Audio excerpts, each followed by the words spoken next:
What's up, everybody? It's Critical. I'm going to be talking about a very important topic.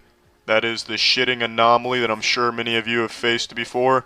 Basically, to sum it up, it's when you take a small shit, but then you sit there wiping your asshole for 3 hours because there's more shit on your asshole than there is in the toilet. And there's just no reason for that to happen. This is a very important discussion that I think needed to be addressed during the presidential campaigns last year. But it wasn't, so since they neglected to talk about it, I'll go ahead and talk about it. Now, before I go into detail about the shitting phenomenon, you need to understand what shit is and the different types of shit. And also, before I do that, what you're seeing in the background is just me getting my ass kicked in one of my favorite 360 games, Earth Defense Force 2017. Alright. Now, for those of you that have never taken a shit before, I created a little animation to help show the process and what occurs. Now, these are your ass cheeks. Everybody has them.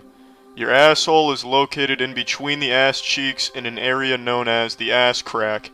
Now, I'm going to briefly explain how shitting works.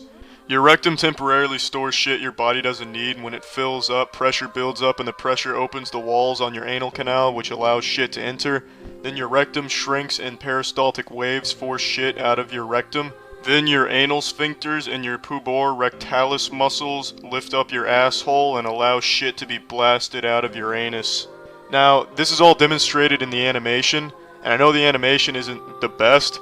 The ass cheeks look like marshmallows and the shit looks like brown Windows logos, but it still shows the process fairly well for those of you that have never taken a shit. Alright, now that you have a general understanding of shit, it's time to get down to business. I created some drawings in Microsoft Paint to help illustrate the different types of shit, so hopefully this will help you understand the shit. The first is the double agent. This is the shit you thought was a fart, but when you decided to go for it, you let out a colossal shit that rattled the earth. Next, the solipsistic shit. The solip shit is the shit you know you've taken, but when you check the bowl, there's nothing in there. This actually has a logical explanation. 9 times out of 10 when this occurs, the shit you took was so powerful and so heavy that you basically dropped an anchor in the bitch and the shit sunk to the bottom of the toilet halfway down the drain and you just didn't see it. There's the harbinger of terror. This is the shit that you have to hold in for whatever reason, but you can fucking feel it get more powerful by the second as it builds up and waits for its moment to strike, and you know any moment could be your last. You're searching for an adequate restroom just to wreak havoc. When you finally find it, you release a diarrhea octopus upon the world. The last type of shit is the two-front war. This is when you're taking an innocent piss and your asshole decides it's time to shit as well. Then you're stuck fighting your wiener and your asshole in this battle for dominance. Sometimes you can stop the defecation invasion, sometimes you can't. When you can't, it's an absolute mess. I know there's more variations of shit in different types, but these are the most common, so I wanted to talk about them before talking about the big issue, which I'm going to talk about right fucking now. That is when you take the smallest fucking shit that you could possibly fathom, but then your asshole is coated, absolutely caked with shit. It's like, as that tiny piece of shit was leaving your shithole, it just started spitting liquid shit back up into your anus. Now I know this happens to other people. Plans get ruined because of pebble-sized shits. Just like, hey, sorry, I can't make it to your wedding, I'm gonna be wiping my ass all night now.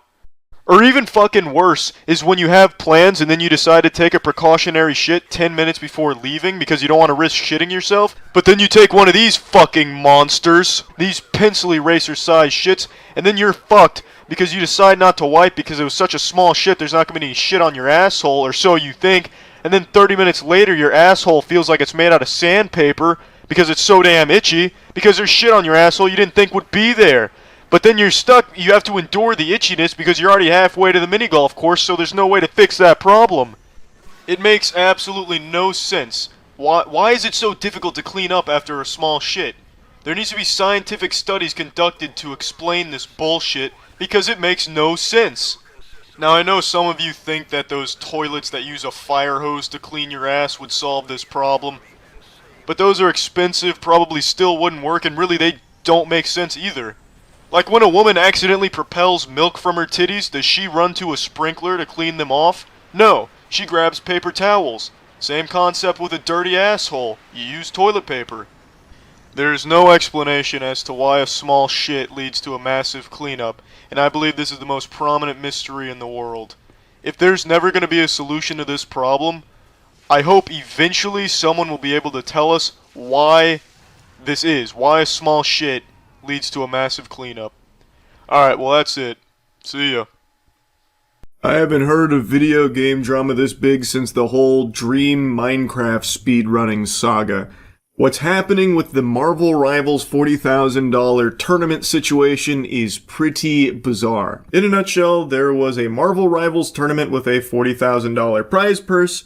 There was a player by the name of Kingsman who really wanted to take this seriously, making a mention that this money would be very helpful to him as a college student.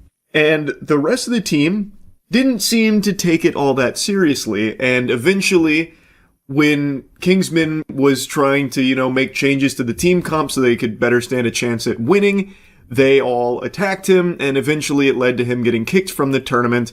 His team then went on to place second to last in the tournament. He dies. Okay, guys. Case and point proven right now. Do you understand? No, it's not. You've been making me feel like shit. Of course I'm gonna How do you not see the problem right now? Wait, first of all, it's that ass Kingsman, like, shut the fuck up. Okay, bro. You're doing too much. Lucy's not even on Invis. Second of all, you're getting value because No, she shouldn't be dead. Yes. I'm getting value because I'm 1v6ing. Hulk isn't peeling for you, bro. Yes, Zaza is 0-5, but we won the point, bro.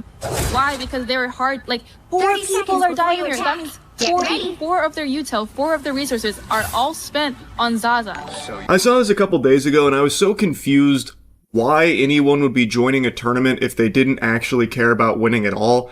So he is very clearly trying his best to help the team win. And they were talking about like how toxic and annoying and insufferable he was, things like that, which eventually led to him getting kicked and being like disrespectful, that kind of thing. From all the clips I've seen, he never made any, like, personal attacks against anyone. He was never even, like, overbearing or, like, yelling and screaming. The closest he came was in this clip here where he's like, do you understand? Like, case in point, we should make a switch. This isn't working. Our widow is 0-5-0, which is a very fair point and a good suggestion because it clearly wasn't working. They may have won the point, but I think it's a large part because Kingsman put the team on his fucking back here. Like, 18-2, he was kind of going Insano style. I don't know why this became such a huge issue for his teammates where they hated him so much for trying to win that they started insulting him after the fact. And that's where most of the drama stems from. Them refusing to switch is one thing that feels like it's kind of trolling and just intentionally throwing the tournament for the sake of vibes, which is weird because, again, just go play quick play or something. Why even bother going into a tournament if the goal isn't to try and win it? He made it clear he wanted to sweat because this would be very important money for him in his situation with college. Now, I also heard that when the tournament was put together, there wasn't an announcement about how much money was on the line. So I think maybe there was some confusion from the team where they wanted to just play for fun and sillies and goofies. And then once $40,000 was announced, they still had that mindset. Meanwhile, Kingsman really wanted piece of that pie because it would be helpful to him. It'd be like $3,000, which is a significant amount of money, especially for someone in college where this could be very useful. So that clashed where he really wanted to win. His team, who they didn't give too much of a fuck. They didn't think it was that big of a deal. So he, throughout like their time playing together, would be making like suggestions and saying like, hey, there's going to be this in the tournament. There's going to be that. Maybe we should look at this. Maybe we should look at that. And I think they were just getting so annoyed that he was wanting to win so badly that they started to really resent him for it. It eventually led to like the bubbling over point where he got reported to the tournament organizer. They said a whole bunch of nasty stuff about him. And then it snowballed into what it is today, mainly because the team captain was so vocal about her disdain for this guy. She said things like, I'm pretty sure he spent all 20 years of his life inside playing video games, which is why he lacks social skills. You are also spending your time inside playing video games. You're a streamer. Why are you using that as an insult against him? I didn't really detect a lack of social skills throughout any of the footage I saw of them playing together. I guess you could make an argument that, you know, maybe his attitude could grind your gears because he was offering like a lot of advice on potential team comps, and he did multiple times mention like, hey, the Black Widow's probably not going to work here. We've got to be mindful of like dive comps, that kind of thing. Would you be willing to try like Bucky perhaps? And they would always kind of like roll their eyes at him and be like, shut the fuck up. Like, there's a clip I saw where one of them was like, you've got to just drop this. That's enough. Stop making suggestions, basically, about, you know, switching. It's not happening. Look, which I think is a pretty hostile response to that, because this is coming from a place of him just trying to help the team win. I don't think he was being like necessarily overbearing with it or anything like that. He certainly wasn't really being aggressive about it. Like, he never got personal. He was never like insulting his teammates. He was never doing anything like that from what I could tell. So I truly didn't see like a lack of social skills. I just saw someone who really wanted to win because there was a significant amount of money on the line. And if you're in a tournament, why would you not be trying to win? Team captain even made this statement saying, I don't want to win with someone who can't take no for an answer, which is a certified stinky comment for sure. That's a big time PU moment right there for the Jumbotron. I don't know where that's even coming from. His suggestions weren't heeded. Okay. He didn't start like, you know, stomping his feet and yelling and screaming and pissing and shitting about it either. He's just like, okay, alright, we'll do it.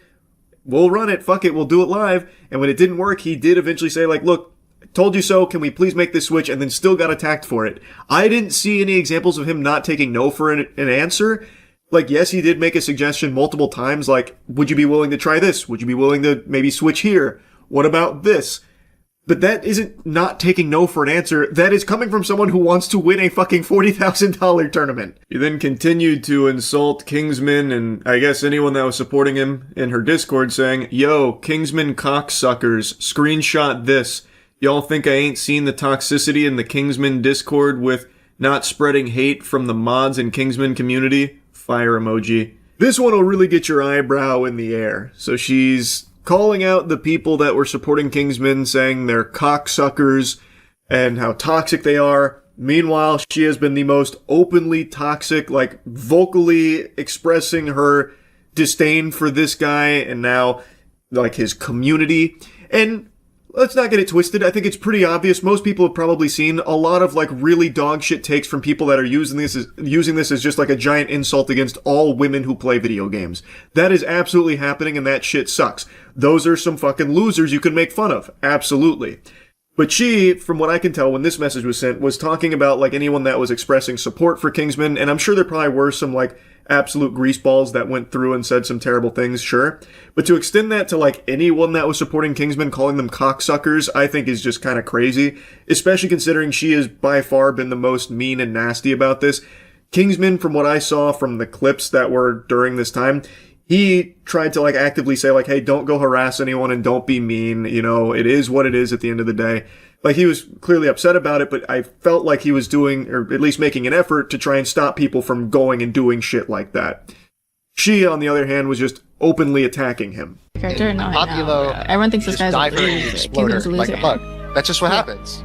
That's such a good point. You're so right about that. And we're still gonna play Widow. I need this for my college. I need this for my college. I have about 6 or 7 more years. This is a clip I keep seeing spread around. That first clip is when he is explaining like why the Widow's not going to work, and they're like, oh, great point. Go fuck yourself, we're still playing Widow. That's all we're gonna do. We're here just for good vibes, good time, and I don't care if this money means something to you, because it doesn't to us. That second clip, that is not Cece, that is someone else named Lucy, whom has deleted this VOD, so I can't even find the full context here, but from the sound of things, she is insulting Kingsman because of him expressing the want of the $3,000 because it would be very helpful to him as a college student. So then she's like making fun of him, taking the piss, even threw in an absolutely revolting 6'7" meme reference that'll make your skin crawl about it. it's just very mean-spirited. There's also another clip of her talking about it, saying, like, even if you support Kingsman, like it's fucking Israel or something. I don't even know what she was trying to say with that one. I guess since I referenced it, I'll show you that clip too. I have a genuine question. Like, seriously, answer this. Even if you support Kingsman or whatever, support Kingsman like it's fucking Israel. Anyways, whatever you have in your head, I have a genuine question. I think everyone has a genuine question after seeing that segment there. I don't know why she would be saying something like that with this. Again, the whole VOD, from what I can tell, is no longer accessible, so I don't even know what the question she was about to ask is. But yeah, it's definitely not a good look, and she is very openly, like, making fun of Kingsman from what I can see in the clips that still exist of it. But this is not CC. This was not someone that played on Kingsman's team. I don't believe. All of this is only the tip of the iceberg, by the way. It gets so much deeper. There was a Google Doc that was put out there from the widow's boyfriend. The tournament organizer initially, like, doubled down, saying, nope, I maintain my position here. He deserved to be kicked from this tournament. He violated all of our rules. And then today he came forward very somber, like, look, I know everyone's mad at me and they're right to be mad at me. I was wrong about everything. I looked at this misleading evidence. It was only from one side and it was incorrect. I acted too hastily. So now he's, like, singing a very different tune about how, you know, he's had this come to Jesus moment after seeing the other side of the story with Kingsman. It's very clear that he was manipulated by incorrect information. He shouldn't have kicked him from the tournament. When they come in here, the people, when they come in here, when they hate, they're justified in what they're saying. They're absolutely right. They're absolutely right. 100%. No question about it. Like, there's no beating around the bush. I don't know why it's, like, difficult to admit when you're wrong and when you fucked up. I made a decision based off of haste and based off of misinformation, but everybody in the team knew what was going on. Everybody in this team knew what was going on, and the fact that nobody told me it was... That's whatever. It doesn't matter. Also, Kaplunk, whom was the boyfriend in this story, is reaching out with an apology, saying that he went about it the wrong way and overstepped. Zaza, the widow, told him to leave it alone, but he couldn't control his impulses. The demon had to be let out of the cage. Thus, he went in and started sending clips to the tournament organizer to kick him, the Google Doc, all that kind of stuff. And then finally, CC, the team captain, the one who was by far the most openly hostile to Kingsman and anyone that was showing any level of support for him, came forward with an apology as well, saying, I'm sorry, I was going off the video and forgot to explicitly call this out. Earlier today, I woke up with 1,000 noties from the day before, and people had joined my server from Kingsman, having a panic attack, and I just started experiencing them. So in my freak out, I said Kingsman lacks social skills because he spends his time playing video games inside. I was angry and ended up lashing out at him lashing out at him instead of his community. I deeply regret it. I apologize for flinging another insult out. It shows I have terrible character, but I will be working on watching the words I say and getting help with my panic attacks. A community note even got hot dropped on here straight off the battle bus saying, even after the initial situation calmed down, CC continued to bully Kingsman and speak ill of him across social media. CC has a history of attacking other players and talking trash. So that apology didn't really go as smoothly as I think she was hoping it would. And interestingly enough, from what I can find, Kingsman throughout this entire thing has tried to urge people not to harass anyone that's been involved in it. You know, Zaza, her boyfriend, Cece, anyone. He's been trying to, like, actively calm things down to the best of his ability, but this clearly blew up well beyond anyone's wildest expectations. And Kingsman actually was able to make over $3,000, which would have been his cut of the prize money should they have won the tournament, through subs and donations the last time he streamed, which I believe was last night. So a bit of a happy ending for Kingsman. Not exactly the smoothest sailing for his teammates that were bullying him, attacking him, and insulting him. That hasn't worked out super well so far. Anyway, that's really about it. So, yep. Last week I made a video talking about the Minecraft porn animation community on YouTube, and since then I've been recommended some very obscure and very interesting animations as a result, so thank you YouTube for that, always looking out, and I figured I'd share one of the more interesting finds with you. Now to some of you this won't be a surprise, and in fact some of you may even dabble in this content yourself. There exists a pretty decently sized source filmmaker fart porn animation community on YouTube.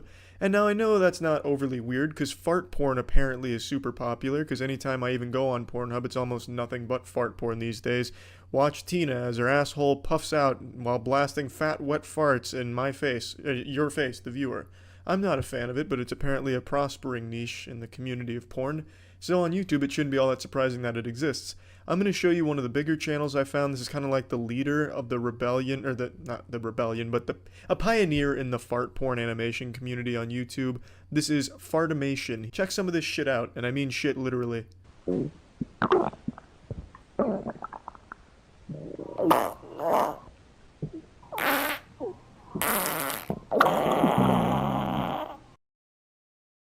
A pretty powerful start, no doubt, but I have to say, if someone's waking me up by farting in my face, I'm getting up angry. That's a bad day. That's starting off the day on the wrong foot. Meanwhile, the Trix Rabbit wakes up and thinks he's being issued a challenge, like, oh, are these the only farts you can muster for me? It's like you're not even trying.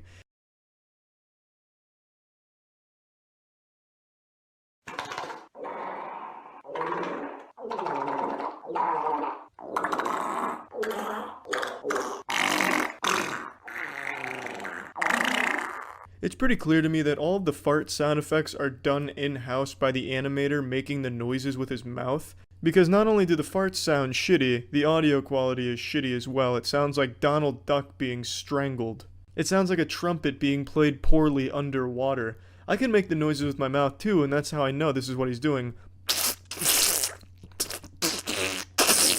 I know, pretty impressive sound of diarrhea farts. Pixar, sign me up for a role with voice acting, I'm telling you.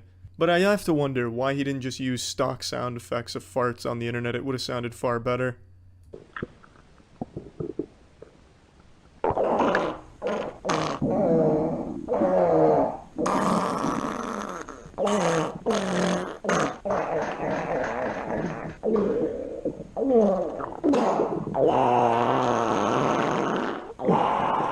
An impressive demo reel of farts, but it would have been better if it wasn't recorded over walkie-talkies. He really should have just used some regular fucking stock sound effects. But this is his most popular video, and you can clearly see why. Now let's move on to some of his other works. Another classic for sure, but what do the commenters think? Are they satisfied? Top comment. Yes, she would have pooped herself with those farts. Well, Mark, you're absolutely not wrong, and a reply to that, nice video, man, it's awesome. Underneath that, Toy Chica tries to find the Krabby Patty formula. I don't really understand what he means by that, because it's a video of her farting, and that's about it. I don't remember Mr. Krabs hiding the secret formula up his asshole or anything, that he needed to blast it out, but maybe I'm just not familiar with the Five Nights at Freddy lore.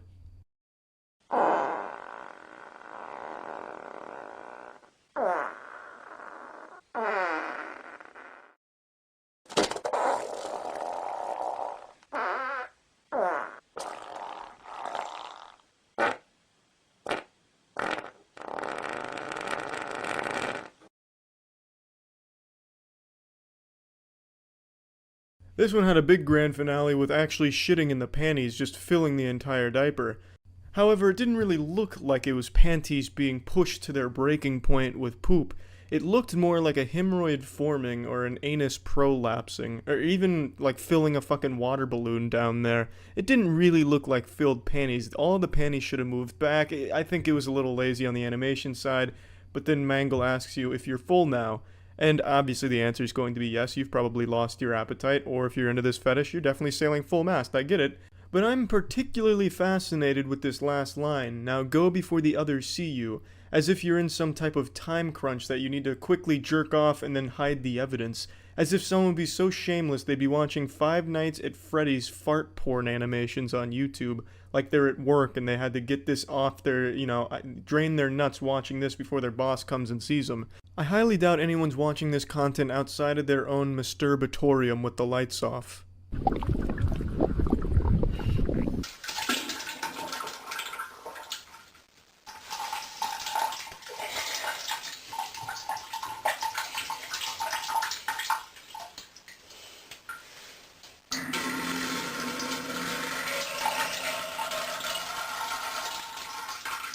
He's not a one-trick pony, baby. It's not just Five Nights at Freddy's farting animations. He's also touching other properties too, like Princess Peach having a diarrhea episode in a porta potty in the middle of the desert here. A timeless classic, obviously. Nothing we haven't seen a million times before, but he just does it better. I mean, just listen to those sound effects. It's like he recorded himself taking a piss and is trying to pass it off as diarrhea, but you're not fooling me. I know the sound of pee-pee very well. That was pee-pee. Until, of course, he added the little grudge sound effect in there. That kind of changed up the tempo a bit. But you get what I'm saying. There's a prospering fart porn source filmmaker community on YouTube, and it's fascinating and disturbing as well. But to each their own, I suppose. That's about it. So, yeah. My friend sent me something today, and I really appreciate that he was thinking of me when he found this. It's a text thread. Well, it's a very short series of texts between a very short man and his now ex-girlfriend, whom he broke up with because she had the audacity to wear heels around him. Now, I myself am also a fun-sized gentleman. I am on the shorter side of things, and I can see why Matt thought of me when he found this story here, this adventure. So the background is these two went to a party, she wore heels, he got really salty and upset about it, so he broke up with her because she was now taller than him while wearing those heels. So she's now trying to process this and figure out what the fuck just happened because he had a conniption in the car and then spiraled out of control. So now she's trying to get some clarity here. I'm still so confused. Can we just talk? I never meant to offend you. I just really like heels and wanted to look good at the party. I'm sorry. Imagine having to apologize because you wore heels. Imagine being around such a sensitive fucking loser that just wearing shoes was offensive to him. Don't chat me, man. You're embarrassing to be around, and even now I'm not with you and you're still embarrassing. Do you realize what you done? I gave you everything and you threw it back in my face. He can't even use the right threw. His fucking goober. I don't even know how you make that mistake with threw. When you're actually old enough and mature, you will remember this time and realize you fucked up. This weenie thinks that she's going to be reminiscing about this relationship in the future, as if she's ever going to think about this little McNugget in any way, shape, or form after this, other than maybe looking back on it and laughing. This is such an over-the-top reaction to something so trivial. This is comedic. So I imagine she might think about this in the future as a haha, you remember when I dated that gnome who got fucking pissed off because I just wore heels once? Yeah, what a crazy time that was. Meanwhile, this guy is fluffing himself up, thinking that he's the best thing that's ever happened to this girl's life, and down the road she's gonna realize she made such a huge error in judgment to wear those heels, to insult his masculinity at a party. She'll lose sleep over it, and she'll rue the day. I just wore heels, though. I don't mean that hostile, just literally confused. Seems like you flipped so quick, and now I'm just feeling confused. You're too masculine for me and I deserve better. Yeah, you're too masculine. You wore heels. That's the most masculine thing a woman can do, obviously.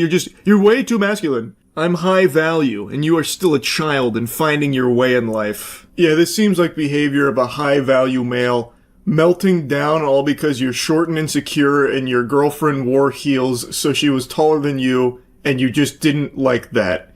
Brother, you're short. Get over it. You can't change it. If you hate it that much, go get leg lengthening surgery. Goober's whining about feeling like less of a man because his girlfriend had heels on, God forbid. What a sin. There's nothing high value about having a list of things that can't be done around you so that way you don't feel like a loser. That makes you a nuisance to be around. That's not high value, that's high maintenance. Goober. He is trying to hypnotize himself with it. He stands on his step stool so he can look himself in the mirror and just reaffirm that I'm high value. I'm high value. I'm high value. She's wrong because she wore heels. She insulted my value. It's not your fault. I understand you aren't very conscious and have baby brain. Oh god, just reading that sentence out loud is revolting. I understand you aren't very conscious. What is he doing? Dating a dead body? What? I don't think he's expressing what he means to. Then he's insulting her, calling her stupid, basically, for having the idea of wearing heels around this short, insecure loser with such a short fuse. It's absurd. I really wish that she had, like, started dunking on him. He is so sensitive. All of this, all worked up because his girlfriend wore heels at a party, which made him feel emasculated. I have a high-value network, and when I'm around big people... I already love the start to that sentence. Big people. I don't know if he means physically or metaphorically, like, you know, powerful people, or if he just means tall people. This man just goes to a party and, like, with average-sized people, he just thinks he wandered into the fucking Elbaf land of the giants from One Piece. It's so fucking absurd reading the things this guy had to say. All over him being just so uncomfortable in his own skin. When I'm around big people who I can network with and elevate my business and future, I need someone who shows me off and compliments me. You're so needy, brother. Oh my god. Makes me look good in front of others. You're not that. Don't message me ever again. She did nothing wrong. She wore heels. That's it. It's not like she went out there and started insulting him or anything. He just lost his mind. He's going off his gourd here just because she wore heels and was a little taller than him at a party. Who cares? Get over it. You are short. I am short. It is something you're gonna have to come to terms with, man. It's not changing unless you do want to go through leg lengthening. And even then, even if you do go down that path, you're gonna get made fun of for that too. You're gonna get clowned on. So your best bet is to come to terms with it now, instead of letting all this hostility fester where you're lashing out at people that have done nothing wrong with this short man syndrome of being, like, so hostile to anyone you think is slighting you. She did nothing to insult you. All she did was wear heels because she likes wearing heels. That's a very normal thing to do. If she was a little taller than you, so what? It is what it is. That's just the way the cookie crumbles. It's not that big a deal. It's not worth being this insufferable piece of shit to her all over that. And then, like, breaking up with her and, you know, just going ballistic for something so minuscule that doesn't matter. He talks as if he needed to do this to appease his high-value network that he's built up here, like some kind of fucking Illuminati or something. But it sounds more like the network he's building up is people that don't really respect him, and he doesn't want to give them more ammo for insults. He's like, geez, you're taller than me in heels. The high-value network that I'm around will not appreciate that. All right, you gotta go. Hit the road, please. You've insulted me. You've made me feel like less of a man. Like, how is that not just so shameful? Being short, it's not the best thing in the world. It's not like I love being 5'6", but again, I can't change it.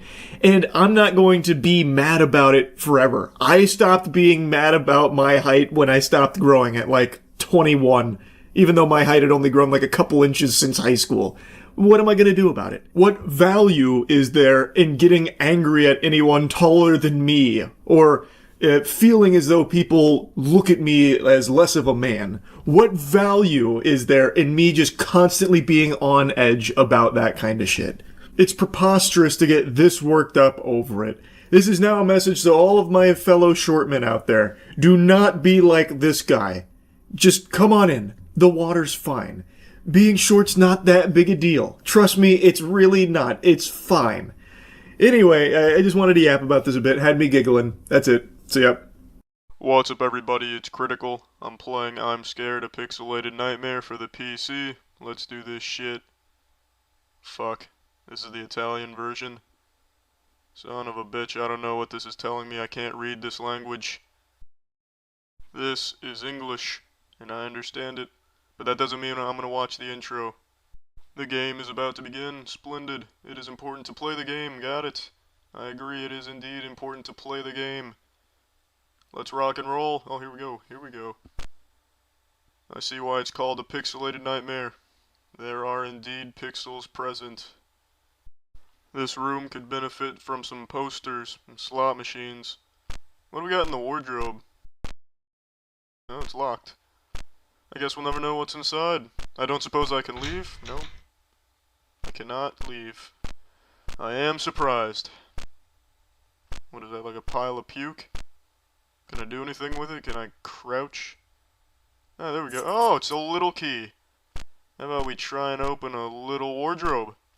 Get ready to get your shit opened. Yeah, there we go. What the fuck is this? Is that supposed to be an alpaca wearing a king's crown? Fascinating. Where am I supposed to go? Oh shit, here we go. A hallway. I'm walking on ice cubes. Here's a ladder. Let's roll! Making some serious progress. Where's progress being made? Right here. Somebody ever asks you, hey, where'd you find all that progress? Tell them you found it right fucking here. Locked door. Open sesame. Maybe I'm not supposed to go through the doors. Maybe I'm supposed to run through this wet cement. That was a fucking horrible idea. Absolutely abysmal. Oh, here's an open door, just a few steps away. Unfortunately, I've given my character a concussion after having him ram his head against a waterfall of steel.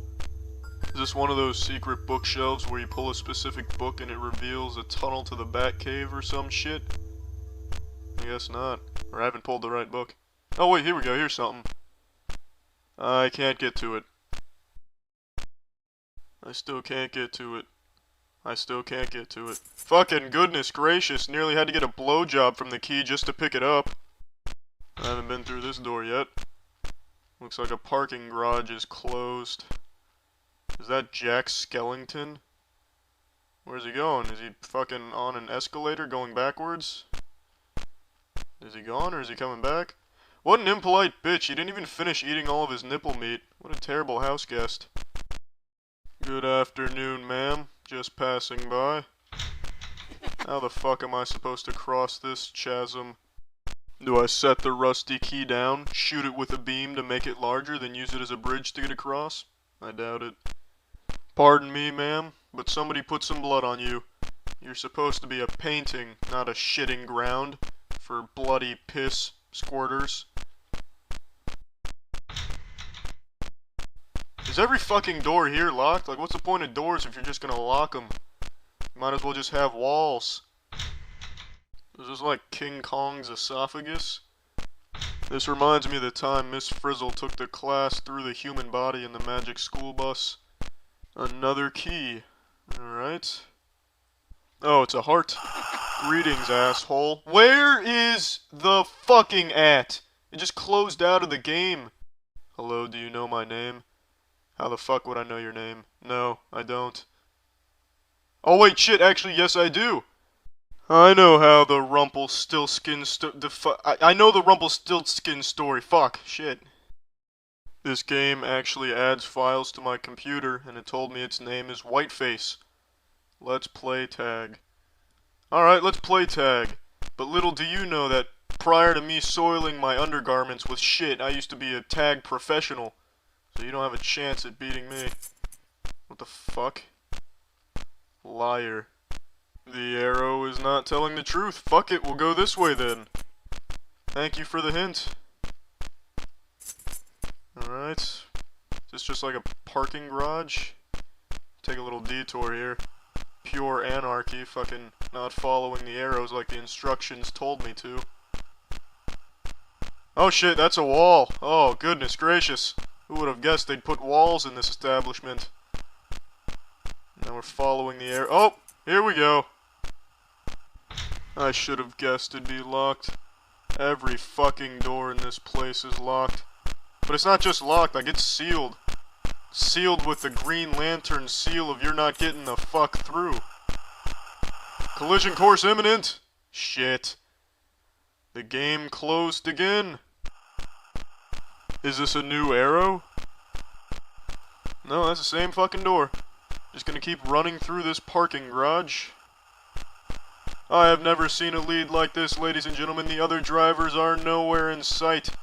This speed is unmatched. Oh shit! I'm too fast for you, bitch!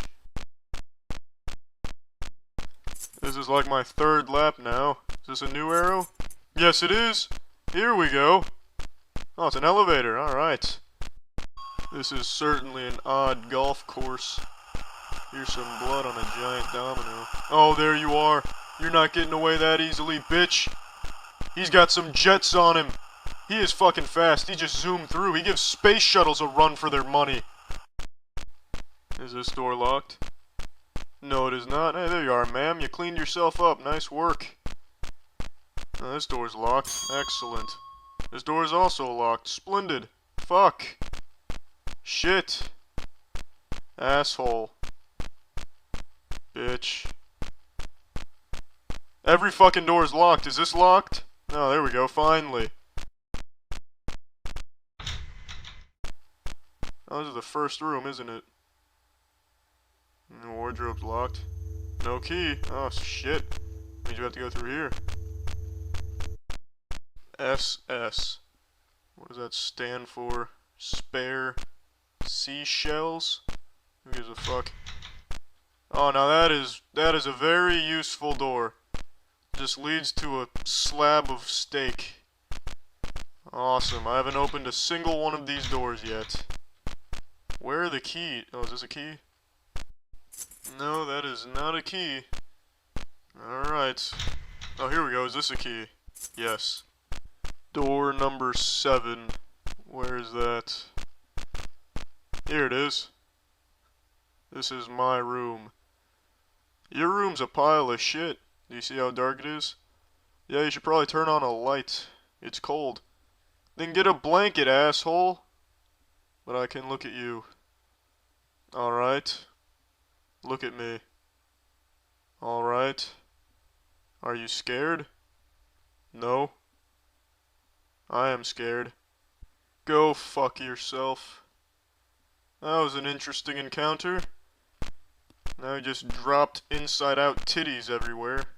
Is this the end of it right here? Did I complete the game? Is this it?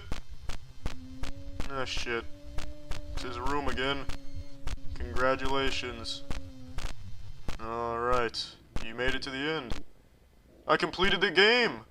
Alright. But you can't escape from here. Fuck you. Stay with me. Fuck you. So did I complete the game, or did I finish the game?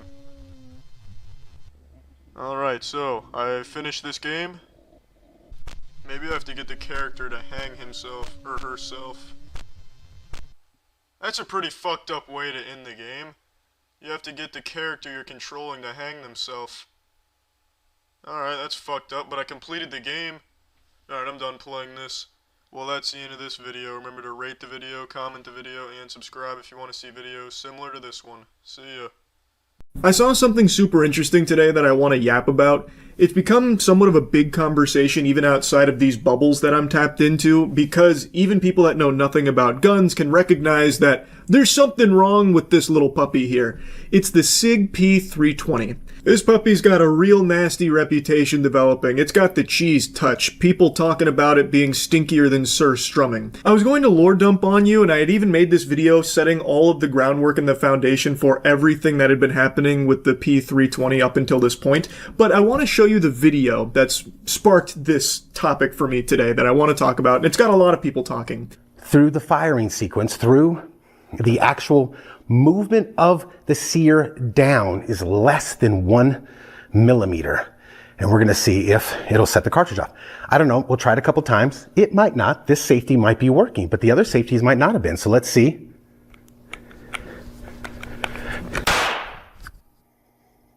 And if you touch the slide, let's see if we can touch the slide and get it to go off. We have it staged at 1 millimeter or less as measured on the table. So this is just a guesstimate. And if we put some input into the slide somewhere, will it go off again? Will it release? Let's see. Now, without knowing any of the context for why he's doing this experiment in the first place, there's been a lot of confusion from people that don't know anything about the P320, wondering why he put a screw there. Why did he fucking MacGyver this handgun and make it fire by, fondling the slide? There's a lot of people that clearly didn't watch the full video where he explains that, and they do not know about the P320's history and everything going on with that handgun in particular. So now they're just passing this off as like worthless or a useless experiment that demonstrates nothing and proves nothing, saying like, the trigger is fully engaged, so of course he's up there cranking on the slide like I jerk my dick, it's gonna go off, it makes sense. And yeah, I guess that thought does make sense if you're a resident of Stupidville. This shouldn't happen, and it doesn't happen for most guns, but the P320 has been in some serious hot water for alleged uncommanded discharges and a lot of incidents around this gun firing like while in its holster and such, including the recent death of a 21-year-old airman where it is reported that this firearm discharged, and according to leaked reports, now again these are unconfirmed reports, but according to the leaked reports, the handgun was holstered on a desk and then went off, killing him. It is a problem that has been reported for a long time. And this YouTuber, Wyoming Gun Project, just did a video kind of breaking down, can this gun fire without the trigger being pulled? And I think he did a beautiful job at demonstrating that, and we'll get into the screw and the millimeter that he's talking about there in a moment, but I want you to understand that this is a big problem. And the company themselves said under no circumstances can this gun fire without a trigger pull, yet it is provable and repeatable that it indeed can. There's even been a push to stop using this weapon in an official capacity due to how dangerous it could be. It's a widely reported problem, apparently linked to more than 100 incidents since 2016 with at least 80 injuries. Even in my neck of the woods here in Tampa, an officer in 2020 had the weapon fire while in his jacket while he was adjusting it. So dude up here just like fucking popping his collar on the jacket or something, fires the handgun, which reportedly shattered his ankle.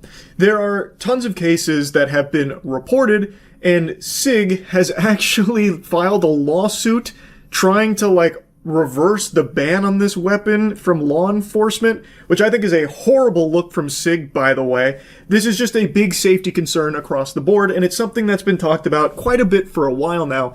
But yesterday, this video came out from Wyoming Gun Project, and now I just really want to talk about it today because I think it is so interesting and pretty scary. Basically, we were able to input a millimeter or less of downward movement on the sear and get this slide. By manipulating the slide, we were able to get it to go off and actually fire a primed case 5 times in a row. That's the whole experiment here in a nutshell. Inputting a millimeter or less of downward movement on the trigger past the pre-travel, and then manipulating the slide in any way. It didn't have to be like hands, by the way. Like the real-world application would be if, for some reason, that trigger was engaged a millimeter or less past the pre-travel, and then you put it in your holster, it would go off. That is answering the question that people have wanted an answer to for a while. How could the P320 fire uncommanded? And his experiment aimed to try and solve that, to figure out how it could happen. Now, this isn't some really wacky specific set of circumstances that are just astronomical odds of happening. This isn't unfathomable. A millimeter? That's nothing. That's like the size of Ant-Man's erect nipples when he shrinks himself down to an atomic size. A millimeter or less of movement past the pre-travel, that is something that can very realistically happen over time, like build up in there. There are so many things that could contribute to that happening, which is probably why there are so many reported incidents of this discharging uncommanded. I have seen some other videos where people have taken their SIG, they've engaged the trigger just a tiny bit and touched the slide, and it's gone off. Now, I just did that for me right there. This was the experiment people were doing prior to Wyoming Gun Project, where they would lightly pull the trigger, not fully engaging it, but lightly pulling it and then tapping the slide and it would go off. But that's an experiment that obviously isn't the, most reliable, because you never really know. Maybe you put more pressure than you thought, and it was a little too up for interpretation whether or not it was a trigger pull and such. So it wasn't the most reliable demonstration, and instead Wyoming Gun Project went the extra step of showcasing how it can fire without your finger even being near the trigger, if there is just that millimeter or less worth of movement past the pre-travel. So I tried to figure out a way, how can we come up with a way where we can gradually increase the pressure on the trigger to the point where this play in this slide makes a difference? Because none of my other guns do this. And for control, let me just show you another handgun that does not do this. This is a Taurus G3. Look how much play is in this slide. Literally none. I found that to be pretty weird with how much the slide moves when you slightly manipulate it, like fucking doing sock puppets on the slide, has it bouncing up and down like it's getting hit with raging wind gusts during a hurricane. I don't know if that's normal for the wobbliness to be set to wumbo or what, but I've never seen it in any of the handguns I've shot either. So for example, this is just a Springfield XD. And if you go to like move the slide, there's not even like the slightest give in it at all. But again, maybe that's common in some way, but I'm certainly pretty unfamiliar with a slide moving like that. Now, why is that important? That is important because the striker mechanism is in the slide, and the sear and FCU is in the frame. So any up and down movement affects the engagement of the sear and the striker hook. In case somebody doesn't know, this is pre-travel on a trigger or free play.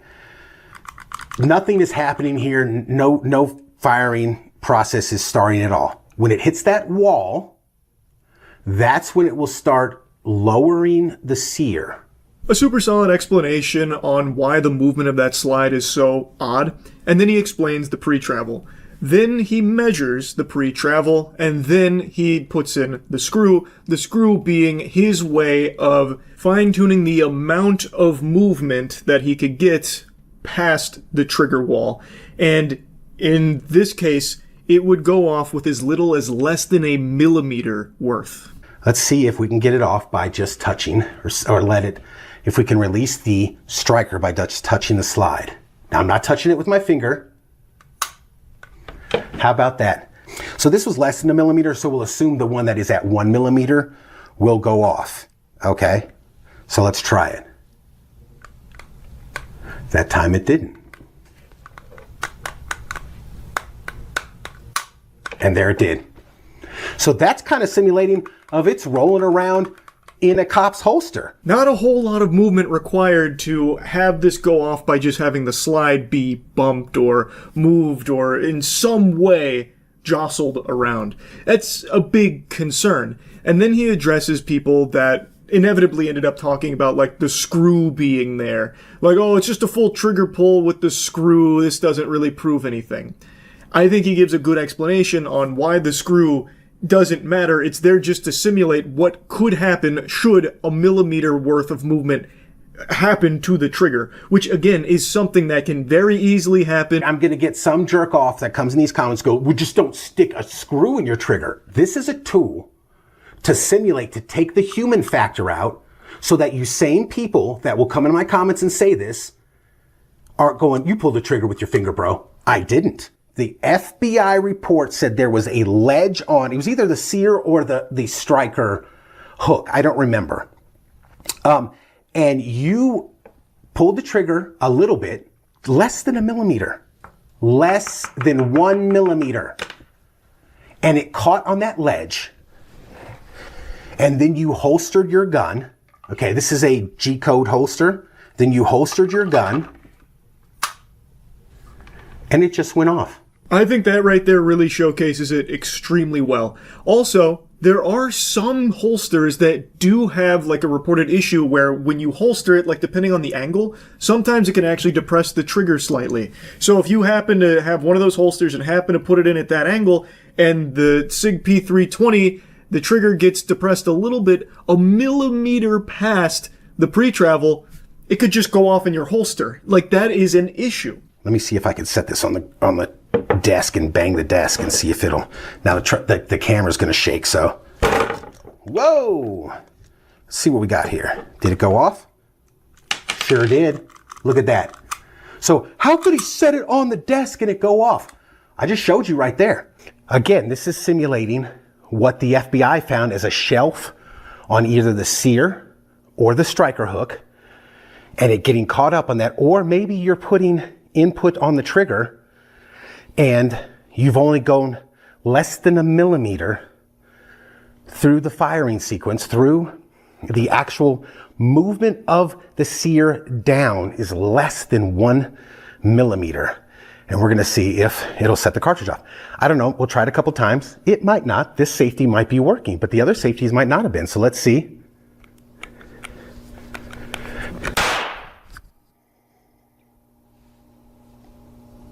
It is pretty crazy to see the desk demonstration there with just how little has to be exerted on it for it to discharge once there is that teensy tiny tiddlywink of movement past the trigger wall. Now, of course, I don't think this is going to happen all the time to every P320 out there, but the fact that it can happen at all is concerning. It is clearly an issue based on the numerous reported incidents, all of these alleged incidents with this weapon. It proves that there are a lot of circumstances that lead to that little amount of movement there, and it's causing it to discharge uncommanded. And it is something that needs some big looking into and maybe a little sprucing up, because it is seemingly responsible for numerous injuries and, at least in one case, a death. So I just found this to just be an interesting topic and a really great video from Wyoming Gun Project. Again, I recommend you check out the full thing. That's really about it. See ya. What's up, everybody? It's Critical. I'm playing Species for the PC. Let's do this shit. I have no idea what any of this is. Wait, breeding. I know what breeding is. Let's turn that up to the maximum. I want the horniest creatures possible. High mutation rate so they can transform into sex incarnate. Alright, let's generate.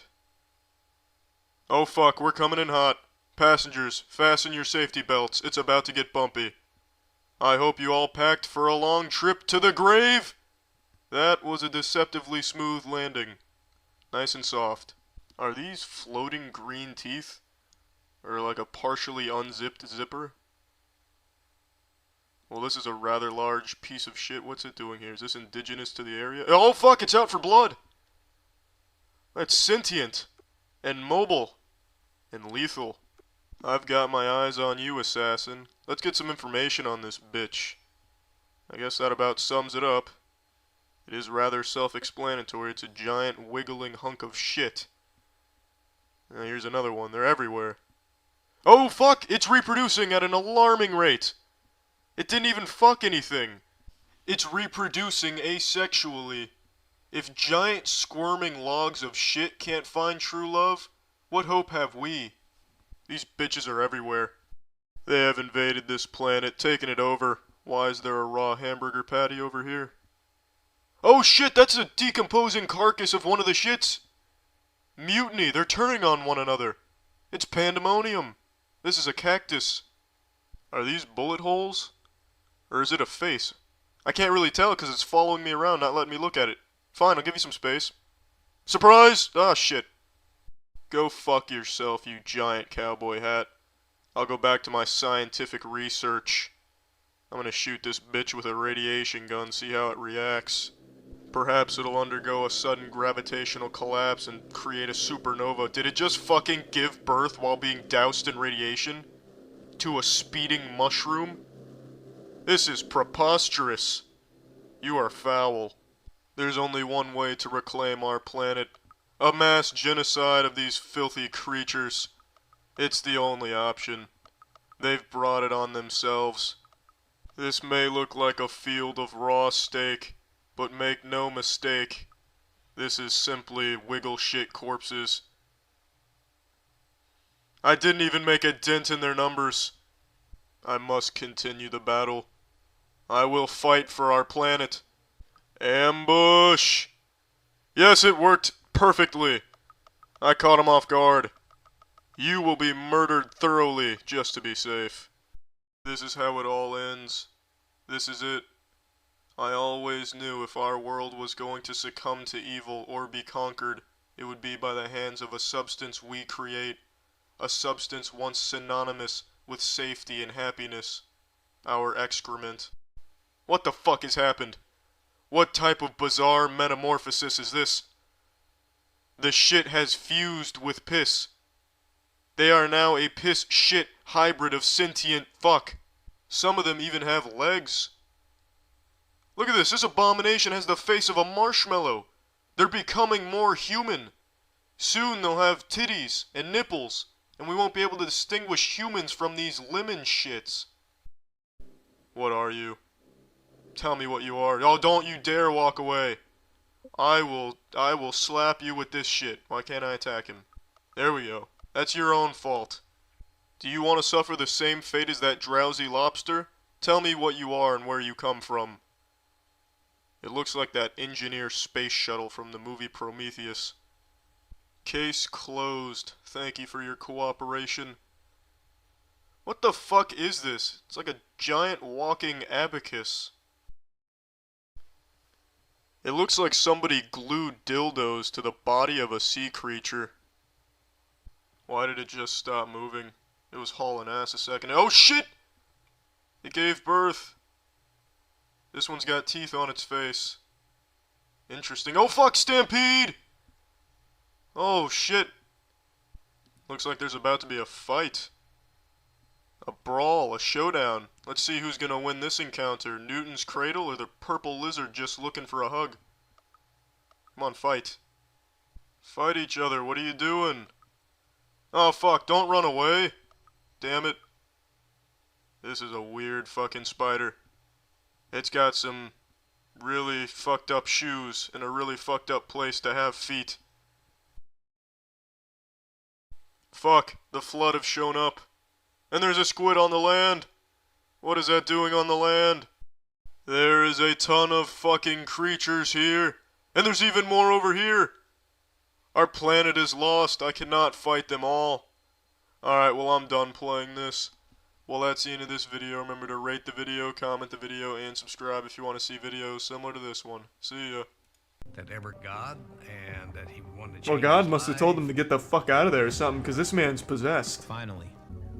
Was he arrested for a really shitty hairstyle or something? What was his crime? Is this the whole episode? Oh, this is definitely the whole episode. I have to know how the fuck he gets out. Offer them $100,000. They're gonna turn you in. You bet your sweet ass I Turn would. mother in for that. I ended up on Eastern Avenue. I ended up just putting About a mile myself from the back in I jail. escaped from and right I next said to a fuck lumber- it. He will attempt to do it again. Well, how about we just nip that problem in the bud and put him in solitary, where there is no chance of him escaping, shy of performing the world's most incredible magic trick and literally snapping his fingers and teleporting out. What the fuck is he gonna do in solitary? You're feeding him through a little hole. The Mummy is my favorite movie of all time. The Mummy Returns is my second favorite movie ever. And one thing I've learned is that the real Mummy's curse is the fact that they just can't seem to make any other good mummy movies. Tomb of the Dragon Emperor was weak, but not terrible. Tom Cruise The Mummy was terrible. And now, Lee Cronin's The Mummy is just eh. First and foremost, this has nothing to do with the Mummy franchise at all. There's not even a single tiddlywink of an Easter egg. Not that I need to glup shitto out at the screen going, oh, I get that reference, or anything. I just want to make it known that this is completely separate from any Mummy movies. This is a totally standalone film, and it bears no resemblance to anything in the Mummy franchise. What it does bear resemblance to, though, is Evil Dead Rise. I would even say that this is Evil Dead Rise with a new skin. Lee Cronin made Evil Dead Rise. I really like that movie. This steals its flow bar for bar, beat for beat. And a lot of people are praising that, like, oh, this was very Evil Dead Rise-esque. For me, I like Evil Dead Rise. I don't want to just see it done again with a new coat of paint. And I'm not just being harsh and exaggeratory. There are identical scenes in here that were present in Evil Dead Rise. For instance, I don't want to get too deep into spoilers off rip, so here's like a little spoiler warning. When they're going over the mummy's origin and like what's going on here, they even play a tape that I'm pretty confident is even the same voice actor they used in Evil Dead Rise when they play the recording about the book and what all of that means. It's the exact same lore dump moment, basically one to one. And there's multiple scenes just like that, including the same exact scares that were in Evil Dead Rise. Even identical, gross out, yucky moments. Oh, whoa. Like pretty much exactly the same here as it was in Evil Dead Rise. So I don't think this movie is bad, but it really is a been there, done that, because we literally saw Lee Cronin go there and do it a couple years back with Evil Dead Rise. Like, this feels like a cash grab. It felt like he just wanted to go into, you know, his bag of comfort and deliver something very standard and generic. So it's just a little disappointing. Now I want to get into some bigger spoilers, so here's your larger spoiler warning. So the entire film revolves around a family, and the daughter of this family gets kidnapped by a creepy woman who's using some kind of a spell, and then fast forward 8 years, they couldn't find her, but then a sarcophagus turns up after a plane crash, and in that sarcophagus is their daughter. Except something's very wrong with her daughter. She is really out of it, and a lot of very creepy, scary things start to happen when they bring her home. Spoiler alert, she's possessed by the spirit of a demon, basically, and in order to keep the demon from going hog wild on the world, they had to mummify it, and they needed a new host, and that's what their daughter was. But all hell breaks loose when that plane crash happens, and she gets freed from the tomb. There's also another character that's introduced as kind of like a side quest, who is a detective that really wants to help, and she's never been able to actually find anyone alive. Katie is the first person that they found alive, and it means a lot to her, but something has clearly gone cattywampus, and so the family, well, the husband, Charlie, is communicating with her and letting her know something's wrong, and we need to figure out, like, what happened to her, like, what did she go through? We have to know, solve the mystery. So then the side plot happens where she's solving the mystery of that mummy, that demon, and then it leads to finding this group that imprisons this demon in human vessels and has been doing so 82 times now. It's not really like a bad story per se, but it's a very standard one that isn't the most unique or anything like that. And it's unfortunately riddled with the biggest horror movie trope of just characters being dumb. Charlie is quick to recognize shit's all awry. Like, this is not right, something's going on, and he's trying to figure out the mystery. And he even suggests, like, hey, we need to maybe get her somewhere where she can get specialized treatment after she fucking headbutts the grandmother and starts peeling off her own skin and, beating up the whole family and that kind of thing. But the mom is like, no, I'm not doing that. We need to actually protect her this time around since we failed last time, which I can understand that. I definitely do get that. I don't think that's bad writing or anything. I think that's totally fine. But when the bad decisions start happening is once the demon starts to free itself slightly, it literally starts possessing the other members of the family, the kids. So, like, the other daughter and the brother, she possesses them. And there's even a funeral where they live at their grandmother's house. The demon kills the grandmother, throws her out of the window. Coyotes then eat her body. This all happens in front of Charlie and the son, and the other daughter is already possessed, so she is laughing, watching her grandmother get eaten to death by coyotes in gory, brutal fashion. And then it fast forwards to them having a funeral in the same house with Katie and everyone still there, the daughter's still possessed, and that's, get this, things go wrong. Then Katie goes to the corpse of the grandmother, bites it. The guests are throwing up and vomiting. The other daughter is pulling her teeth out, bloody, bruised, and biting someone else, ripping his ear off. And then it fast forwards again, and they're still in that house. Like, they still just don't leave, and they don't do anything to solve it. They just sit there and wait. What the fuck? They're just like, man, that was weird. That's not how those are supposed to go. That was odd. All right, let's calm down. Let's clean everything up here. And they just leave, like, the coffin turned over on the grandmother, and they stay there and just do nothing. There's just so many bad decisions is the point I'm making with that. But anyway, like I said, it's very similar to Evil Dead Rise down to what the demon can do with possessing the other kids. So the other kids start, ripping their teeth out, attacking the parents with a baseball bat. And then the grandmother gets possessed, like her body dancing around like a puppet. It is all very Evil Dead Rise, and it has my least favorite, like, nails on a chalkboard cringe horror possession shit where the demon starts talking shit. But, like, it's really, like, I'm talking middle schooler on Xbox Live type of shit talking. So, like, the daughter's possessed, and at school she calls the teacher a bad word, and then she's just always like, fuck you, doing that while possessed, and then the demon's doing, like, deep voice stuff. You're a bitch! A bitch! And then like when the grandmother is possessed by the demon, then it's like, oh, you wanna fuck me? Well, come fuck me. Ha ha ha ha. It's just, I hate it. It's so, that cliche is so cringe. I can't believe it still gets used unironically. Oh, and then it does another massive cliche where it shows how powerful the demon is, actually force blasting the grandmother out of the window and summoning coyotes to eat her. And then, when it's the final showdown, all the demon can do is very slowly crawl. And this is after the demon has fully freed itself from its bindings. It's fully unleashed, and the best it can do is just crawl and talk shit.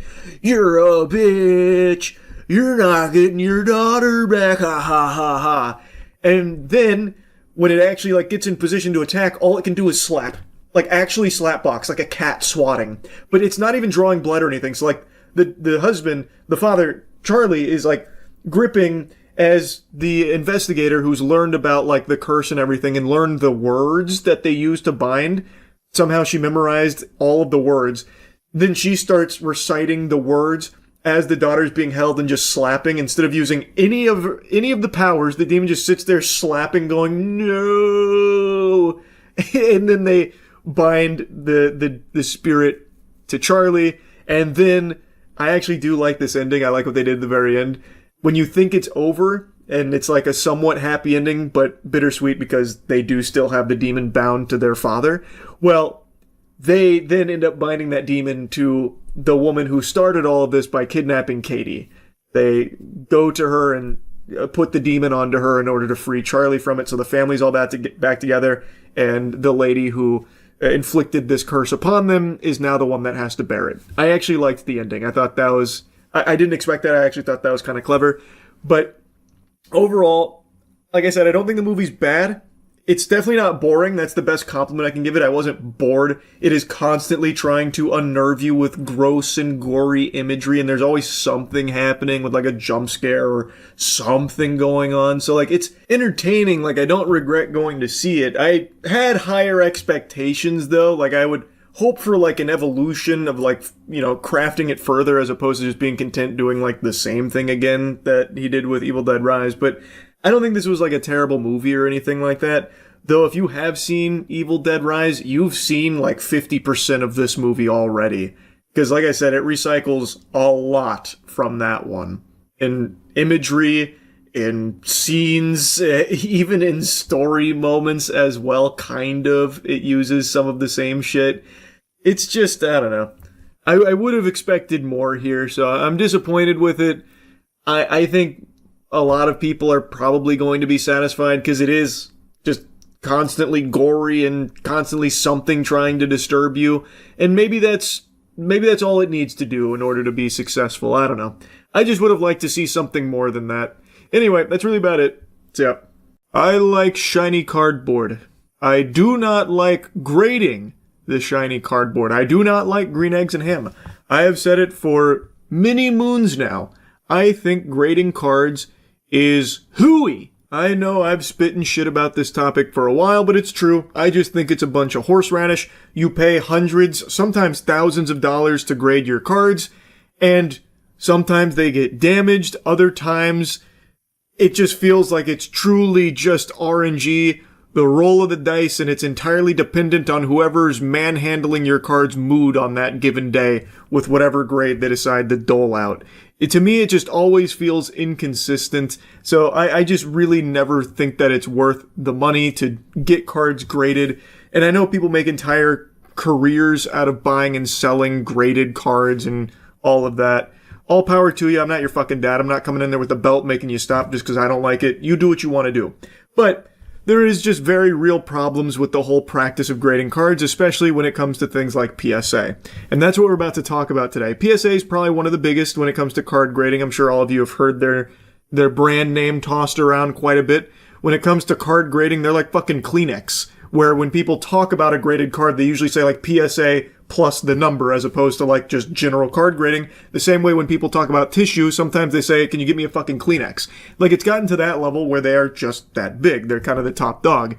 But I also just really don't like them in particular. I think they're one of the worst in the card grading industry, and is an industry I already think is full of corruption in general. And today I saw a video breaking down a wild situation where someone had an extraordinarily rare card. I'm talking less than 50 of these cards in the world, at least that are known about.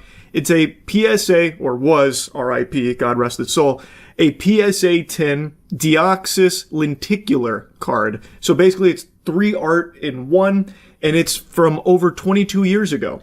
There are only a handful of these out there, and the estimated price based on like recent data is around $45,000 for this card. And this individual had this card, and they wanted it to get reholdered. And when they sent it to PSA, they fucking blasted it. They annihilated that card. And what he received back was a PSA 6. What they're citing is a PSA 6, noting that it was damaged, unfortunately. And instead of like paying him what the card's actual value would be worth, they aren't willing to do that. They're instead hiding behind this fair market value number they're pulling out of their dirty rectum and offering significantly less. So I want to show you some of this video and go over this because it is very scummy from everything I can see. This is a holy grail for some Deoxys collectors. And I'll tell you, it's a grail for a reason. It's got it all. It's old and it's very exclusive. It was only given out for the release of Pokemon's 7th movie, Destined Deoxys, and only in Japan was this card given out. And it's super cool because it's the only small lenticulated card to exist. Yeah, here's an example of a lenticulated Charizard card, or what lenticulated means. The card changes depending on the angle you look at it. Here's a little video that shows you how cool this card is. This Pokemon card is actually 3 cards in 1. When you move this card up and down, Deoxys will change into a different form. This is just showing you the card itself and what makes it so rare and valuable to collectors. Lenticular shit from back in the day is actually really hype. I don't know if you can see it on camera, but right here, I actually have my original copy of Majora's Mask with the lenticular label on it. It's so fucking cool. And this is a really rare card, especially to find in a pristine condition. It's been over 2 decades. So having a PSA 10 is very, very rare. This is a sick card, and this particular card was originally graded as a 10. Originally. Now, how did that change? Well, it happened through a process called reholdering. Older PSA as a company, a grading company, was a little more lenient on Pokemon cards, or just cards in general, at the time. So, when you get an older slab, you expect a lesser quality condition of a card, even if it is in a 10. Logan Pulse Pikachu. And you'll see this happen at Pokemon card shows. People will ask if my card has a older certification number, meaning it was graded at a older point in time. And if they are graded at an older point in time, they're actually worth a little less. So what some people do is they get their cards reholdered.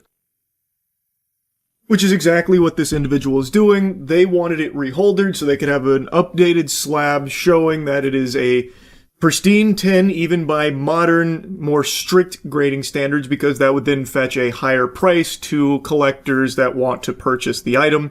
And according to the original Reddit post, they actually did have someone offer in excess of $45K. I'm assuming that may have been dependent on like the reholdering maintaining a 10, which is probably why they were like really gung-ho about doing it. And then disaster struck, and then the Fire Nation attacked.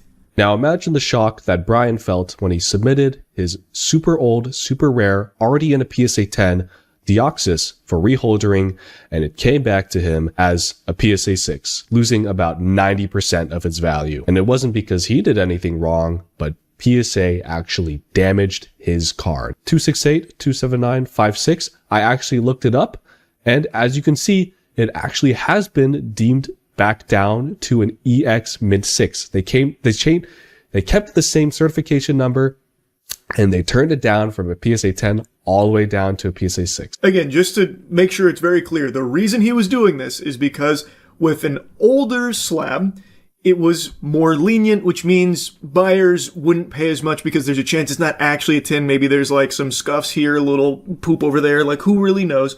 So he was getting it reholdered to update that to fetch a higher price. And what happened is, and you can see it through searching the serial number, it got regraded all the way down to a 6, and then, after corresponding with PSA via email, which we're about to look at, it's because they fucked it up. They ruined it. They took away the vast majority of the value of this card, which is life-changing money, mind you, all because they made a whoopsie-daisy. Oh, clumsy us, real butterfingers. We seem to have crumpled it up and used it as toilet paper. But don't worry, we slabbed it, and we've updated the serial number in our system, so now everyone will know that this is now a 6. Why aren't you happy? This is what you paid for. So here's the email. My name is Dorothy, and I'm a supervisor for the Customer Relations Department team here at PSA. Thank you for taking the time to speak with me this morning as discussed over the phone. CERT, that's the Deoxys, was unfortunately impacted during our encapsulation process. This did lead the card to no longer merit the grade of a PSA 10. Instead, our head of grading has provided that the new grade is a PSA 6. I am provided the details below. Dorothy, come on! You're gonna make a grammar mistake like that? This is less than professional. I am provided. It should be I have provided the details below. Get with the program, Dorothy. Take this seriously. Along with our offer based on our findings of the fair market value. That's a boogeyman term with PSA, by the way. They say the description, the card, and the original 10. They confirm that it's originally a 10, and they say that the fair market value is $20,000. And here's where we're going to get some issues. They said the grade of the value of the 6 is $750, and with the ordering fees, I can't believe they included the order fee here, that it costed $190 just to destroy their card. And so they go on to say that they would like to offer the market value difference in the form of credit on an account or a check, and remove their insane respective grading fee, which, oh my gosh, I can't believe you'd spend $200 just for them to rewrite a number on a card. Quick pause here, a little halftime show, because I have been screeching about that to the high heavens for so long.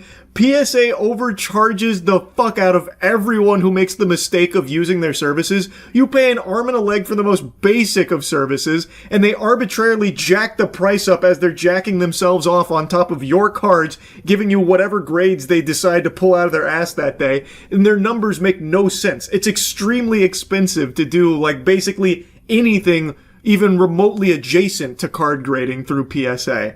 So, like, I'm not surprised at all about the reholdering being nearly $200 just to fucking update the slab. It's crazy, man. It is actually crazy. That price didn't shock me in the slightest. I'm actually surprised it wasn't $1,000, knowing PSA. They would also like to offer to have the item encapsulated as the current PSA grade or as authentic at no additional cost. How kind of them. As discussed on the phone, I understand you have concerns with initial market values. Please note our fair market value pricing is established by calculating the average sold prices for comparable items. And they say if you show any difference, we'll forward them to the pricing evaluation team. Now, the reason why this is such a crazy deal and such an insane, insulting offer is because the last sale on this card was $45,000. Offering $20,000 as an average is a spit in the face, and I'll explain later why. This is where it gets extremely spicy. That card sold only a couple of weeks ago by PSA. Then this is where it gets a little conspiratorial, but I think there's a lot of merit to it. There are people that are speculating that they didn't actually damage his card when reholdering it. The encapsulation process, it's a psyop. It's not real. What they're thinking might have happened is PSA, when reholdering that PSA 10 Deoxys that was submitted, they took it and then sold it themselves, and then instead gave him a 6, saying that it was damaged and now it's down to a 6. That is a theory, just a little game theory that a lot of people have, because you need to stop and consider just how unlikely these circumstances are that PSA had 2 PSA 10 Deoxys lenticular cards from 2004 at the same time, when there is only 38 of these cards in the fucking known universe. And somehow PSA had 2 of them at the same time. When this card was being reholdered, they had already been selling this other 10 that they had for $45,000. The timing is just very suspicious. PSA was who sold that $45,000 Deoxys. But even setting aside the conspiracy, even if that's entirely just wrong and a bunch of fiddlesticks, they have their own data to pull from for the fair market value. They, PSA, sold this exact same card, this PSA 10 Deoxys, only a matter of weeks ago for $45,000. So wouldn't basic logic stand to reason that they would view that card as $45,000? So why are they now telling this poor guy here who just lost this card now because of their incompetence that actually fair market value is about 20K? So we'll give you 19K because we're splitting the difference here with the 6 and that. When they themselves have already sold it for 45K. They should know that that is the fair market value. That's what you just fucking sold it at. So why are you feeding this guy a bunch of nonsense? Why are you blowing smoke up his butt? That's why it's been like so big. And like, well, I mean, just damaging a card this rare is already going to be a big story, but this blows up even further because of just how fishy and shady this whole thing is from PSA. They sold this exact card for 45K. Why are you now trying to turn around and say that it's only worth 20K to this individual here whom you've just ruined that exact card for? It doesn't make sense. It's weird. And the thing is, if they gave him a decent offer, I wouldn't need to make this video. They actually threatened the dude if he made it public. This is like the stuff I would expect Kevin O'Leary to write if he was on a PR team. Please let me know once you find those listings or if you choose to accept their offer. Should you choose to accept the offer, due to the offer being over $500, we would need you to sign a standard release agreement. So their excuse is that because the offer is over $500, he needs to sign a hush-hush document. If you approve the resolution as offered, you would receive an email link to the DocuSign to review and sign the agreement. Please be aware that should you accept this settlement offer, our standard settlement agreement includes a confidentiality provision. Sorry, I'm sick. My brain is fried right now. Any public disclosure of the settlement offer may result in our rescinding the offer. That's pretty stern. That's rather frank, but they do give you a nice little sweet apology at the end saying they sincerely apologize, and I think that's coming from a genuine place. Thank you so much, Dorothy, for that. Now let's get into the meat and potatoes. As he said, if it was like a decent offer, it's like, hey, we blew it here, man. We ruined your card. We'll just give you like the 45K or whatever that the card is worth. We literally just sold one, and we'll move on past this. But they don't do that. Instead, they lowball him an offer based off of just imaginary nothing math because they're trying to screw this guy over. And then they're saying at the end of the email that if he accepts it, they're basically going to lock him into confidentiality where he can't disclose anything about it because it would make PSA look really bad. And I think it's pretty clear he probably hasn't accepted that offer. I imagine, will be rescinding the offer as Dorothy threatened to do in the end of the email there. And I think it just is a really, really bad look for PSA here across the board. I don't think they could have handled this any worse. But I also think this is a really nice look at how a company like PSA operates.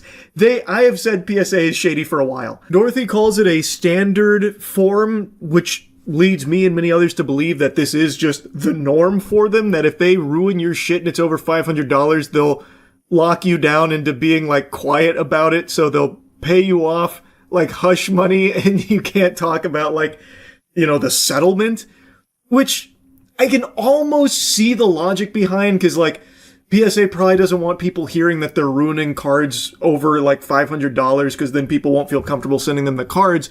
But on the flip side of that coin, it would probably be good for their image to be like, hey, look, mistakes happen. We handle so many cards, this volume. There are going to occasionally be these hiccups. And when that happens, look at all of these people we've taken care of when we've made an error. Like, I feel like you would want them to like say like, no, I was upset about it initially, but then it got squared away. They gave me exactly what the card was worth. But that's clearly not how they operate. They'd rather just have it be like seemingly really lowball fair market value that they just make up poof out of nowhere based on nothing tangible. Like, it looks like what they tried to do is take really old sales of that card and then like kind of take into account their most recent sale and then find the average, but that's a stupid way of doing it because of how much the hobby and just the reselling has blown up. Like, it makes no sense why you wouldn't just take the data from the most recent sale your fucking self has just done. It seems like it's just a very underhanded tactic in order to try and justify these lowball amounts that they're offering that appear to be standard based on Dorothy's email. And the confidentiality I just don't think is a good idea. Even though I can almost see why they're trying to do that, I think it's still just a shitty look. I think it would be far more effective if they just said, like, again, we made a mistake and this is how we correct it. Look, he's even posting about it. We gave him exactly what the card was worth when we fucked up. I think that's a lot better than, we fucked up your card, now shut up and take this much lesser amount than what the card was worth. So in the final picture, Brian includes the sales of all the past, cards of the same card, all the past sales is what I'm trying to say. And as you can see here, the last sale in February 2026 was $45,000. Now, just to clarify, because apparently Tony over here says, my only thing is that the card itself is different in that 45K sale, like different artwork. If you compare the exact same card, then they are fair. Oh my god. This card, they're saying the artwork is different because it doesn't look the same as this one over here. It's the same card. It's lenticulated. It has 3 different artworks on it. I liked that section because I also saw a couple of people on like the original post saying, dude, what the fuck are you talking about? It's not even the same card. The art's different. So I guess we've reached a point where people don't remember what lenticular means, like what those items are, like what they look like. The reason it looks different there is because it's just at a different angle, so you're seeing one of the different arts. It's lenticulated. There's 3 arts there. Like, Jesus Christ, it's the same card. And it only takes like 1 second, actually 1 second, to just type it in yourself to double check, like, is this the same card? Like, I don't know, it's different artwork, but maybe I just don't know what lenticular means. Let me look it up. Oh, okay. No, I see. Now I get it. But no one wants to do that anymore. They'd rather just immediately just type that stupid shit. And I know some of you are wondering, like, look at these other sales. They go from, they're 5,500, they're 10K, 15K. Why is this 45K the one we're looking at? Well, you answered your own question. Because as you can see, cards are fluid. Their prices are going to go up. And it's only getting higher as time goes on. And when a card goes up in value, you can't just value the next card you sell based on the average of the past 3. That's not how it works. If anything, the card should be worth more money because as you can see, there's a clear demand for this card and it's going up as time goes on. Not only that, with a card this rare, every one of those sales, the reason it keeps going up is because there's less and less of them that exist, and there's not going to be more. I would be beyond surprised if we saw another PSA 10 of this card within the next, 2 or 3 years. It's very, very, very rare. So that's the reason it keeps climbing. So the most recent sale being 45 should be the one that they would look at the fair market value for and extrapolate like it's at least 45K. You wouldn't be taking the averages of the other ones because it's growing in demand and also in scarcity. There's not going to be more. So it's going to go up. And they know that. Again, this is just a very convenient way of trying to save quite a bit of money here for their boo-boo. Anyway, though, this is a good breakdown of the PSA situation here from Snomnom. I'll link the original in the description. And yeah, that's really about it. So yeah. Searching the toilet for a stinky snack, but we caught you red-handed? Are you allergic to phones? Perhaps even addicted to phones? Addicted to shitting while on the phone? Married man getting a phone call from the 18-year-old he's paying for sex? But what do these all have in common? It's germs. And how do you fight germs? You don't. We do it for you. With this coffin for your phone. Just slap your dirty device into this sarcophagus, press the button, the lights come on, and it'll sanitize in 5 minutes. It's like a private EDM concert for your phone. This product also ships with our revolutionary 4-dot system that lets you know when your phone is done cooking. Just pop that bitch on out, and you'll see that your phone is now 99.9% bacteria free. As well as charging it, we promise this will be the cleanest your phone has ever been, you filthy pig. And if you're not totally satisfied, then please feel free to call us and I'll send your money up my asshole. Here's a scientist playing with the corpse of Walt Disney. I'm kidding, that's not a scientist, it's an actor. I was able to fool you thanks to the ultraviolet technology that we've infused in our device. And of course, there's no harsh chemicals that'll lead to a burnt cell phone, nor will it hack any of your private data. Now I know what you're thinking, how does this bad boy work? Let's take a peek under the hood and look at these dual germicidal UV lights in action. It's a goddamn orgy of germs in here. None of them stand a fucking chance in this Thunderdome, let me tell you right now. You invited me to your house and I brought a black light, I found cum stains on the toilet. the mug, the garbage can, your own mother's face. How did this happen, you're wondering? Well, it's because you have no control over your ejaculate, but now you have control over where your ejaculate ends up and what it stains, as long as it can fit with inside our zero-germ hyperbolic time chamber coffin. And I mean it when I say this motherfucker can clean anything. You could do a cell phone pin plus glasses combo in the remote control. You could put a pile of dog shit in this thing and it'll clean the germs off it and make it good enough to eat. By the time this thing's done with that dog shit, it'll come out looking and smelling like a sugar cookie. So don't be a fucking idiot. What are you waiting for? Don't wait. Get the zero germ now and start eating dog shit for breakfast. We've now got the other middle floor bomb site in play for Shopify. It'll be reading room. Again, Did you see Ambi 21-1? Yeah, I had it up on my phone. For a rush from the mining window, of course, this time you want to go for a top. We looked incredible. And then just kind of sandwich your way into sight. Hence why the now we just got to do it again. Not completely identical for G2, except the lack of a sledge in this round. Whereas Rebellion, they also are looking to have a very similar lineup as well. That C4 almost getting good damage.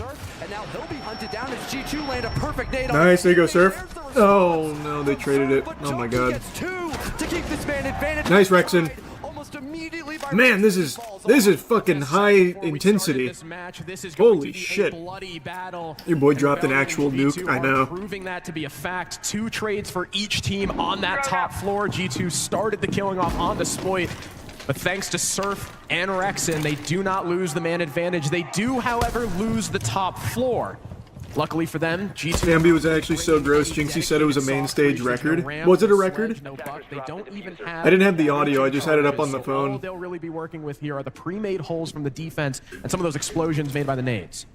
Speaking of explosions, still one more nitro cell here for Canadian. It was 21-1. No, I know what the scoreline was. I didn't know it was a record, though. Potentially set that off in the right direction to get a man advantage now for Shopify. Air jab coming off, denying that rotate from Brown, I believe, and giving G2 a moment just to catch their breath, gather more information before committing into reading room. They've got the vert control upstairs. Benja even dropping the diffuser off the dip of that fall off by New. Come on, boys. Come on, boys. God, I want this so bad. I really want to see them win. I want to see them take it all. Rexon also worried about this hatch that Benja Master looks like he really wants to drop. We know how much he likes to learn. I believe he heard Rexon on his runway, but Rexon instead, I think, just one-taps the hell out of Alamau. C4 up from Canadian does not land, but now trapped in the Banshee is Benja. He's got Case planting in default. The coverage from upstairs from Shaiko, though, is nice. Rexon is cooking. Steps up for Shopify Rebellion and puts Shaiko, the lone Frenchman, on G2 in a 1 versus 3. Let's go. Good shit, Rexon. On the player on white stairs. That's Canadian, who's got the shotgun out. Up he goes. Shaiko cleans him up. 2 more to find now. Ambi and Rexon, though, far afield. Shaiko getting a little bit slowed down. Almost catches Ambi. Oh no. Oh no. And now Rexon's the last man standing. More information is available for Shaiko, but Rexon is just quite not close enough. Oh, thank God. Good work, Rexon. Woo! Too close for comfort there for Shopify, but burning out the clock will tie us up 1-1 off the back of Rexon's 3K in that round. The trades upstairs, denying G2 that early man advantage to snowball against Shopify. They had a lot of vert to utilize in the site, but instead Rebellion, to counteract that, just simply play in the further back regions, over by Fireplace, over by Reading Hallway, waiting for that laundry hatch drop. Those longer angles really being a benefit to Rexon's 2-shot DMR on the Tubarão. And again, giving G2 no options to plant. They have to go for the gunfight. Shaiko gets 2, but runs out of time before he can try to fight for the 3rd one there. And we're now not going to be going into bar and cocktail. The more I've watched Pro R6, the more I realize how crazy the player's game sense is. I know. On the stall. G2 have been having a slower approach overall when it comes into these attacks for Cafe. So I think the Clash of Smoke is a great adjustment here to add into that. Yeah, big trades again from Shopify Rebellion on that top floor. We talked about how good the trade game is. Yeah, I've watched every series in SLC for the squad. I've only watch partied 1 though, so this is my 2nd watch party for it. This is the main stage, baby. This is the big one. There's, of course, a roam up. This is where legends are made, man. God, I want them to win it all so fucking badly. Now being brought from Stomp, and Ambi taking a lot of early damage here from G2. He's down to about half HP. Luckily, he can still play for that C4.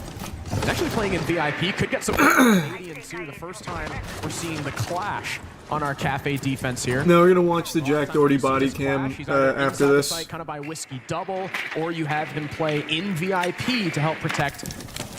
Well, in this round, it would be Ambi.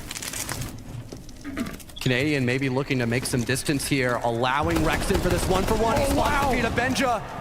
Almost an opening duel, but Benja backs off immediately. Doesn't want to tempt fate there. So the Brava can still remain alive just for an extra gun, maybe to deny some utility as well upstairs, but Benja is literally 1 HP. That barbed wire that both Canadian and Surf have brought, that might just be what downs him in this matchup. That'd be really funny, actually. We've seen it before. Speaking of barbed wire, Doki punches it once and leaves, baiting out the shots from Ambi. Oh, come on, boys. Come on, boys. Focal point of the Rebellion's defense here. Canadian tempting fate. Benja keeping him at bay. Canadian then just picks up the shield, confirms the position of the Brava. Meanwhile, Stompin has been performing some renovations upstairs on the ceiling with his boogie drones. Lots of angles now opened up. No kills being had for G2. Nice, Rexon. There you go. Way to finish it off. The Rebellion to start things off. Rexon trying to do his best. Rexon's cooking right now. Taking off what little was remaining from Benja's health. Rexon's in a flow state. For the Rebellion as well, Shaiko detected from red. The air jab to try to... Oh my god, it might just be Rexon's turn to drop a 20 burger. Their way from Brown stairs, but there's so many angles to contest them. There you go, Ambi. This is 5 for the Rebellion as they remain strong downstairs. Alamau stuck outside reception. Shaiko on the other side of the map now coming down red. Canadian nice. The shield cuts down the IGL for G2, and Shaiko finds himself alone. Down goes Spoit. But there's still 4 more for him to find, and look at this! There's a long-range totem pole from Shopify Rebellion as they hold on the carpet with all 4 bodies. Shaiko, I don't know how the hell you're gonna win this, man. You might be one of the best players ever. But Shopify Rebellion are trying to make damn sure nice. you can get down these stairs. Nice! The Rebellion once again collapsing in on G2's attack. The early information off of Canadians' clash to Aloy's coaching on Sunday. Yep. From reception lobby as well. Benja having no real chance of contesting another gunfight later on as he's so low on HP from Rexon tagging his feet, I believe, from underneath the van. If not, it was Spoit maybe on the other DMR, the Aruni. Which one's Moist Team? Rebellion. The one to finish off Benja. That's now the man advantage. The rest of the Rebellion having tons of information on G2's attack, primarily focusing on... What are your thoughts on DMC2? I still like it. I had fun playing it. It's the weakest in all Devil May Cry, but it was still good. Like, it was still fun.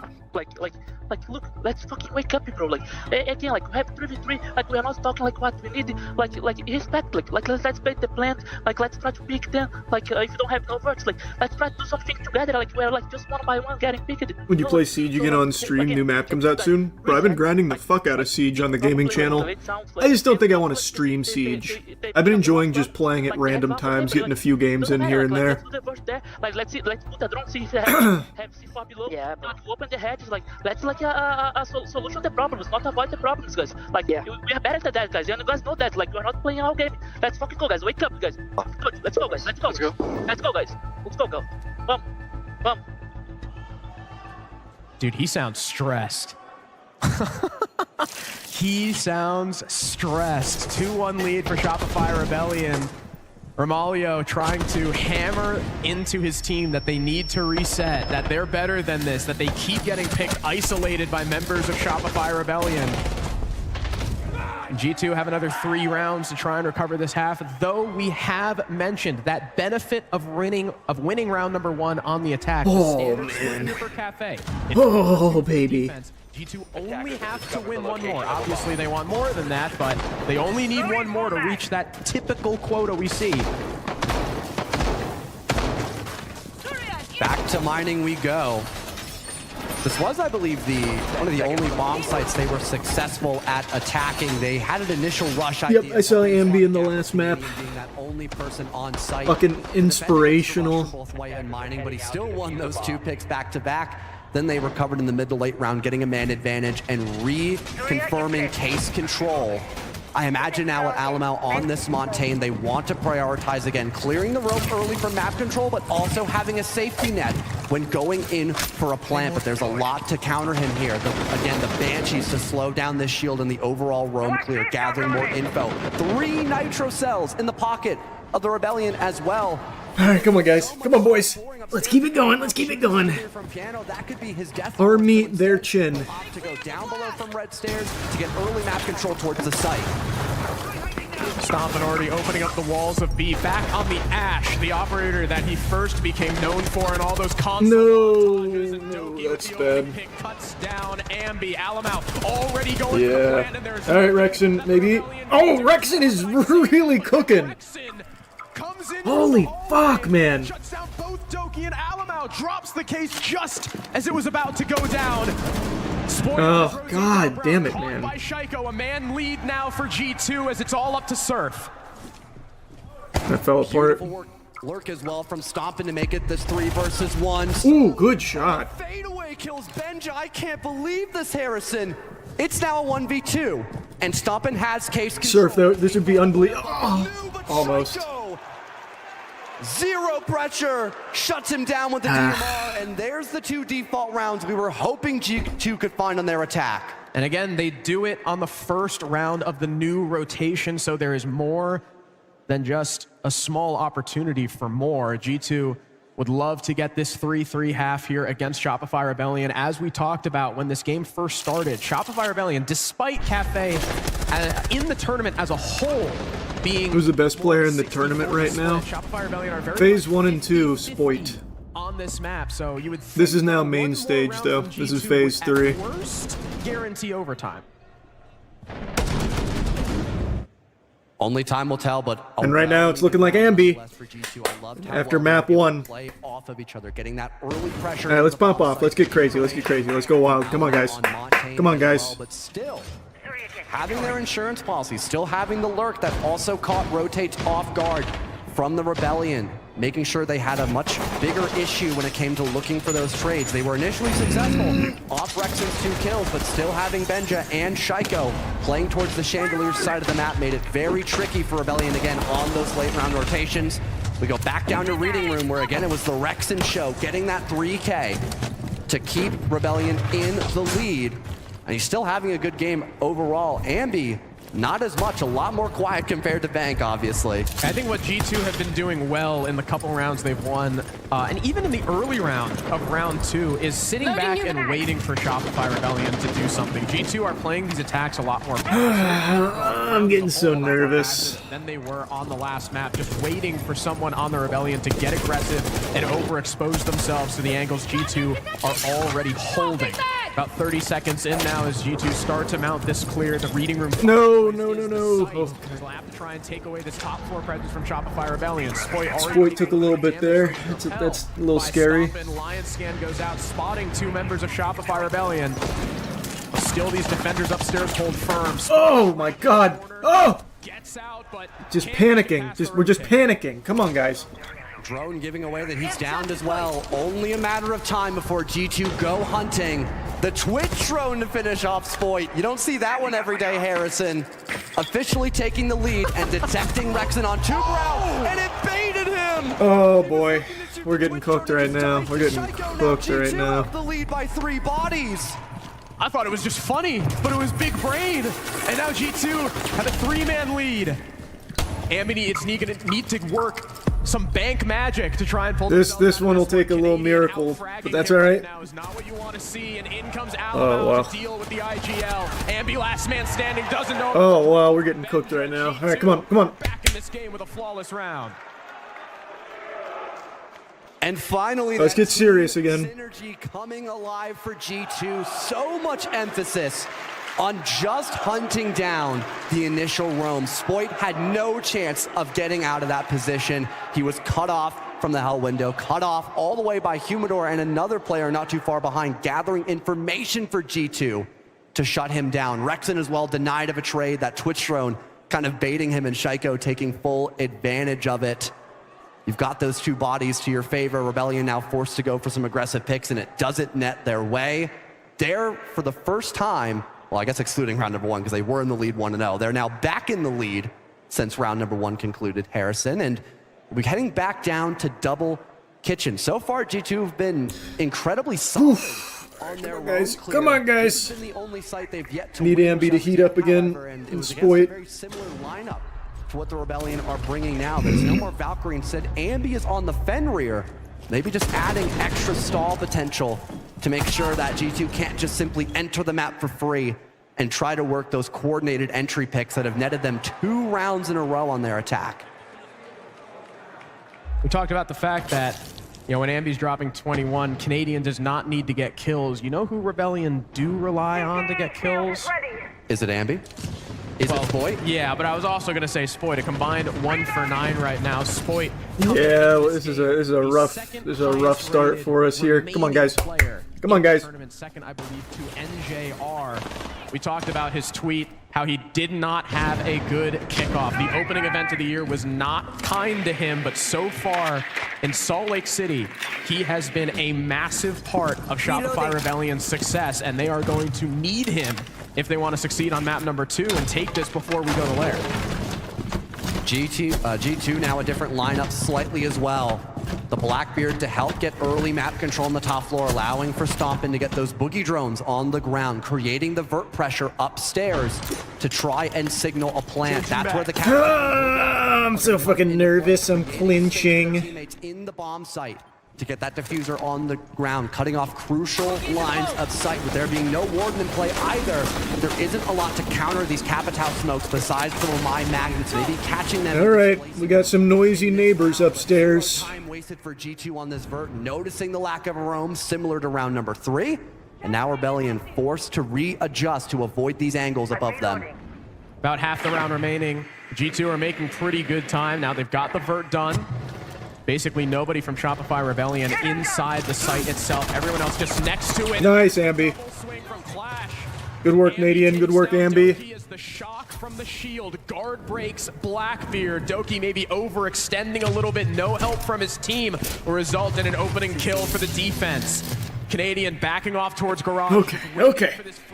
That's a good pick. Sure to come from G2. There's 2 members setting up for it. Stompin trying to push his way down White Stairs and isolate Canadian, but now staring at Oh, don't do that, Nadian. Ambi could come in to support. Oh, how do we not get that? How do we not get that? Him up with the asphyxiating bolt. And now G2 have started to cement their place in the bomb site through Freezer. Alamau crouching in, gets in behind bunker. Here comes Surf with the peek though. Good shit, Surf. Oh! Woo! Hot! That was hot! As Rexon and Surf once again put this. That a boy, Rexon. Good work. Holy fuck.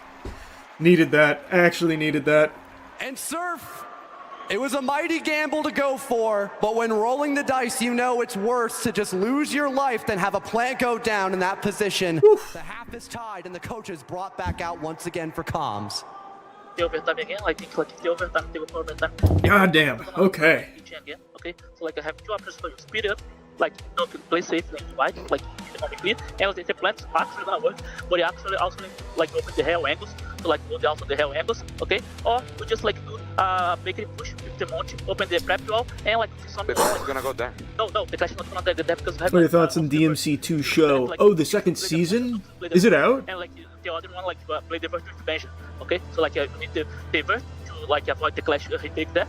So she can't play like a prep, she can't like hit take like the kit for take, and then like we have the monte push kit because they have better bombs, like just like the Omega. Okay, so like. Did you get the Trump phone? CoffeeZilla got his.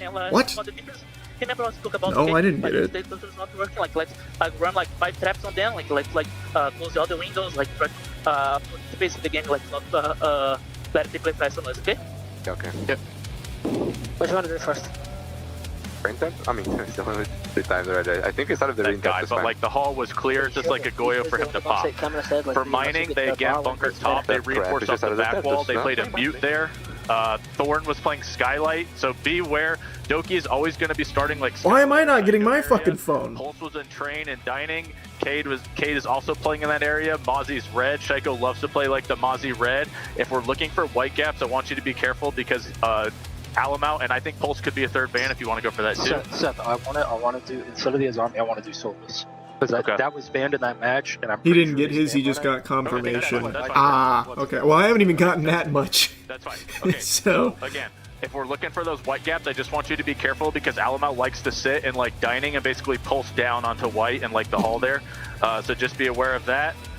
For mining, again, Benja just likes to again place under with C4, and again they're going to play under Skylight, Shaiko. Like it's very default setups. We just make sure we're prepared for react. G2, Ramalho warning his players about the shield play from Shopify Rebellion, trying to I could be open to it, Eddie. hammer the point home that they need to be holding vert. They need to play traps. Again, with how fast Shopify Rebellion like to be, if G2 force them through a maze of utility, it will be sure to slow them down. On the other side, Shopify Rebellion banning out the Solus. We heard Canadian say that instead of the Azami, he wanted to take her out instead because G2 do run this operator a lot. They even contemplated banning the Pulse too. And are we going to see 2 more information bans? Not really. I mean, Monty, kind of. Cade, no more utility, so that's going to be Shopify Rebellion, just making those breaches a little bit easier. But so far, especially in that first half, there was tons of information getting banned, right? No Solus, no Pulse, Deimos, Snake, Valkyrie. Here on the other side, both teams are going to have a little bit more info available to them. Okay, CoffeeZilla hasn't got his Trump phone yet. Tying up the half as Okay. they go towards the attacking side now. G2, of course, emphasizing different information operators with there being a Solus ban. Instead, Alamau is now on the Pulse, which the Rebellion did warn their teammates about during the halftime. I was gonna say, that's no fair. We've got some other traps emphasized. Doki is on the Thorn, Shaiko with Legion, and Rebellion as well, not having to worry about that Cade on the board as well is going to make hard breach significantly easier, much faster for them to open up these power angles. And if a mirror is on the board, you typically see the Cade in. All right, boys, come on now. To have those mirror windows alive. We need Spoit to start coming alive here. As well, but the shields, something that G2 were prepared for with this composition, will now Spoit on the gridlock. Canadian on the repick goes for his coveted Blackbeard. Again, there's that shield play that Ramalho was talking about. Blackbeard, of course, we did see in the previous round, instantaneously punished by the Clash. Now, G2 aren't bringing her, but again, they've got the traps. They've got Legion and Thorn, who are sure to be a thorn in the side of Canadian. I don't get it. I don't get it. All right. Hey. G2 also have the Pulse. Alamau, instead of Solus, will be continuously scanning on this heartbeat sensor to make sure he knows exactly where Shopify Rebellion are coming from. He's also got 2 C4s available to We him. need Spoit to come online here. Rexon's cooking right now, though. Obviously want to clear the top floor. They've got the Blackbeard and the Lion for the clear. Spoit to shut down those staircases once they have control, and then we'll see Ambi do away with the ceiling above the bomb site. Razor Bloom dodge there from Canadian. Some extra utility now off the board as he works his way in through bar. Avoiding this pulse from Piano is the best outcome to keep this shield alive as a Lion scan will now go off, allowing more map control to be established here for the Rebellion, but this gives a lot of time for G2 to also adjust. Pulse hasn't caught us. How much emphasis is going into the top floor clear. It's only Canadian as the roam falls off that can now allow for the Boogie drones to come in here from Ambi.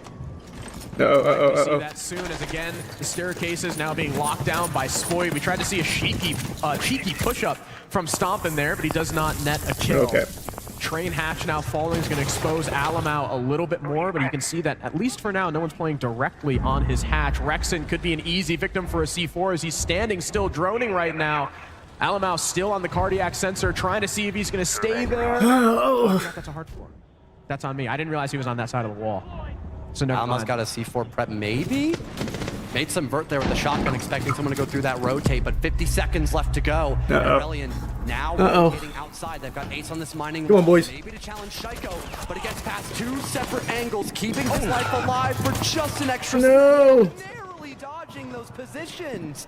to keep us at a 5 versus 5. But again, all this pressure. All right, now it's just gonna be a Zerg rush. We were slow clearing. 35 seconds left though, and G2 are still 5 strong. This is going to be a difficult execute for Shopify. Oh, nice surf. Okay, that's all right. But Spoit is immediately traded back as Benjamaster lines up two. A man advantage now for G2. Alamau also in kitchen Ambi? for the C4.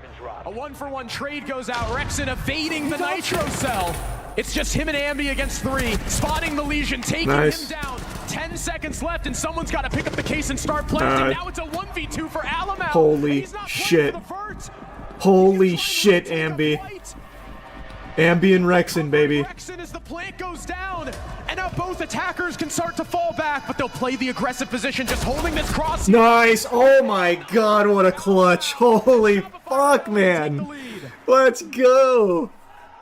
Holy. Like a book, Harrison, the halftime call from the coach, expecting the pulse. Rebellion were prepared for it. They dodged the Nitro Cell. That was the win condition left for G2 at that disadvantage. They readjust the plant position. They force the pulse to Rexen and Ambi are so locked in. By Pillar as well, by Ambi, to at least get that advantage initially and secure a very straightforward plan. And for Rebellion as well, the initial clear upstairs went by so seamlessly. It felt like GT were terrified of trying to clear out against Canadian on the Blackbeard, despite there being no one directly behind him to play for his contact. Instead, Rebellion were waiting outside. They didn't want to lose any initial picks. They wanted to keep the gridlock and ram intact for the vert and flank denial, which worked like a charm. They had plenty of time to set up for vert pressure, which netted them a lot of success in the mid-round, and site control, forcing back G2 to go for the win con of Alamau on the pulse, which again, they were expecting, they were ready for it, and they denied it. But then Rexen and Ambi coming in. There's the kill from Rexen, and then Ambi with the perfect coverage, stopping. Oh, that's dirty. Obviously unable to deny from below because Rexen moved onto the hard floor for the first time since round 3. Shopify Rebellion hold the lead despite Spoit being 0-6 right now, and you have to imagine he has been so consistently dominant throughout this entire tournament so far. It's only a matter of time before he wakes up, and if Shopify or Rebellion are doing this with him basically having no contribution on the scoreboard, how good are they going to look when Spoit gets activated? Yeah, if we get Spoit activated here in a second, it's fucking curtains, man. Oh my god, Spoit is having a rough one right now, though. Number 8, down goes the ace, but at least those Selmas got deployed to open up the prep wall, to open up the single wall from Small Bake, looking into Large Bakery.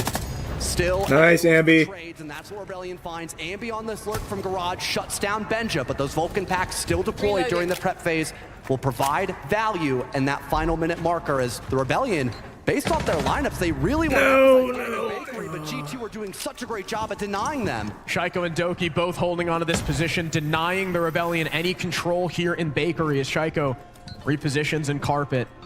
The Rebellion maybe now looking for a different angle, seeing that they can't really get themselves in. You see Ambi outside reception. Rexen also rotating over to the right. Each player from the attack currently split off. Come on. Oh, this is going to be really hard. Towards Small Bake. Rexen joining Canadian back at Bakery door. No. Oh, good shit though, Ambi. Good trade. Advantage for G2. The Rebellion were able to fight out of a 2-3 disadvantage just last round. Can they do it again as Ambi is forced to take? Oh my god! Shaiko perfectly. And Ambi's good for 3 kills. He and Rexen have. He also saw him cross, so he knows where one of them is. Holy shit! 2 versus 2 against the biggest frag. Ambi Rexen. And 50 seconds left for intel, and look at the utility left from Rebellion. They've got 2 smoke bolts and pocket EMPs. No! That utility, but Alamau, no, unlucky timing. Now it's just Rexen in a 1 versus 1. But he takes down Stompin. Does he have any information on the Aruni's position? She has since worked her way up towards Small Bay. Come on, baby. You saw it, didn't you? Right angle, rotates his way into sight. Lit up to 180. No! Is better in this one. IGL ties the game for G2. By the skin of their teeth. So close. G2 tie us once again. Off an incredible entry department and keeping Bakery control for over a minute and a half. Fuck. early. That was keeping so him close. Activated for the Rebellion, forcing the trade from Ambi across the map. It was a good lurk, but the adjustment had to be made as they're still contesting for Bakery. Keeping someone directly in that position against the single wall, and that's another kill for G2 and a Nitro Cell, getting rid of the ROU. Damn it, that was so close.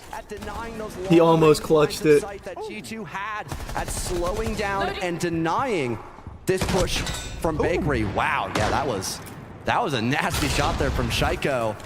Although Rebellion had a good job of baiting out the Legion here with Ambi attempting to pull out that goo mine and just going back to being gun up, it wasn't enough as G2 just kept upping the ante for those picks. Come on, Spoit. Come on, Spoit. We need him to come online now. With a potential favor from them. We've got Oryx back in play, which I can't remember the last time I've seen him on Cafe specifically. This is a very interesting op, maybe used to counter the shields, but there are none in this composition picked by Shopify. Yeah, I think it's a similar situation to Bank. While Cafe is not quite as large as Bank is, it can be just as, if not more, vertical, which, like you mentioned, the Oryx can jump. Come on, Spoit. Come on, baby. We just need him to get contributing here. Allows him to completely circumnavigate. We don't need him to go crazy. We just need him to start contributing here. On those staircases, you don't need stairs if you're Oryx, and I think it's just he has the added benefit of being able to counter the shield that Shopify Rebellion do like to bring. It's just this round, just like on Bank actually, they don't have that, so we won't see that interaction from the Oryx. Surf on the IQ because they saw the Mozzie and the Pulse being played, so he'll be able to keep almost constant track of Alamau's position, who's currently playing underneath the extension to support with information. Oh, come on, guys. Come on, come on. For a Nitro Cell from that main window. Could be a very deadly combination if G2 play their cards right. But it's still the Rebellion taking their time. A slower approach this round, going from top to bottom on the map. Spoit creating vert and some pressure, looking into Piano, and there's still Nitro Cells at the ready for G2 once they have the initial information off this. Oh, no. Unfortunately, though, he whiffed. He misses the opportunity for the kill, keeping us tied at a 5 versus 5 as he pushes deeper in the building. No harm, no foul, though. He hasn't lost his life, and Doki looks to retake into Piano. Oh, okay, way to trade it, way to trade it.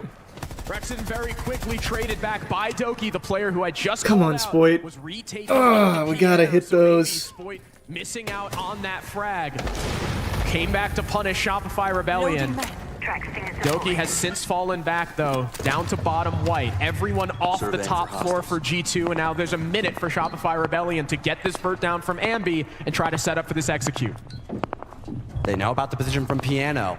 Maybe expecting this hatch to be opened up could be a great bait to set up Benja with a Nitro Cell now, as you hear that shorty in the background. Come on, boys. Come on, boys. Angles. The Boogie Drone deployed as well, opening up reading room. It looks to be the main execute point for the Rebellion, as they now have the angles. I'm so nervous. Nice, Canadian. There you go, Canadian. There you go, Spoit. There you go, Spoit. This could be a seamless attack from Rebellion, so long as they keep. All right, Spoit's here. By Spoit finally entering the lobby. Okay. This map leaves just Alamau, a similar position alone as Pulse. Canadian 2 kills on that entry, and Spoit waking up. Nice. Nice. 3 kills for Spoit. We talked about it. Okay. The round prior. Okay. How good he is. It was only a matter of time. There's a little 3K. How good are the Rebellion going to be in the remainder of this map if Spoit can keep it up?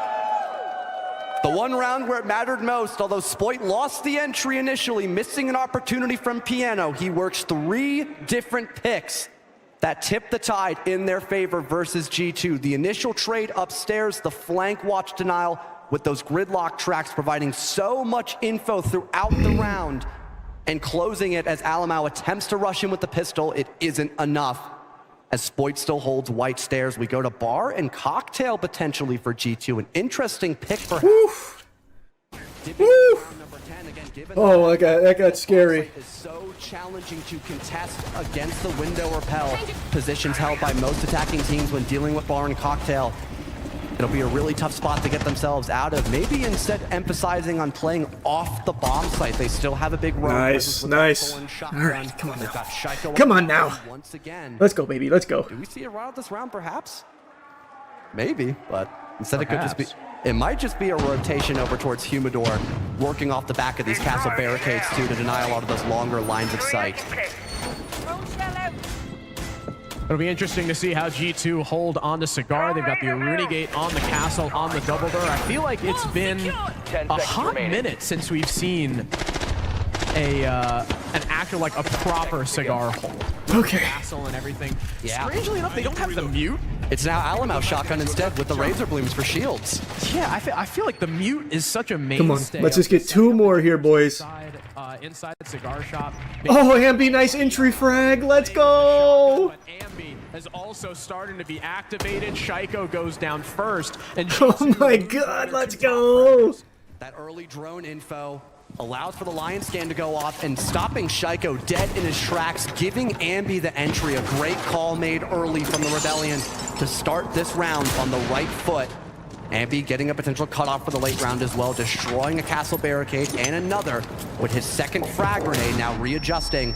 Great value gathered early on for the Rebellion as they begin to look towards this double wall. Again, there being no mute jammer, there's nothing to deny this main breach leading into Ticket to be opened up. They could try to avoid Alamau with the Thorn shotgun, maybe having Canadian throw this frag grenade to push him out, but instead he'll overcommit and try to look for a kill under the hatch. Ooh, it's a scary, gamble. Scary. If he succeeds, we'll be calling him a genius. If he fails, we'll be calling him a moron. It's one of these 50-50 plays. No one from the Rebellion peeking it just yet, though. And no, be careful, Spoit. C4 can't just lob one onto the roof to get a cheeky kill. Canadian and Spoit so tantalizingly close to this. The Dokkaebi call is going out. They have to know. They knew, forces him back. There's no peek, and Alamau gets away. Maybe a little too passive there from the Rebellion, but regardless, still a man up, not dying to Alamau. Okay. We're playing very, oh god. We're playing very slow. He's now stuck on the open doorway, and he has to take this Surf knows. Oh no. Oh no. Okay. He cleaned it. The teabag? Match point, hacking the cams, giving his team even more information. Should there be defaults up? Nice, Spoit.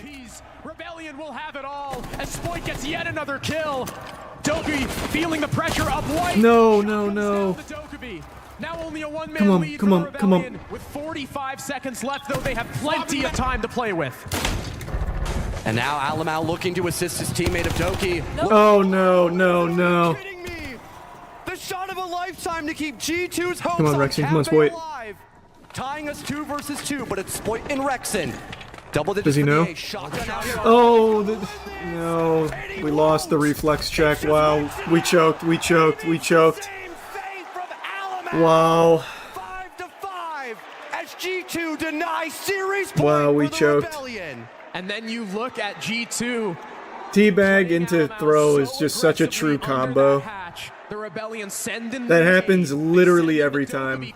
But they let him get away, and it comes back to bite them. Playing inside Cigar Shop perfectly, hitting like a life shot with the bricks on the CC against the player on the rappel, and then from there, playing perfectly with the M870.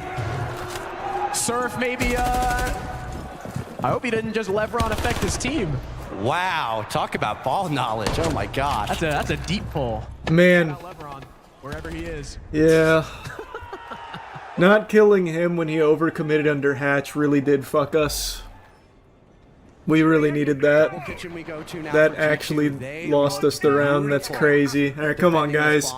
Come on, guys. Oh, that is embarrassing. Goal was to try to push into Bakery, get that single teabag, clear out the extension, and push through prep to secure a plant with the help of the ROU projectors. And once again, they'll be extending over by the Bakery side of the map just to initially deny that if things come down to the opportunity of it.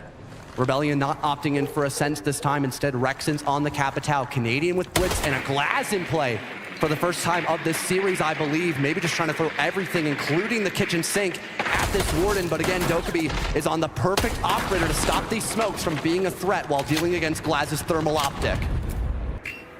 When it comes to a smoke battle, though, Glaz does tend to be a little bit stronger than Warden. Doki has to stand almost perfectly still to get complete use out of those glasses. The C4 that went through Bakery door that killed Canadian last time does not land. Now they're 1 down. They've still got 2 from Star and Benja. Here comes the smoke. Nice, Surf. Is good for the opening pick. And down goes goes that pesky bakery player that gave Shopify Rebellion so much trouble last time. Good shit, Surf. Right, come on, boys. Much better start here now for Shopify Rebellion. As they smoke off the small bake double, Surf will be armed with holding this position for a long period of time until his teammates can get into bakery. Canadian will lead this charge on Blitz. Some damage dealt from the rotate, but now they've got control of it, pushing through prep. Can G2 slow down this attack? Canadian is pushed deep. Nice, Surf. Oh, I don't think we needed to climb there.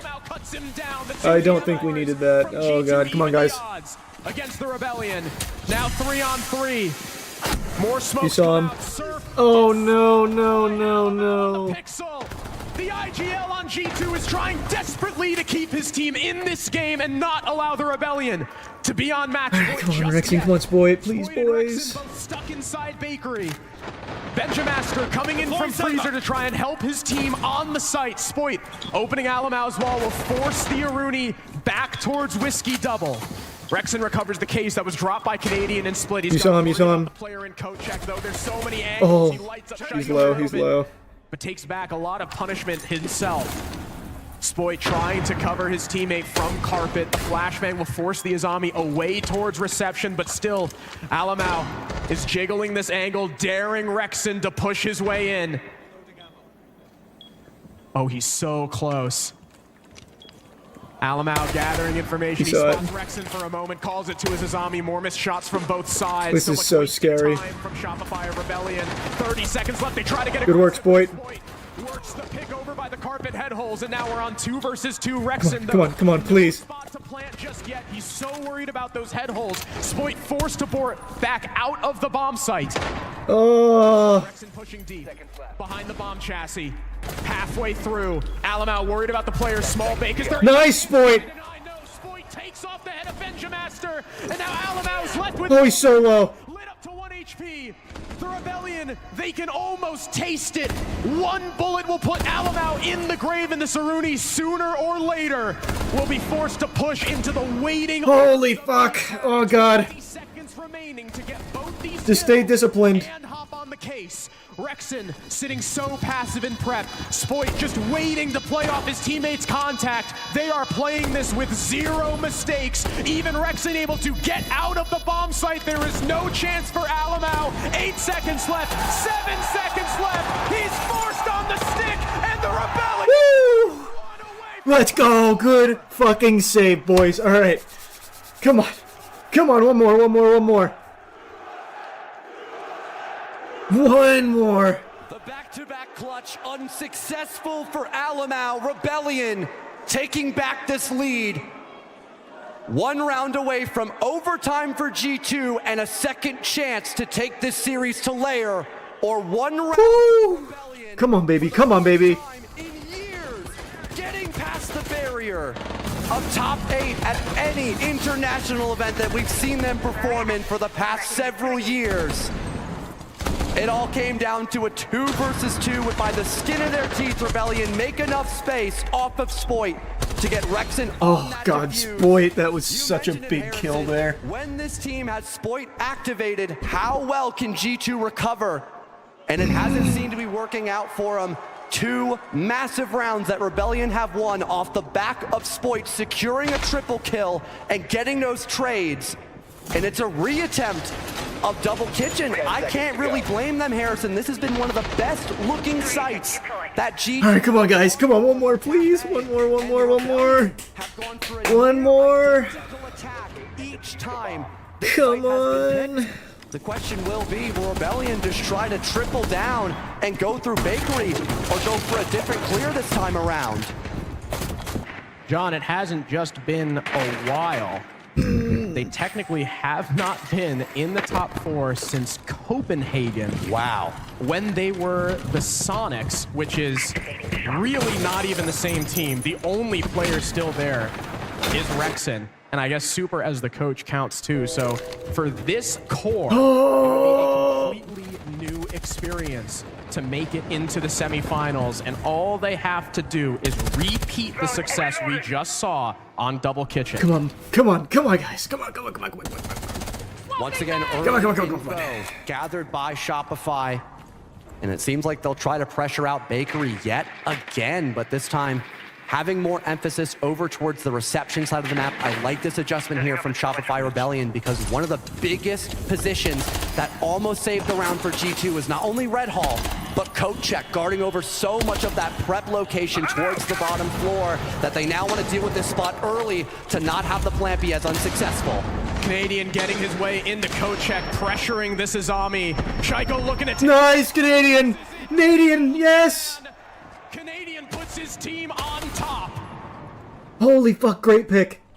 Come on, come on. For Canadian in this series and a massive one to find. Losing coat check control makes this site so challenging. That's why Alma wants to recontest. Nice.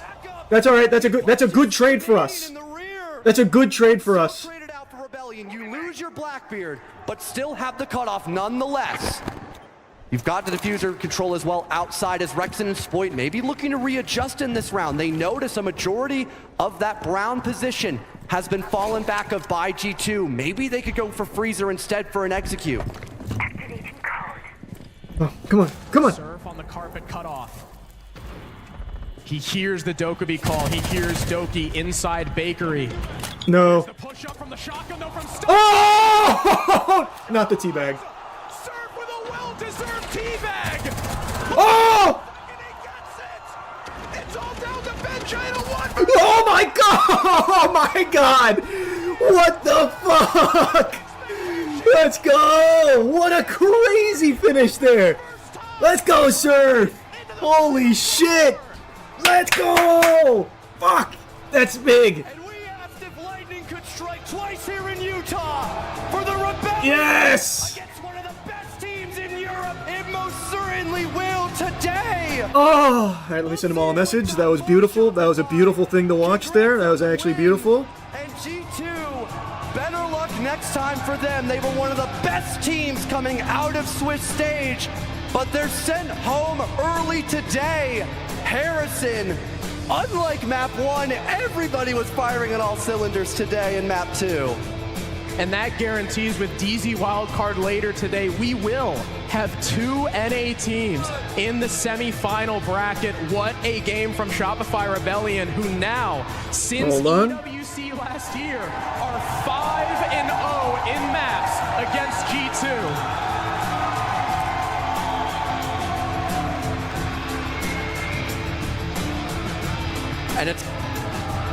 And with that being said, Harrison, I cannot wait to hear what Shopify have to say about this post-match series, and we won't have to wait any longer. It's Ian talking to Spoy. Hey, Salt Lake City! Rebellion are in the semi-finals!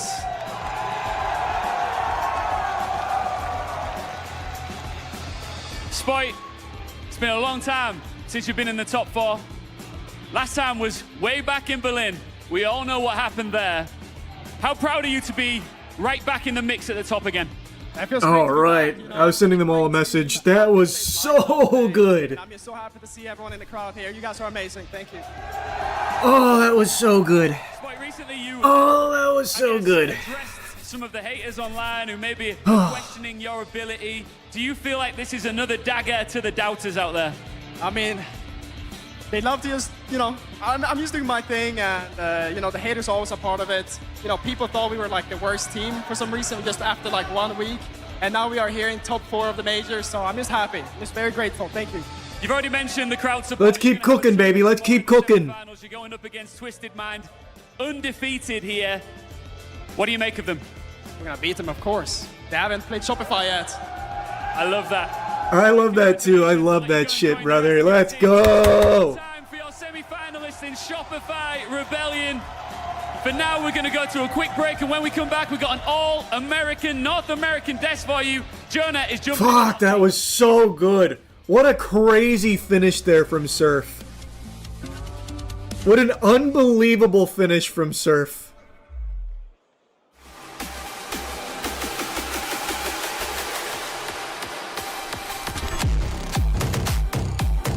Fuck, that was so good. Oh, that was so good.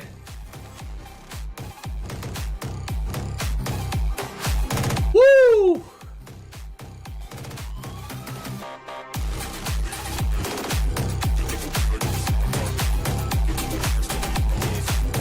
Is there more games with Shopify today? Nope. Top 4 tomorrow. Oh my god.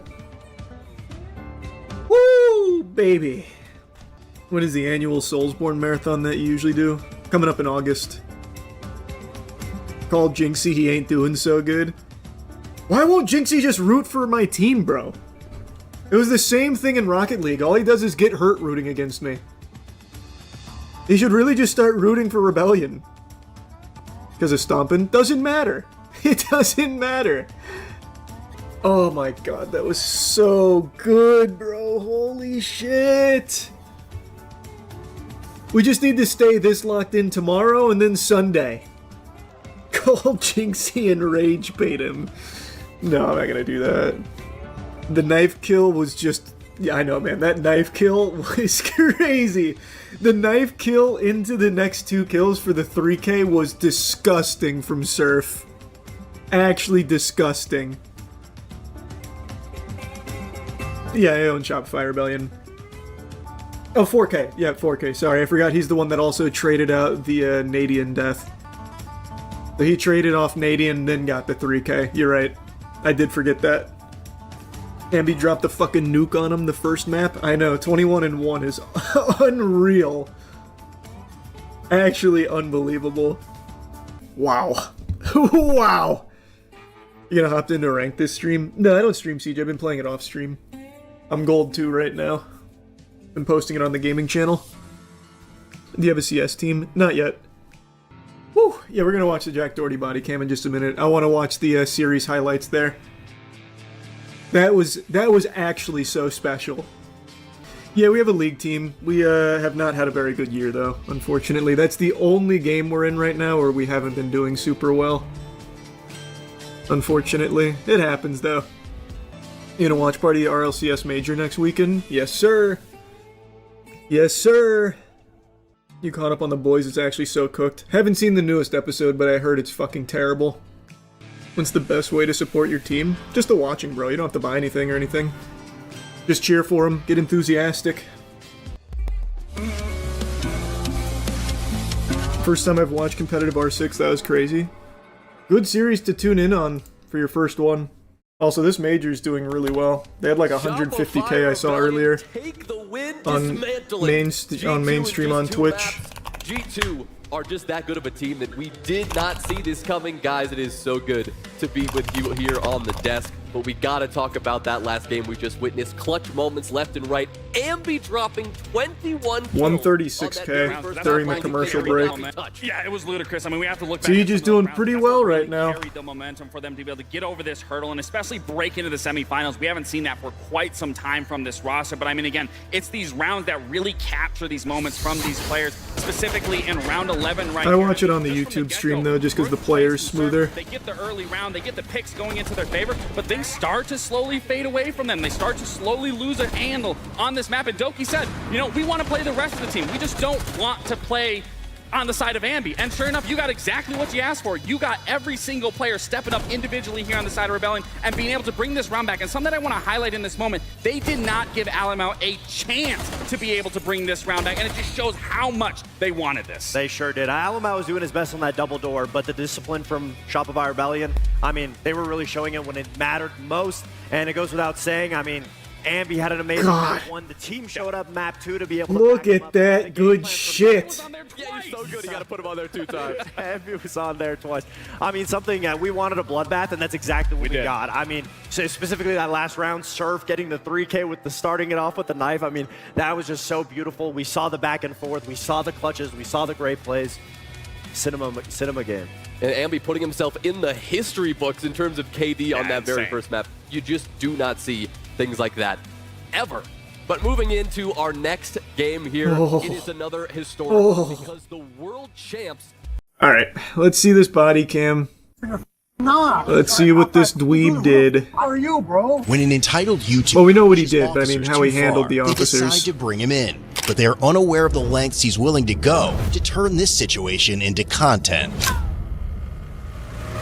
It is around 3 a.m. on the morning of Saturday, November 15th, 2025. And these Miami Beach police officers stationed on Washington Avenue in Miami Beach, Florida, have reached their patience limit with 22-year-old YouTuber Jack Doherty. God, looking like that at 22 is so unfortunate. He actually looks like a 12-year-old boy.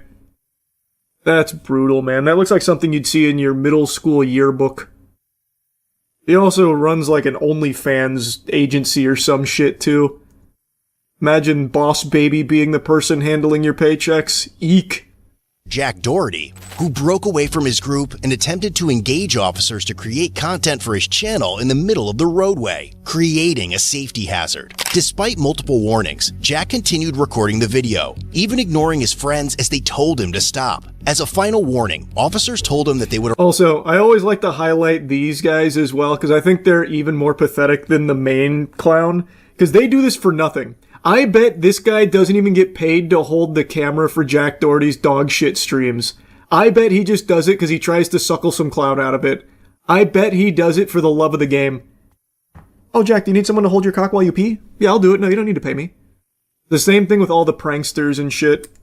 All the pranksters who have their friends run into the, like, fast food places with them, they do not see a penny of the revenue that the person makes. Arrest him if he didn't comply, to which Jack replied, "Once I'm done with this, bet." And now, as officers move to make good on that warning, they have no idea that Jack is far from done recording them on this day. What? No. I got him. Hey, yo, you don't want to go neither. Back up. I'm just saying I got him. Back up. Nice work, bodyguard. Back up. What a hero. He's like actually Spider-Man the way he tried to step in there and save Jack. You want to go with him? Go to the sidewalk now. Okay. No, I'm chilling. Now. You want to be funny? We tell you to get on the street. Go on the street. All right, I'm getting out. Who the you think you are, bro? I'm getting out the street. No, you're not. Like after I do this, who the are you, bro? I was trying to walk up the street, but doesn't matter, bro. All you had to do was get in the sidewalk. That's it. But you want to? Oh, Jack. Yo, you should have got your man out there. I was trying to. Now, as officers proceed to search him, they immediately find even more reasons to take him to jail, but Jack only sees it as another content opportunity, something the officers have yet to realize. Hey, free Jack! Who just said that? Like, who actually said that unironically? You should arrest that guy for public cringe. That's worse than indecent exposure out here on the streets, yelling free Jack Doherty. Put that man in cuffs ASAP. He is too much of an embarrassing loser to be part of civilized society. Lock that guy's ass up too. Oh, good. Chill. Can I take that off and give it to someone? Wait, no, you can't take it off like that. Yo, wait, let me take it. Can I take it off for you? You have to slide it off your wrist. You can't take it off anyway. Jeez, big man, you gotta go take it off. MDNA? I'll check it out. Give me some. There's also. But no, you really can't take it off that way, sir. Jack's got all the cool stuff in his Batman utility belt. Oh, wow. MDNA? Motherfucker. They're funny, bro. Like, it's not serious. Listen, I'm not even doing that. Listen, I get you. I'm just telling you. I know. Hey, sidewalk. We told them a bunch of times. No. It's not even that. No, you're cool. I was telling you genuinely. I apologize on his behalf. Why? Brother, you're getting paid to be his bodyguard, not his dad. Why are you apologizing on his behalf, bro? Just go on the sidewalk. You'll get your paycheck later. You don't have to be clown yourself like this for Jack. Just get the fuck out of here, man. Bro, I get you. You're still irritated by it. I'm not tripping. I'm just letting you know. That's not where I'm coming from. That's not where I'm coming from. I got you. That's good, bro.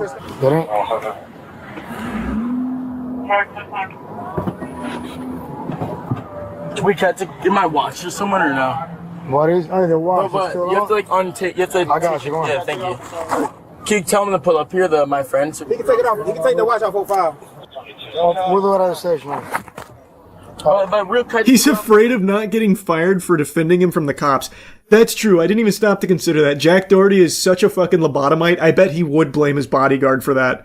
Why didn't you beat up the cops, dude? You're fired. I didn't even think of that. So now that behavior makes a little bit more sense. did not even consider that, because any normal, rational person, that wouldn't even be a thought that would cross their mind. But you have to throw that out the window when talking about Jack Doherty. We're gonna station. No. Is this gonna be like a timeout thing? No, he's going to jail. You really gonna take it? No, this is not the Come on, let's get the road. Come on. I'm just asking for that. I'm just asking so he get an idea what is going on. Yeah, he going to jail. Yeah, that's what I'm asking. Like, yeah, that's how we gotta learn. That's how we gotta learn. With officers finding 3 hand rolls. It is how we gotta learn, unfortunately. And half of an orange Jack Doherty has to learn it the hard way, hopefully. Consistent with a Schedule 2 amphetamine, Jack is immediately brought to the station. And this is where his entitled behavior leads him to pull another move that he will soon regret. There's no way he keeps up this machismo in the police station while looking like a Boy Scout. There's not even cameras rolling, Sack Dorky. Why even bother, man? I thought for sure the body cam would just have him like completely abandon the tough guy persona. There's no way. There's no way he tries to puff out his chest.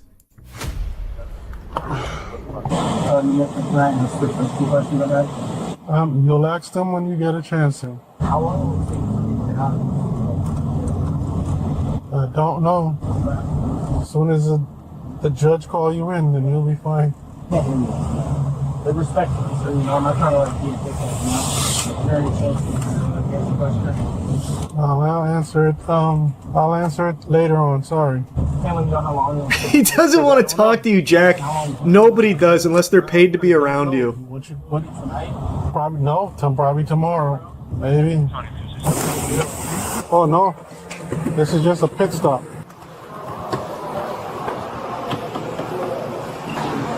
All right, come on.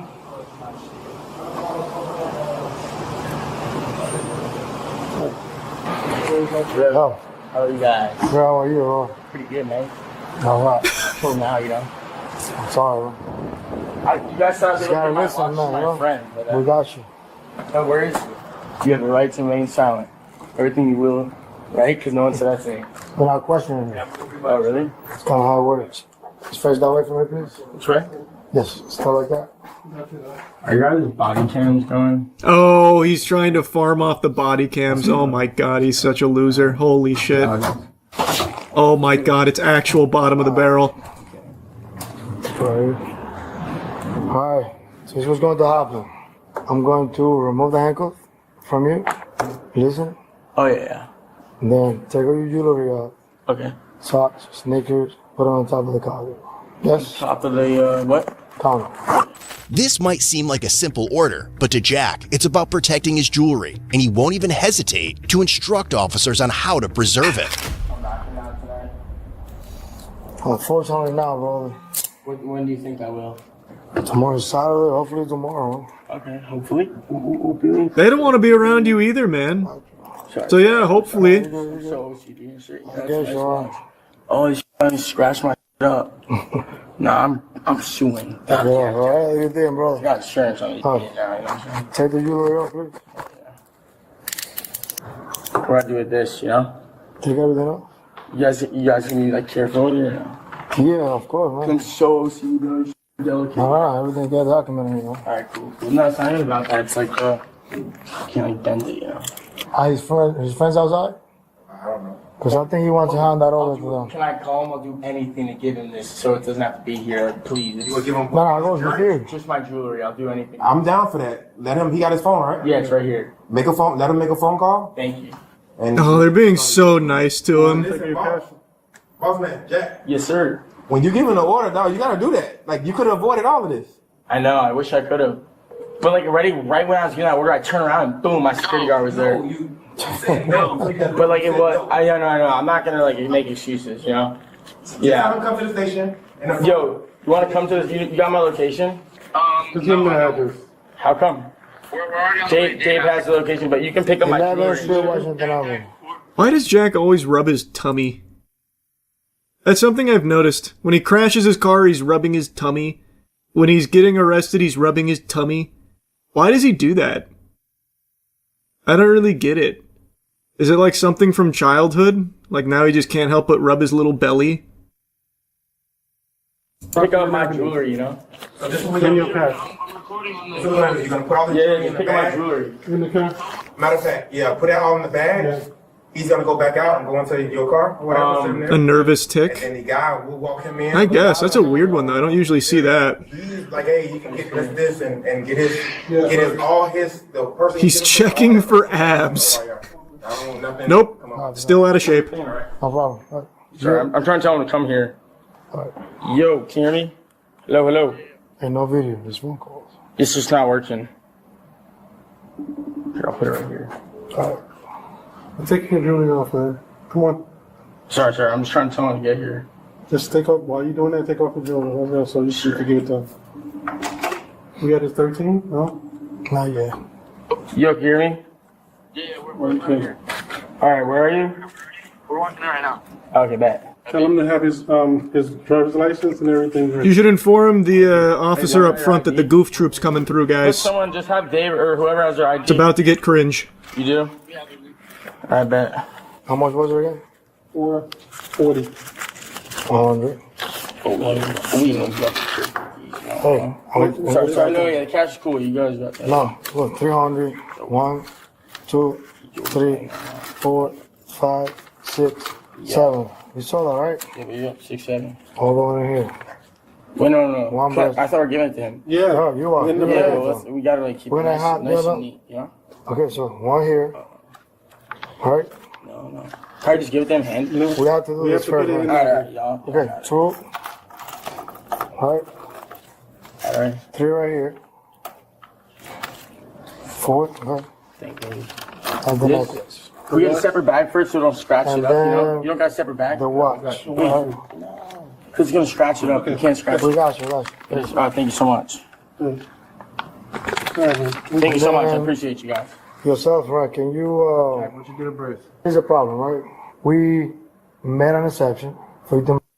This actual fucking parasite. He called his friend and then started recording on his phone.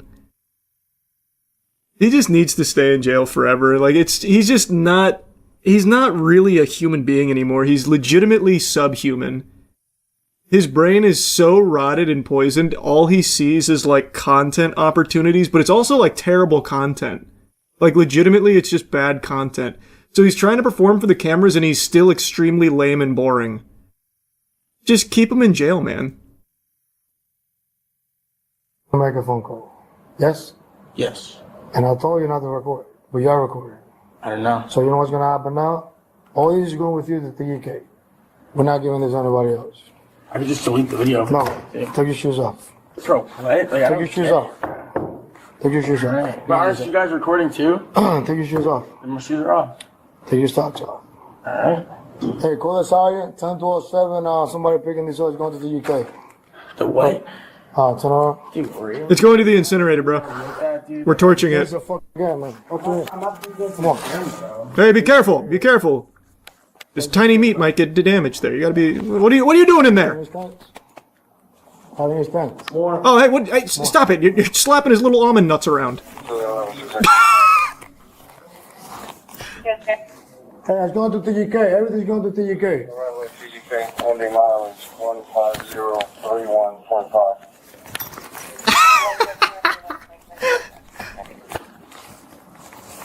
It's all right. Everything's going to the UK. They had to change. They had to do a little cut there because Jack got a boner. Hey, get in there. Trying to be funny. They didn't want the video to get age restricted. Okay, copy. Trying to be silly, huh?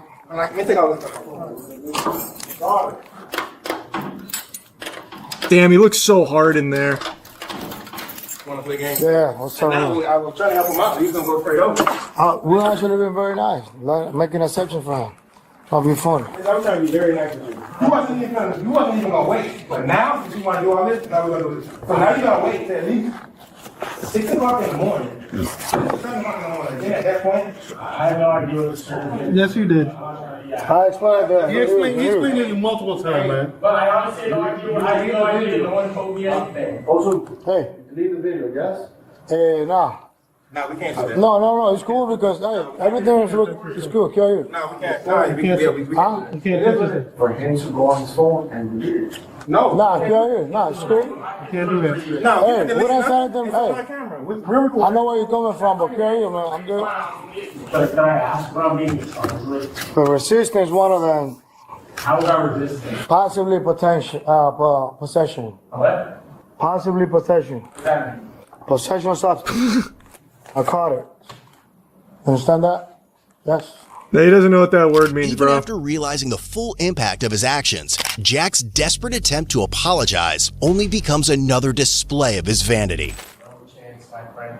I know I f***ed up, shouldn't have filmed. I get it. You taking it with you to TUK, bro? What does that mean? He go with you. He goes to TUK with you. But then when I like leave, I just get it. Yeah, they'll give it back. Yeah, of course, huh? Alright. Yeah. I just thought like it might be a process after. No. They give it to you when you get released. Yeah. No, but I don't get out. Huh? No, but I don't get out. Hopefully tomorrow, man, but probably not in the morning anymore, you know? No, really? This sucks. I really have Hey, I'll try to help you, man. All right. Ultimately, Jack That's Doherty true, they was did try charged to with help him. felony, possession of controlled substance without prescription, misdemeanor, resisting without violence, possession of cannabis. He was later released on a $3,500 cash bond. But true to his nature, Jack continued milking the incident for content after his release. Even That's uploading true. footage officers had accidentally recorded on his phone after not realizing the camera was still running. In a later interview with TMZ, Jack described the arrest as the worst day of his life, claiming he was stuck in a small cell for 5 hours before being moved to a larger holding room for another 10 hours. He even warned others to stay away from jail, while still managing to put his entitlement on full display. It now seems like Jack is using the experience to create even more police-related content for his channel, continuing to profit off the incident, at least until another group of officers decides to draw the line and take him in again. Whether you're on patrol, Can't wait till that happens. Pretty cool body cam. That was pretty cool. Who paid his cash bond? His pappy. His dada. You see the Marvel Rivals Cyclops trailer has some of the craziest animation. Chrono anomaly located. Moving in. Target identified. I haven't played Marvel Rivals in so long. Not exactly a warm welcome, Nueva York. This is a very good style. The Marvel Rivals cinematics have been really hype.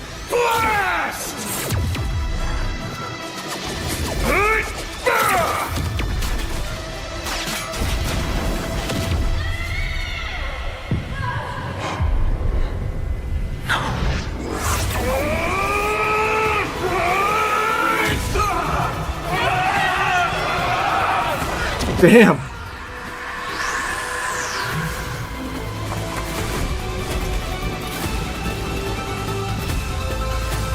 Threat neutralized.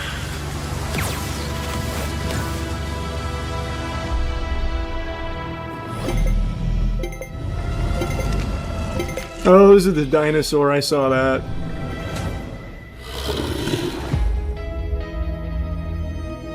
Oh, that's cool. Oh, wow. It begins today. I'm telling you, if they do an animated show in this style, it would go so hard. It definitely would. Oh, it's the drug woman. I never had a beard. What? What are you talking I've about? never had a beard. Do you know Kale? What? You look just like That's somebody my I twin used to know. brother. What is going on here? I live with Kale. I used to live with him. Did he hurt you? You bitch! I've never once had a fucking beard in my life. You motherfucking slut. Please don't blame him. Also, fuck all of you bandwagoners. I've been watching Neil Breen since 2012 with Double Down. So suck my fucking dick. He was my underground genius.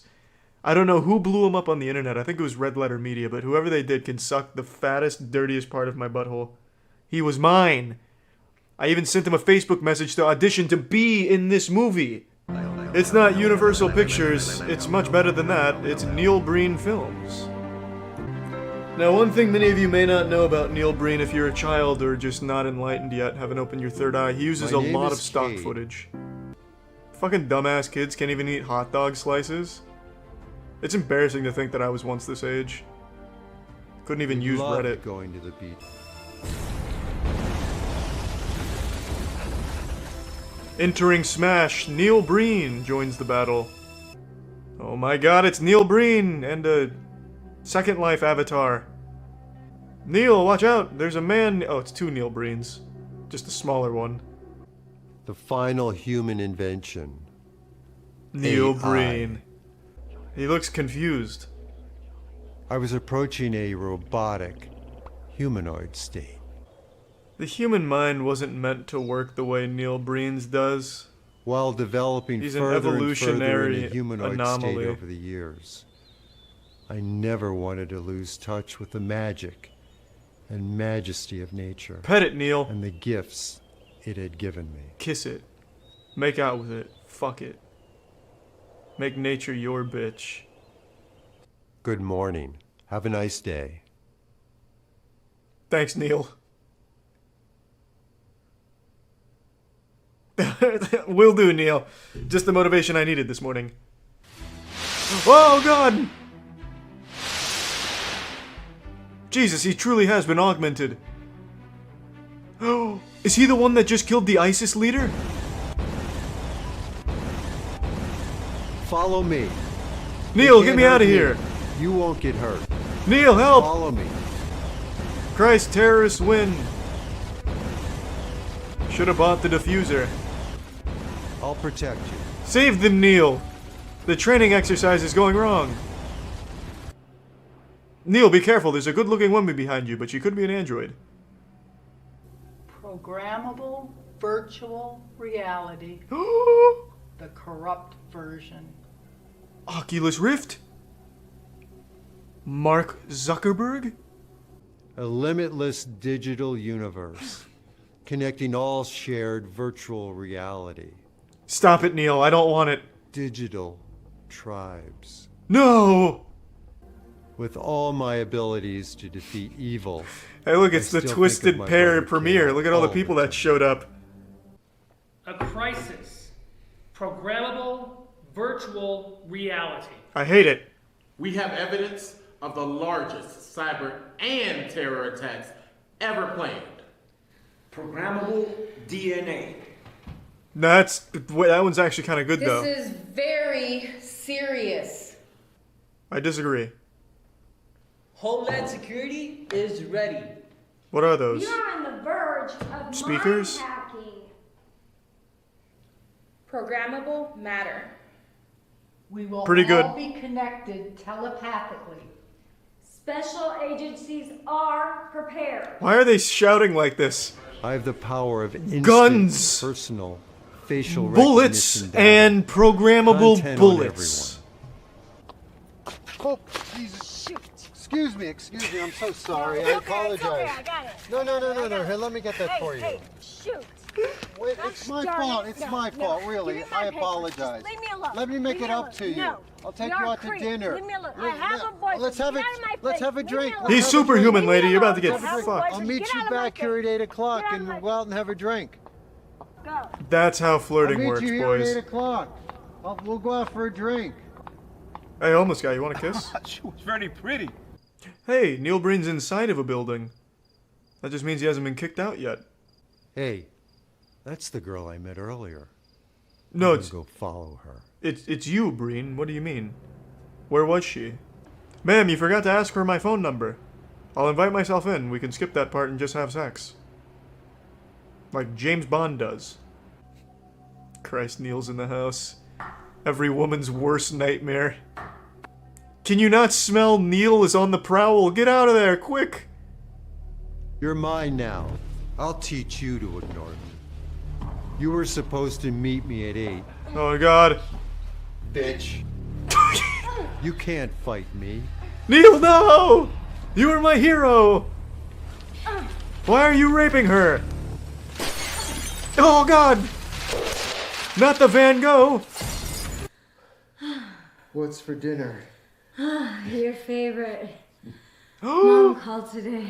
He raped her until she loved him. So long. Well, it just goes to show. I miss my brother. Don't get raped by Neil Breen or else you might fall in love.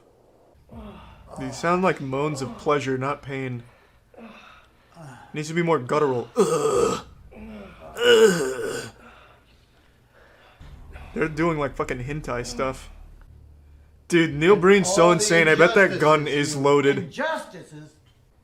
Oh, he shot him again. Oh, he shot him too. Jesus. So what's for dinner? How was your sex life? That just turned me on. You want a doggy style in the elevator?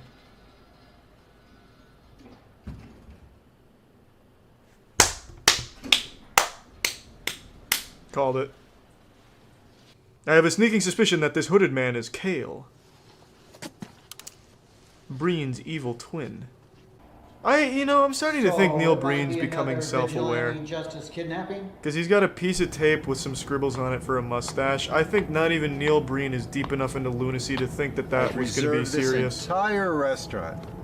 I hear the food is spectacular. The service is impeccable. Whatever you say, Neil, I just want to go home. It's just friggin' invisible. What? I bought you a present. You did. Neil, I really was hungry. Can we get food? It's not a candle, it's C4 and it fucking explodes. Kiss him. Kiss yourself. Make out with yourself. He looks like a cult leader with the Or it beard. was taken from me. What does it all mean, Neil? The metaphors are going over my head. Yep, that's glass. Yep, still glass. It's like he didn't believe it at first. AI, the singularity. Its technology passes human intelligence. It thinks, dreams, and creates. No, it doesn't. Why would AI sleep? That'd be so useless. Yeah, I made a robot, but it has to go to bed by 9 p.m. every night, and it won't wake up again until 10 a.m. the next day. This is for both of us. Gosh. Kale, just let her drink and inject heroin. Buzzkill. Take it. Oh! What the hell are you doing? She fucking breaks the bottle over her I head. don't even want you anymore. All I want is the drugs and the money. Oh, yeah. Jesus, Neil. Oh, God, Neil. Come back here. You've lost your fucking mind. Straighten up. They got him now. Why did he return to the scene of the crime? Run, Kale. Oh my God, he's hacking the earth. He's changing climates. I don't need to carry a weapon. I am a weapon. I am the weapon. Ugh. Is that a woman or is it Neil Breen disguising himself as a wo- Oh, there she goes. So you're interested in my special art? He sounds like a UFO documentary investing guy. in my special projects. Technology scares me. I hate this. I'm leaving. The 2 moons is symbolic for the 2 testicles in his sack. Keep that in mind next time he fucks that girl in the elevator. I bet that's real cocaine that Neil Breen's about to snort. It's sworn intelligence. What's happened to us? Don't you still have 3 men in your basement?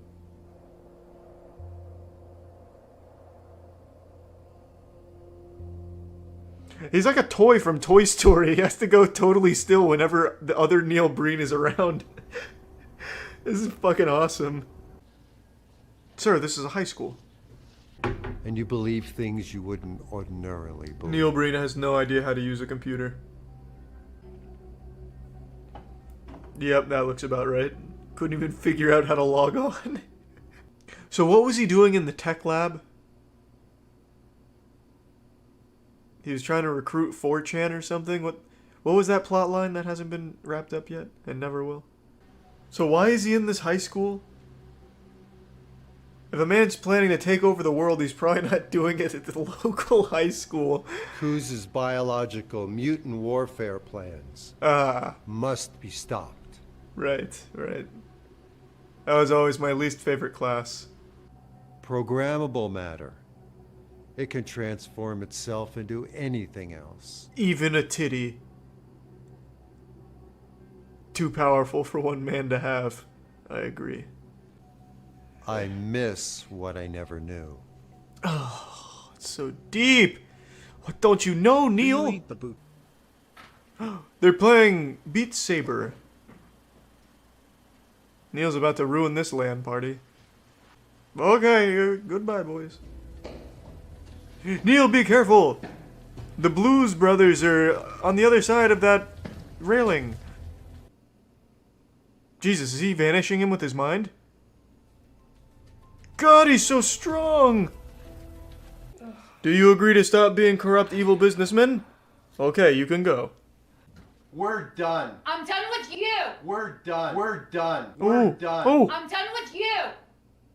Damn, he really meant it. It's gonna blow! Oh! And just like that, he's destroyed a sewage waste treatment facility. Neil, you pick up that can of SpaghettiOs right now! No!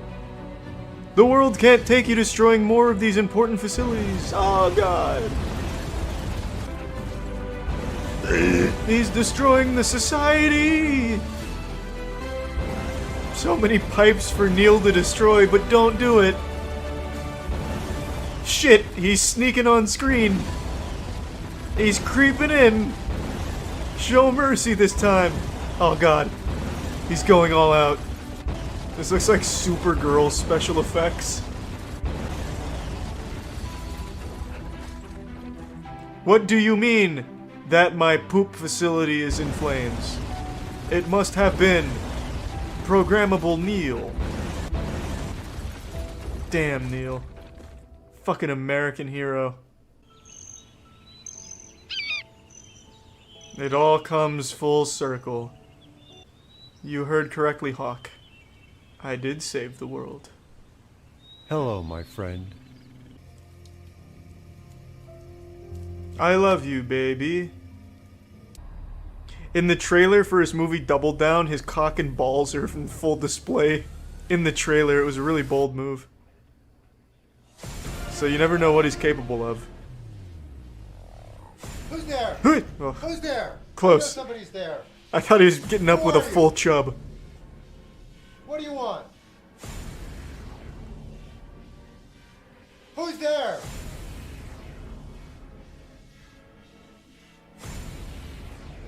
He's already under the covers, crawling up Neil Breen's semi-chub.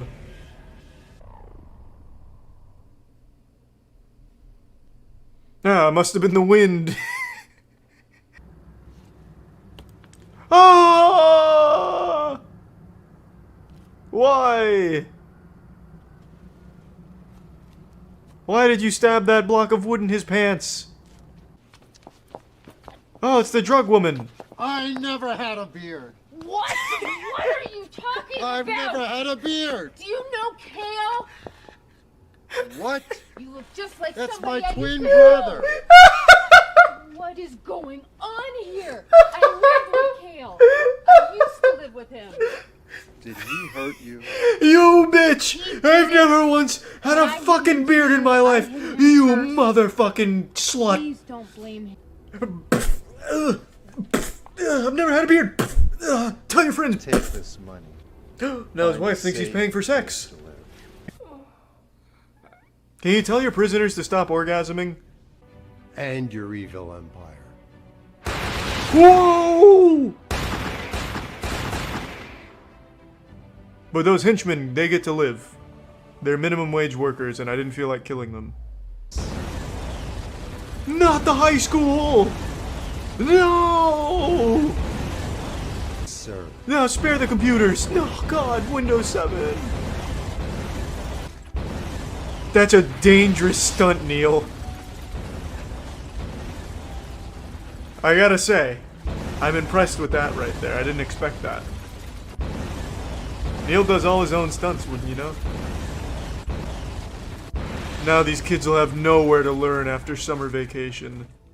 And now I'm going to beat my wife. In my home theater. Watching one of my own movies. With the Tooth Fairy. It's a lonely life. No! It's a lonely world. Neil! Kate.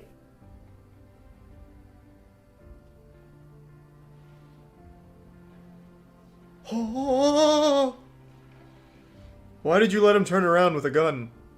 I knew you wouldn't join us. Don't do it. Show mercy. It's only business. No. Had to do it. It wasn't business. Only business? It was pleasure. I'm so sorry. You're breaking my heart. You're tearing me apart, Lisa.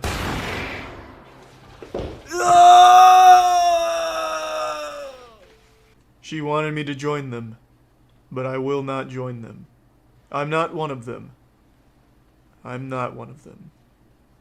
I miss what I don't know. I guess we won't see. Oh, maybe we will. So it was the aliens the whole time, huh? I knew it. It's Neil Breen's true form. That's what happens when he takes off the mask. Even as a humanoid, I can't give up my feelings for Alana. Regrettably. The video said an hour and 28 There's minutes, but this much shit's been more going for like important 5. things to do. It's Neil's world! We're just artificially living in it. You see, Neil Breen is a special kind of talent. A literal once-in-a-millennia talent. God, I love his fucking work so much. How dare you doubt Gameshire's Stop Away? That's a banger. Hey man, hope it works out for you. I am not a stock market player, so I couldn't give a fuck less. All I know is that GameStop acquiring eBay is going to completely ruin TCG Player. Because eBay owns TCG Player. GameStop itself is a dog shit business. I know no one that's put money into it has ever stepped foot in there in the last 10 years, because why would you? Unless you're a Funko Pop zombie. But if you want to hype it up for your portfolio, I get that. That makes sense. Where does GameStop get their money? They got a huge influx of cash because of the meme stock pump, and they have a billionaire that's kind of a loose cannon, which is really good for meme stock enthusiasts. So yeah, they're offering $56 billion to eBay. They scam everyone on Pokemon packs. Their prices suck, their trade-ins suck. Everything about the GameStop business itself is trash. You pay significantly more money for a product from GameStop than you would anywhere else. You get significantly less value for any of your trade-ins on cards or games than you would anywhere else. They're a terrible, terrible, terrible business. But they have a lot of liquidity right now, and they have Ryan at the helm who's willing to do shit like this in order to reach the threshold to unlock his $35 billion compensation. Which is good for the, again, meme stock community. But bad if you actually care about the quality of the products. And make no mistake, TCG Player would go down the shitter, I bet. One good thing is the grading. No. No, it's not. No, they're actually really shit at that, too. The PSA grading service through TCG Player?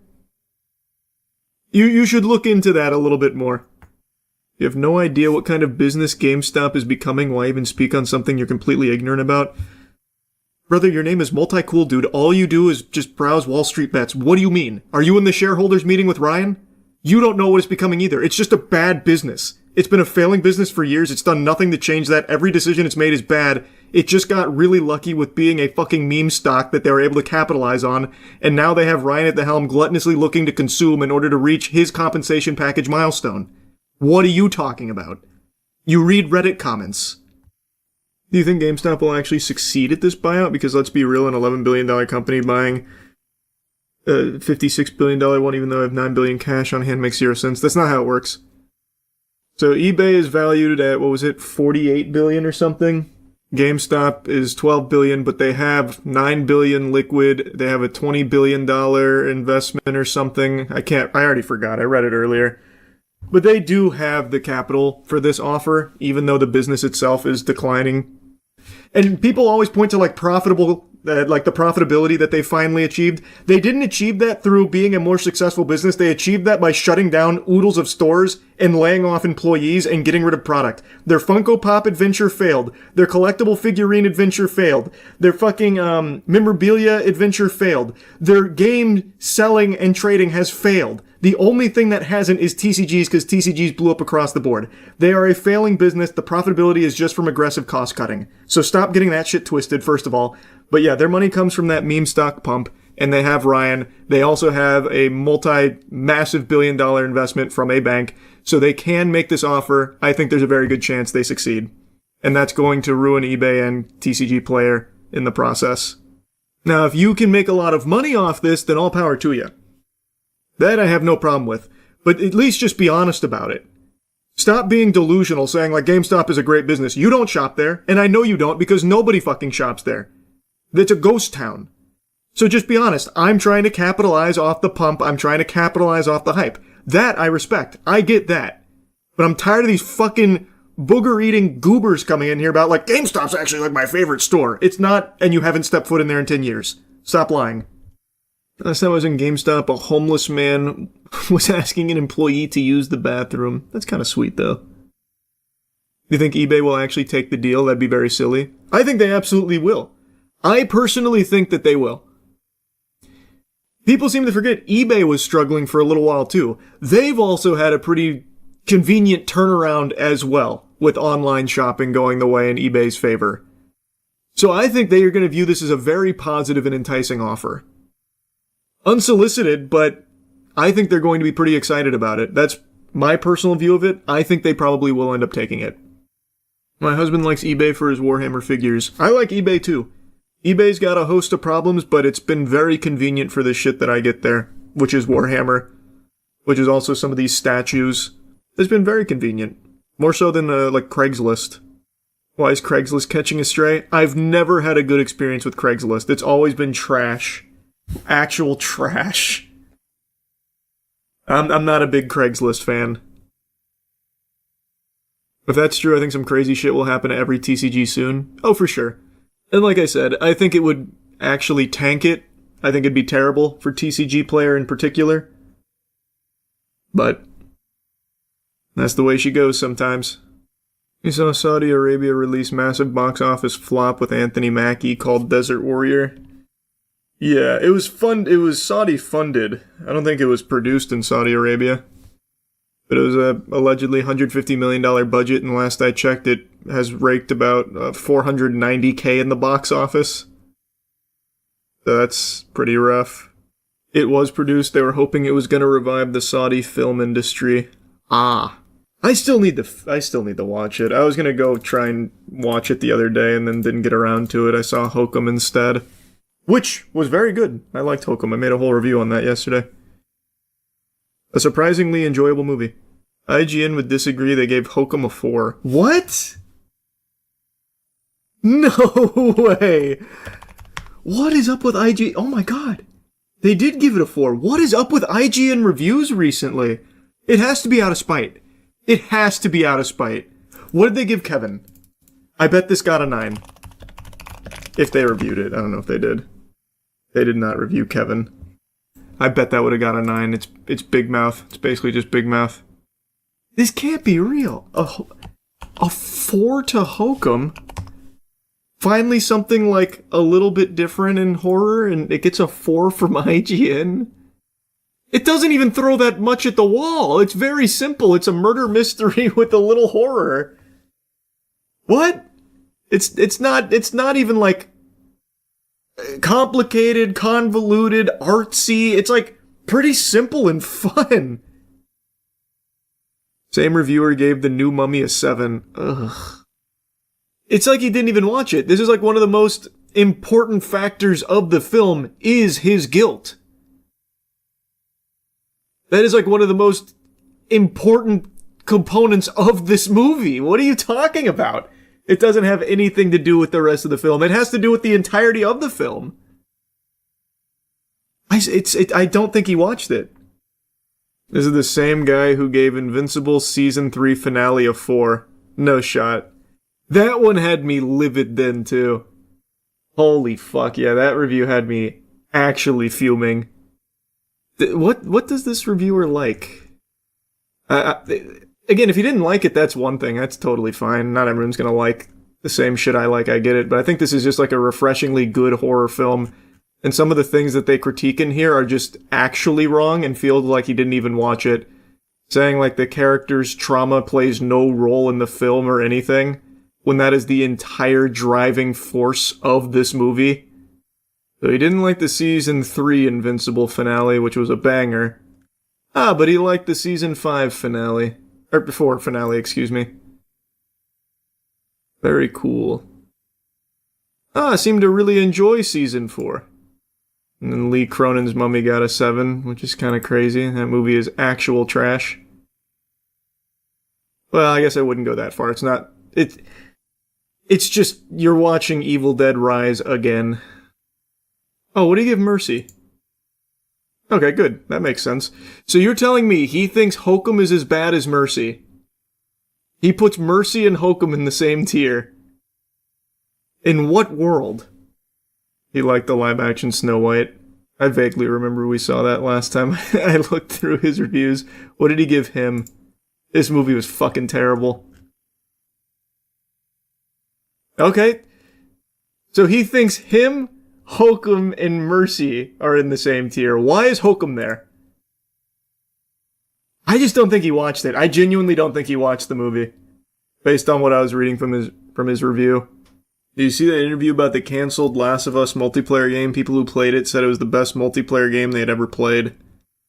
I thought we talked about that. I usually don't take those kind of testimonials with a ton of stock put behind them.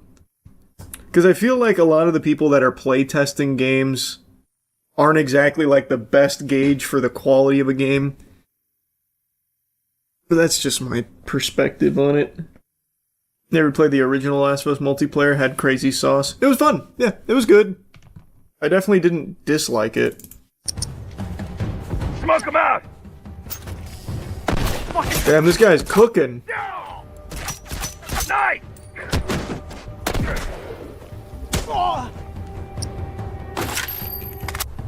That's John Last of Us. Yeah, this guy is good. Oh!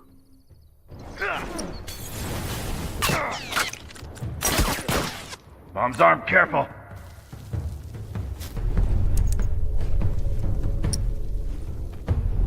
Why is he playing so afraid? Get in their way!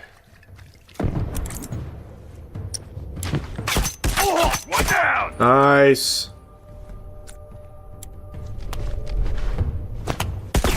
He's on his last life. So what? Be a man. Smoke's away! No one's back. Ice! The 1v20 video is still so legendary. Is it? I mean, that is a very popular video. I didn't even notice. Yeah. There's actually someone trying to rebuild the multiplayer for Last of Us 2. His channel is Specializer. Channel didn't come up. Oh, here it is. When you move around, go prone, or aim, your player state changes. We need to find the state name for when you enter your backpack. And as you can see here, it's called inventory. Since we don't have the source code for the game, I use a program called IDA to disassemble the executable. We already found the function that controls the state of a process. This function is used throughout the entire game to change states on any process. Objects, scripts, players, everything. It takes two parameters. The first is the process we want to request the state on, which in our case is the player. The second is the state description. So what's a state description? Every state in the game has one. It contains functions and other information about that state. To find the inventory state, we just search for the name. We get two references. That's pretty cool. Good luck to him. Sony will definitely shut that shit down, but good luck to him. Type of shit always blows my mind, like what am I even looking at? Yeah. It's very impressive. What's up everybody, it's Critical. I'm playing Supra Mario Kart. for the PC. Let's do this shit. Let's crank the difficulty up in this bitch. Alright, here we go. There's the acceleration I was looking for. Pedal to the metal. Oh fuck, shit! Got thrown into a vortex. These controls are silky smooth. Why the fuck can't I get off of this sand? Did the fucking go-kart form a covalent bond with this? Wait just a second, I'm tiptoeing back on track. Yes, let's do it. Fucking wheels aren't moving, but the car's going forward. Hairpin turn! Fucking nailed it. Seems to be a few patches of sand missing from the sand wings. Don't know why there's fucking... Oh shit! Fuck, land it! Ah shit! Land it! Land it! Oh, who the fuck brings rubber to the desert? Just fucking bounced off the sand flaps. Now you expect me to start from the beginning. Well, I've got news for you. I'm starting from the beginning. You son of a bitch. Why is this vehicle so susceptible to spontaneous whirlpools? It was not a reindeer that ran over your grandmother. It was this go-kart. Fuck! Who the shit shoved that ass sand there? It just out of nowhere just appears to halt my progress. Now that is picture perfect, Mayro. Let's engage the hydraulics at the most inopportune time. Now we're going in the wrong direction, and we're getting sucked into a fucking singularity, it appears. Just gotta turn this nipple on wheels in the correct direction. There we go. Just got lapped by the leader. At least I'm on their 6. Asshole! Well, at least I landed it. Why the fuck do I keep bouncing on this shit, though? Is this course made out of fabric softener? I can't even use the pancake properly. What the fuck? I just smash into the arrow instructing me where to go. Just fall through the road now. Road's not real. Plot twist. It just spawns me on the fucking sand. You might as well toss me into a black hole. His fucking vehicle doesn't even have a steering wheel. Is he controlling it with the power of will or telekinesis? This is ridiculous. I'm ready for multiplayer. I'm going to absolutely slaughter the opposing drivers. I'm going to choose a different driver though myself because I don't think Mayro is qualified for such an advanced vehicle. It's fucking split screen. I was under the impression it'd be online multiplayer. Can I control? Yep. I control one of them with the arrows and the other one with the WASD. Well, this is the ultimate form of loneliness. I'm racing myself. Fuck it, at least make it a fair race. Let's find out what's faster, the left hand or the right hand. The question humans have been asking since the dawn of time. Who will win in this science-shattering race? Find out next time on Dragon Ball Z. Both just went off the map, but the left hand has speed that could make titties grow on a cactus. Just fucking pulverized the house, lost all the speed. They are fighting tooth and nail for a champion, but they're falling off the map. After a less than ideal conclusion to humans' most loaded question, the hands decide to joust. One is off the map, the other has just missed it. Who wins? It all comes down to the judge's decision. What do the judges say? They say good afternoon, and I say fuck you. You see, it doesn't matter which hand is faster, because when you're presented with titties, you grab them with both hands at the same speed. I will defeat the artificial intelligence at maximum artificial intelligence difficulty. What the fuck? Why did Hercules just fire my opponent out of his slingshot? Oh, I'm just driving right off the road, don't worry about it. Stay on the road, you ass cheeks, before I put my fist up your bitch hole. Why is the road poking my go-kart off of the map? Alright, here we go. Now we're going in the right direction. Quick turn. Why does this bitch slide so much? Is this go-kart made out of dildos? There, finally completed a turn. There, that was close. Grinded on the edge of the road. Move over, Tony Hawk. Oh, that's awesome. I'm finally learning how to operate this cardboard cutout of a vehicle, and he just clobbers me. That's like if someone was trying to learn how to ride a bike, and then some asshair just decides to whiz on by on their motorcycle and stiff-arm them off the bike. I'm not gonna win taking it slow. Throw caution to the wind. Fuck. It's just launching me into the grass, knowing full well this lawnmower wasn't designed for grass. We got some gibberish here now. Enil hissif. How fucking stupid am I? It's finish line backwards. The road has a mind of its own. Oh, I got wedged in between the house and the road. I can continue. What are these weird green creatures? They look like disappointed heads of cauliflower. How does he win like that? Just look at the way he's making the turns. It's like a train on train tracks. Racing is just so easy to him. He doesn't even need to blink or even put forth any effort to win races. Alright, well, I'm done playing this. Well, that's the end of this video. Remember to rate the video, comment the video, and subscribe if you want to see videos similar to this one. See ya. Good news and bad news. Let's start with the good. We'll feed you the dessert before we give you the vegetables. A prankster whose content revolves around terrorizing and harassing strangers in public is facing jail time in France. The bad news. It's only 6 months. His name is Elon Magnaron, or online known as Amine Mojito, or Amin Mojito, I'm not exactly sure how to pronounce it. But his pranks were some of the classics that I'm sure we all grew up with and still giggle at, you know, like we're getting tickled in our tummy. You know, like going to random strangers in public and jabbing them with an empty syringe and then running away, leaving them with the trauma that they may have just now been injected with either a drug or some kind of disease. Like, I mean, get pranked, nerd, right?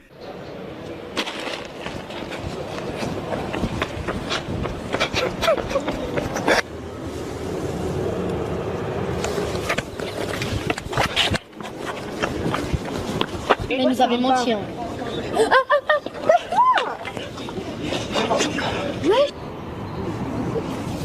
C'est fou. Oh, ça va pas?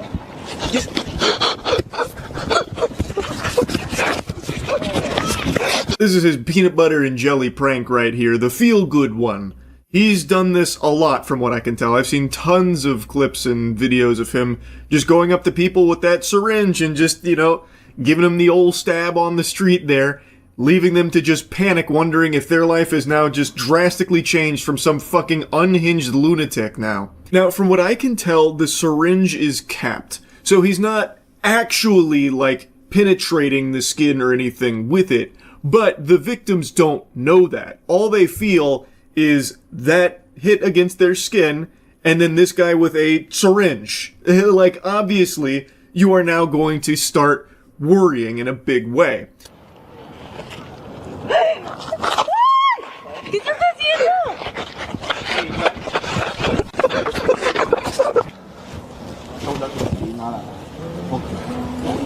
Mais, depuis le mois d'octobre, un chien, ben, casse-toi. Ah! What are you doing? What the fuck? What the fuck? Who the fuck are you? Apparently these videos had caused a huge stir in the country, and the Paris criminal court handed him a 12-month prison sentence with 6 to be served behind bars in the slammer, and the remainder suspended over charges linked to harassment, threats, and prior offenses. Yeah, so I don't think 6 months is nearly long enough for something like this. This is unbelievably degenerate. This is just downright evil. Imagine, you're just hanging out in public, sitting on a bench, maybe on a phone call, waiting for the bus, whatever, and then some fucking douchebag here, who himself has been injected with cringe clearly, comes up and hits you with a syringe, leaving you to wonder, what was that even about? And then, let's say he does try and clarify, oh, it's just a prank, it's just a prank. Well, how do you trust that? I mean, how do you know it's just a prank? You have no way of fucking knowing if he is now just lying, and he really did just inject you with something, you know, a drug, a disease, whatever. That's extremely scary. Like, if that shit happened to me, I would be living at a doctor's office for like a year. I'd be like a lab rat being tested every single day just to try and ensure for my own mental well-being that I didn't just get, like, injected with the fucking T-virus or something from this guy. And I just don't think the courts went hard enough on him. They argued that his actions amounted to harassment, even describing him as a public menace. He also apparently already had a history of legal trouble, including prior accusations of assault and harassment. No! I'll eat my left shoe. I can't believe it. I haven't been this surprised since I learned Batman was Bruce Wayne. You're telling me the guy who thinks it's okay to walk around and stab people with a syringe on the street is someone who also has already had run-ins with previous accusations of assault and harassment? That doesn't make any sense. There's this guy, the prankster, the jokester, the turbo prank guy? No, that can't be. But at the end of the day, maybe this is all just a big misunderstanding because according to him, the videos were just meant to entertain and make people laugh, which is so clear because everyone was having a big hoot and a holler after thinking they just got stabbed with a syringe in public. Everyone was giggling. He admitted in court, though, that he now regrets the content and underestimated the fear it caused. Victims testified to feeling genuine panic at the thought of being attacked with a needle, especially in an era where health concerns remain high. At the bar, he acknowledged that he himself would have feared if someone approached him with a syringe. I also find the audience for this kind of content, the fucking goobers who laugh at it, encourage it, and just find entertainment in it, are almost as pathetic as the pranksters themselves. Like, I truly think this kind of content could be like a clinical diagnostic tool for mental disorders, because if you like this kind of shit, there's something wrong with your brain. Like, you are actually just a full-blown fucking loser. Legal experts say the ruling highlights growing concerns over the limits of online prank culture and the responsibilities influencers must bear when creating viral content. Mojido's case has reignited debate in France about where free expression ends and public safety begins. How is there even a debate there? How, in any way, shape, or form, does this fall under free expression? He is going around harassing and assaulting people, making them believe that they have just been injected by a mysterious substance in a syringe from some fucking weirdo. In what way is that free expression? Are you allowed to just go up to someone in France and just punch them in the face? Or what about just some fucking whack job on the subway jerking off and, like, ejaculating onto a stranger? Is that free expression too?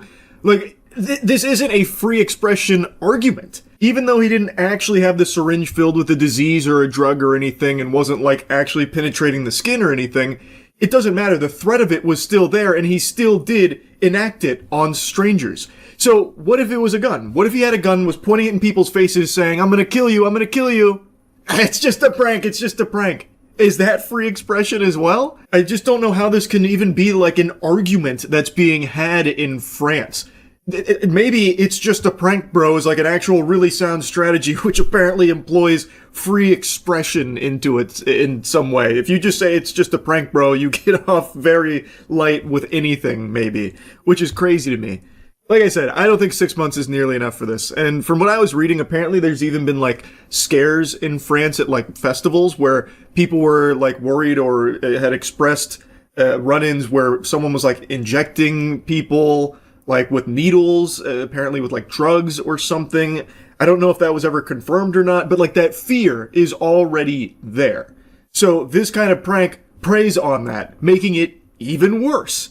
So it's just so fucking degenerate. I'm glad he's at least going to jail for a little bit, but it's not enough to teach him a lesson or anything like that. Like, I am pretty confident when he gets out, he's gonna go right back to this shit. He's hopping right back on the saddle. This isn't even like a deterrent to other pranksters or anything, because 6 months isn't like a long period of time there. They might deem all the internet attention worth it, because they'll get out and still have that audience that they built up from this trash. So again, while I am happy he is getting some time in the slammer, because even that seems pretty rare, even for the most diabolical of pranks, I just think it needs to be taken more seriously in order to prevent more of this kind of behavior in the future. So anyway, that's really about it. Just more dog shit prankster activity out there. So yep. Boy howdy do I have a wacky update for you. If you're standing up, you're gonna want to take a seat. This is big. This'll wake your grandma up. I posted a video earlier today giving you the aftermath of the r/art Reddit mod meltdown and how apparently the entire mod team had resigned, basically turning in their badge and gun saying, you know what? We're done here, bucko. All because one greasy ghoul on the moderation team let his ego spiral out of control because of that small crumb of power he was given as a moderator on the subreddit. And he just went ballistic. He lost his mind, lost his marbles, but could never lose his virginity, and it was just pure pandemonium. He got called out, couldn't handle the criticism, and then it seems like the entire mod team disbanded because of it. But I just learned, because I was reading the comments on the video, that Dolan Darkest had posted an update to the story that actually paints a very different, even more pathetic picture than what we thought happened. Because their post just says, we out, you win, we all resign. But what if I told you that's not the whole story? What if I told you that was a big fat lie? The calls coming from inside the house. It turns out that the real scoop here is even more degenerate than you could possibly imagine. Like, I don't even think fanfic writers would have come up with something this embarrassingly pathetic. So, big thanks to Dolan Darkest for uncovering this, because it is unbelievably comical. This is a truly special crash out that undoes 15 years of professional Redditing. It's incredible. And I use the word professional Redditing in jest. That's not really a thing. If anyone calls himself a professional Redditor, that is someone that needs to be locked inside Arkham Asylum ASAP. It turns out the moderator who power tripped and caused all of this in the first place, known as Neo Diogenes, actually had one last power trip. According to one moderator, they had no idea what had happened, as no communication was given when the subreddit was locked down. He undid this lockdown, and then he got kicked as a mod. So this is one of the mods on the team that was unaware they were fighting in a war right now. They didn't know Judgment Day had happened. So they're saying, I woke up to a bunch of people DMing me about a situation I knew nothing about and responding to my comments in completely unrelated subreddits. I contacted admins, tried to contact the mod who had locked the subreddit through various channels, attempted to undo the lock, got my actions undone, then got booted as a mod. Now I see posts from meme subreddits I frequent and give my side. I haven't chosen anything lol. He then went on to explain that there can be unlimited mods, so he wasn't like taking somebody's space by being there and only did what he could to help out with some of the tools and things like that. And it was not like, you know, constant updates what was happening there, which is why he was out of the loop. So Scooby-Doo and the crew pulled up here, and Dolan unmasked the mustache-twirling evil villain, and it turns out it was someone named Neo Diogenes, which, according to a lot of people on Reddit, is someone that has somewhat of a toxic history. I'm not overly familiar with Neo Diogenes and his reign of tyranny and terror. I have no clue. But according to Dolan, that was the mod that was going on this wacky power trip. And this mod here is saying that they actually tried to lift the lockdown, which, you know, trying to get them out of DEF CON, ended up putting their own asshole in the crosshairs of superstar sniper Neo Diogenes, and he enacted revenge. He reinstated lockdown protocol and then booted this mod. The only other active moderator I could find also posted that they didn't leave voluntarily, calling the mod that kicked them stupid, and providing proof they were randomly kicked, saying it was definitely just one mod crashing out. This is another r/art moderator echoing the same sentiment as the previous one about getting kicked randomly. So basically, Neo Diogenes was purging. He was on a fucking crazy crash out, leaving bodies in his wake. I don't have access to any logs anymore, but I can post this as proof that I didn't leave voluntarily. You don't get these messages when you leave a subreddit on your own. I'm not sure which mod did it, but they're fucking stupid in any case, and then they posted the screenshot. The other message Dolan highlights from this mod is about how they believe it is one mod crashing out, which I think is the correct theory here. I think that's pinning the tail on the donkey. And keep in mind, all of this started because the person whose post they removed messaged him asking, are you really going to do this because I provided information? That's what started all of this. Someone just messaged the mod loosely questioning their decision, like with the enforcement of their rules, because it was a bit of a stretch. And that's what started all of this. Someone dared have the gall, the chin, the strong chin, to question Neo Diogenes. Now, during Neo Diogenes' crash out, he actually left a bunch of unhinged, sarcastic messages, deleting them 30 minutes later. Comments such as, you're right, we look like total shits, it's why we quit. Better to be done with all that, because we obviously suck at everything. You won, we quit, go and live life to the fullest, champ. Like I said, I'm boring. Looking at the message history from Neo Diogenes is just so sad. Yep, it's my fragile ego. For 15 years, all I did was, I'm assuming that says moderate. I don't know why it's censored. Maybe it's a joke. Maybe Dolan's viewing it as like a slur. And Reddit. Sometimes simultaneously. Holy shit, this guy's like an X-Men mutant. He's able to moderate and Reddit at the same time? What the fuck? I didn't know anyone could be so powerful. I was blissfully unaware that superhumans like this existed amongst us mere mortals. Wow, that's crazy talent. God, the tone of his messages is truly insufferable. Just playing the world's smallest violin for his pity party and the wambulance showing up. Yep, that's right. It was a temper tantrum. I've learned my lesson. It's why I'm not going to be a mod again. I'm not cut out for it. Sure, whatever you want to call it. Either way, the result is what you see. You're right, it would have been a good idea in hindsight and all that. You're right, we look like total shits, it's why we quit. Better to be done with all that because we obviously suck at, well, everything. Actually disgusting that he's roping in anyone else on the mod team to his temper tantrum. This was a solo project here from this guy. It was entirely just him alone on the front lines of this battle. The mod team was not backing him from everything I've seen. And now, it looks like he has completely nuked his Reddit account. I actually caught this in action when I checked out his account earlier today. All of his posts being deleted and replaced with random words using a plugin, and now his Reddit account has absolutely no posts left on it, nuking 15 years of moderation that he did for free, by the way, nuking an entire subreddit because you couldn't deal with criticism, and then kicking every other mod while you're at it, making it their problem as well, and then deleting every single comment you've ever made on Reddit. That's some major main character energy there. That was a beautiful callback from Dolan there. That shit had me giggling when he brought out the major main character energy. That was what Neo Diogenes said to Hayden Clay when Hayden was like, hey man, it really feels like you have a vendetta against me because of this is just way too extreme with what you're doing. That was one of his responses. He said, I don't even know who the fuck you are. That is some major main character energy. So, based on this investigation here, with all available evidence, it seems that that post, we out, you win, we all resign, was very misleading. The truth hidden in the pudding here is that one mod was going through a very impressive crash out, and while still power tripping, sucking their own dick, kicked the other mods of r/art, then made that post, making it seem like they all banded together in unity and left together as a result of the backlash from this guy going off the rails. That is a nefarious plot right there. That is dubious, to say the least. So now all the other mods that seem to not be on his side at all have now been roped into it because of him kicking them, making that post, making it seem as though they were still suckling off his nipples there. Like, hey, we're in this together. Like as if they were backing him up.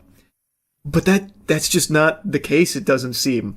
That's crazy to go this far. So he kicks all the other mods and then deletes his entire 15-year Reddit history, and it seems like Reddit is the most important thing to this guy's life, so that is a big fucking deal. All because the guy whose post you removed dared ask for more clarification and if there was any wiggle room to maybe, like, instead of delete everything, just remove that comment that he believed was violative. Because someone dared ask him a question and try and, like, expand and question him, it started this crash out. That's unhinged. And I'm not exaggerating either. It was one message that set this guy off. They hadn't talked previously from what I can see. When that poster was moved, he just asked, hey, are you really going to remove it because I gave a little extra information? And immediately he goes into like combat stance. He's like, all right, it's time to get pugilistic. You ready for fisticuffs? I'm going to maybe delete your entire post history. Would you like that? I could do that if you want. And the guy's like, okay, bud, calm down here. And he's like, okay, it's gone. Like, that's it. He took the smallest, most trivial nothing burger and blew it up into this. I just can't, like, it is a very special crash out. And also, my apologies to the mod team. I had no idea that he was using you like puppets in his game here. He was the chess master and you were pawns on his board. I didn't know, and I apologize for, I guess, making the assumption that you were all, you know, fighting together here based on his posts saying that you were, or implying that you were. And I'm going to be super honest with you here, sports fans. It's hard for me to even be mad at this mod anymore. It has become, it's so fucking cartoonish at this point, this level of pettiness. I didn't even know somebody could be so petty. I didn't know that was possible. And from what I can tell, Hayden Clay, as a result of all of this, has gotten a ton of support. So that's really good to see. And it has just been a pretty incredible series of events to watch unfold here over the last 24 hours. Anyway, I had to give you the follow-up here once I watched Dolan Darkest video on it. Unreal. That's about it. See ya. You might be surprised to learn that there's big drama bubbling over in regards to the Super Mario Galaxy movie and the reception to it. So, in a nutshell, there's actually a few different things going on. A lot of bloody battles being fought with mangled corpses left in the wake. The Thunderdome that's claimed the most souls here is about the critic score versus the audience score on Rotten Tomatoes. People are having a fiery conversation, a lot of shit and spit flying about the discrepancy between the two, arguing that it illustrates that critics are just this worthless fungus that are out of touch and don't represent like real taste, and the audience score is the only reliable metric on Rotten Tomatoes. And I actually half agree. I'm not exactly the biggest fist-pumping enthusiast for critic scores. I'll often check like what critics are saying about a new game or a new movie or show that's come out just to kind of get a gauge of what to expect when going into it, but I never take their word as gospel, and whatever the score they give it isn't something that computes in my head and changes the way I view it, but it is something I at least look at, though I don't put a ton of stock into it. And this is coming from someone who always gives an opinion on like new games, movies, and shows. I do that very often, but I would never consider myself a critic. I'm just a fucking guy who goes and watches a bunch of shit and plays a bunch of shit, and I'll just tell you what I thought of it. That's kind of the end of that. Not a whole lot else to digest there. So you can agree or disagree with it till the cows come home. I'm never really trying to give some kind of like objective metric on if something was actually like amazing or dog shit. Just in my eyes, if it was great or poo-poo. But I fully, whole hog, full chub disagree with the other half of the argument that the audience scores is the one that's actually indicative of the quality of something. I have screamed this from the mountaintops for years that Rotten Tomatoes, Jesus Christ, I sound like an actual Neanderthal. Rotten Tomatoes audience score is almost as useless as Pam Bondi. It's not like that's somehow more reliable in any way, shape, or form. Now, critic reviews, especially in recent times, are extremely all over the place and, oftentimes very out of touch. I agree with that. But audience scores, it's not like they're free from that sin either. Basically, every movie ever that comes out has a pretty high audience score on Rotten Tomato, no matter how terrible it is. Something could hit the theaters tomorrow, The Haunting of Titty Nippleless, and it'll be the worst thing your eyes have ever seen.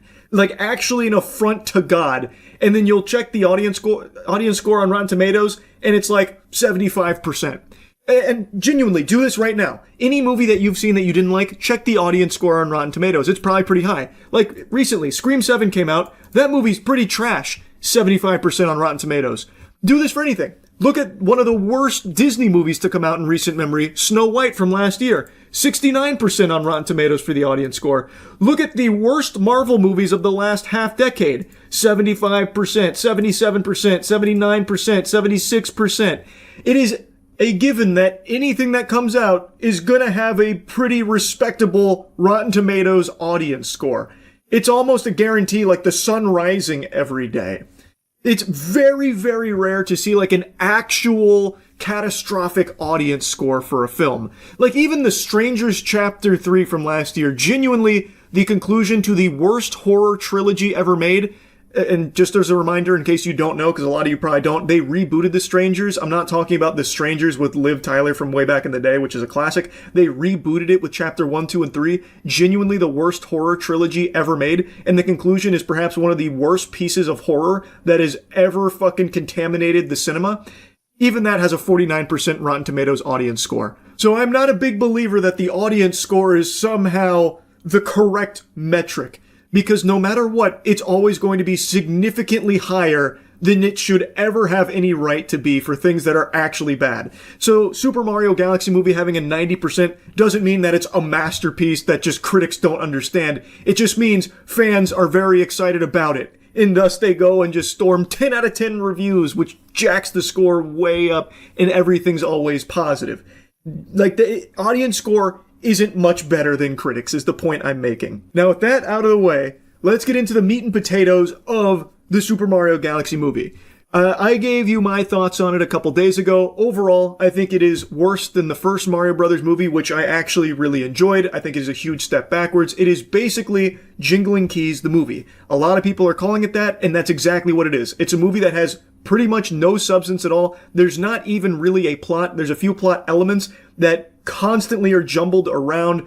It is a mess. in everything except for its visuals. Its animation is stunning. It's very colorful, and it's very fun animation to watch, especially with the fights, and the music is absolutely slapping. They got boner jams out the wazoo there, with very recognizable tracks remixed, and they sound great. But as a film, it is not very good. Basically, the film's formula is, here's something, and now that something is solved in the next 3 minutes. So that way they can get to the next something and just keep ham-fisting cameos till the cows come home the entire journey of this film. It is basically a movie that is all designed to just have you point at the screen going, oh, I recognize that, I get that reference. You know, it's basically like the Star Wars formula where fans, glup shitto out anytime they recognize something. That is the Super Mario Galaxy film. It is entirely built around just, here's like a small problem that is so small that we solve it in 2 minutes. So that way we can get to the next small thing and show you some more cameos, and then we can solve that real quick to get to the next thing. The story flows like it's actually a child playing with action figures and making up a story as they go along. And then Mario beats them, and then Bowser gets teleported out of the bee mines right after he hits the first rock, so he's reunited with his son, and then he forgets all about Mario and Luigi and their friendship, so that way they can blow up things in the universe with Planet Bowser, and then everything it gets solved real quick. It's just a mess. It is genuinely a mess. But like I said, it is Jingling Keys the movie, so kids are absolutely going to love it. And that is mainly what it's catering to, more so than the first film. I thought the first film was enjoyable for anyone of all ages. It was just a good time. This is solely for children, I would say, or fans of the property that just want to point at the screen going, I remember that, or watching some fights that are cool. The fights are cool. It's just there's no real substance around them. Now, if you like it, all power to you. All I'm saying is, it's just not really a very good movie, I don't think. So there's nothing wrong with pointing that out. But now people are vilifying anyone that doesn't like it, saying like, oh, they're expecting it to be Shawshank Redemption, this kid's movie. It's disgusting. It's ridiculous how anyone would dare critique a children's film. It's just amazing how far we've devolved, where now kids' films and kids' shows and anything geared towards kids is just expected to be trash. Like, it's just accepted that it's just going to be slop, sludge, garbage, just radioactive ooze. And if you try and, point out, some flaws in it, you're the bad guy. It's weird to say that something like this has problems. It makes no sense to me, because it's not like we were always this way. Look at the Emoji Movie. The Emoji Movie came out like a decade ago, and everyone hated that. Everyone was critiquing it, rightfully so. It was a dog shit film, but it was solely for children. If the Emoji Movie came out today, I bet people would keep this same energy of, well, why are you critiquing the Emoji Movie? It's for kids. This is dumb. It does exactly what it needs to do. My kids love it, which means it's the perfect film. You're dumb for pointing out flaws. It's just very interesting to see how we've reached this point in a pretty short period of time. Just because something is catered towards a young audience doesn't mean it has to be bad. Take, for example, Transformers 1, to go from recent memory.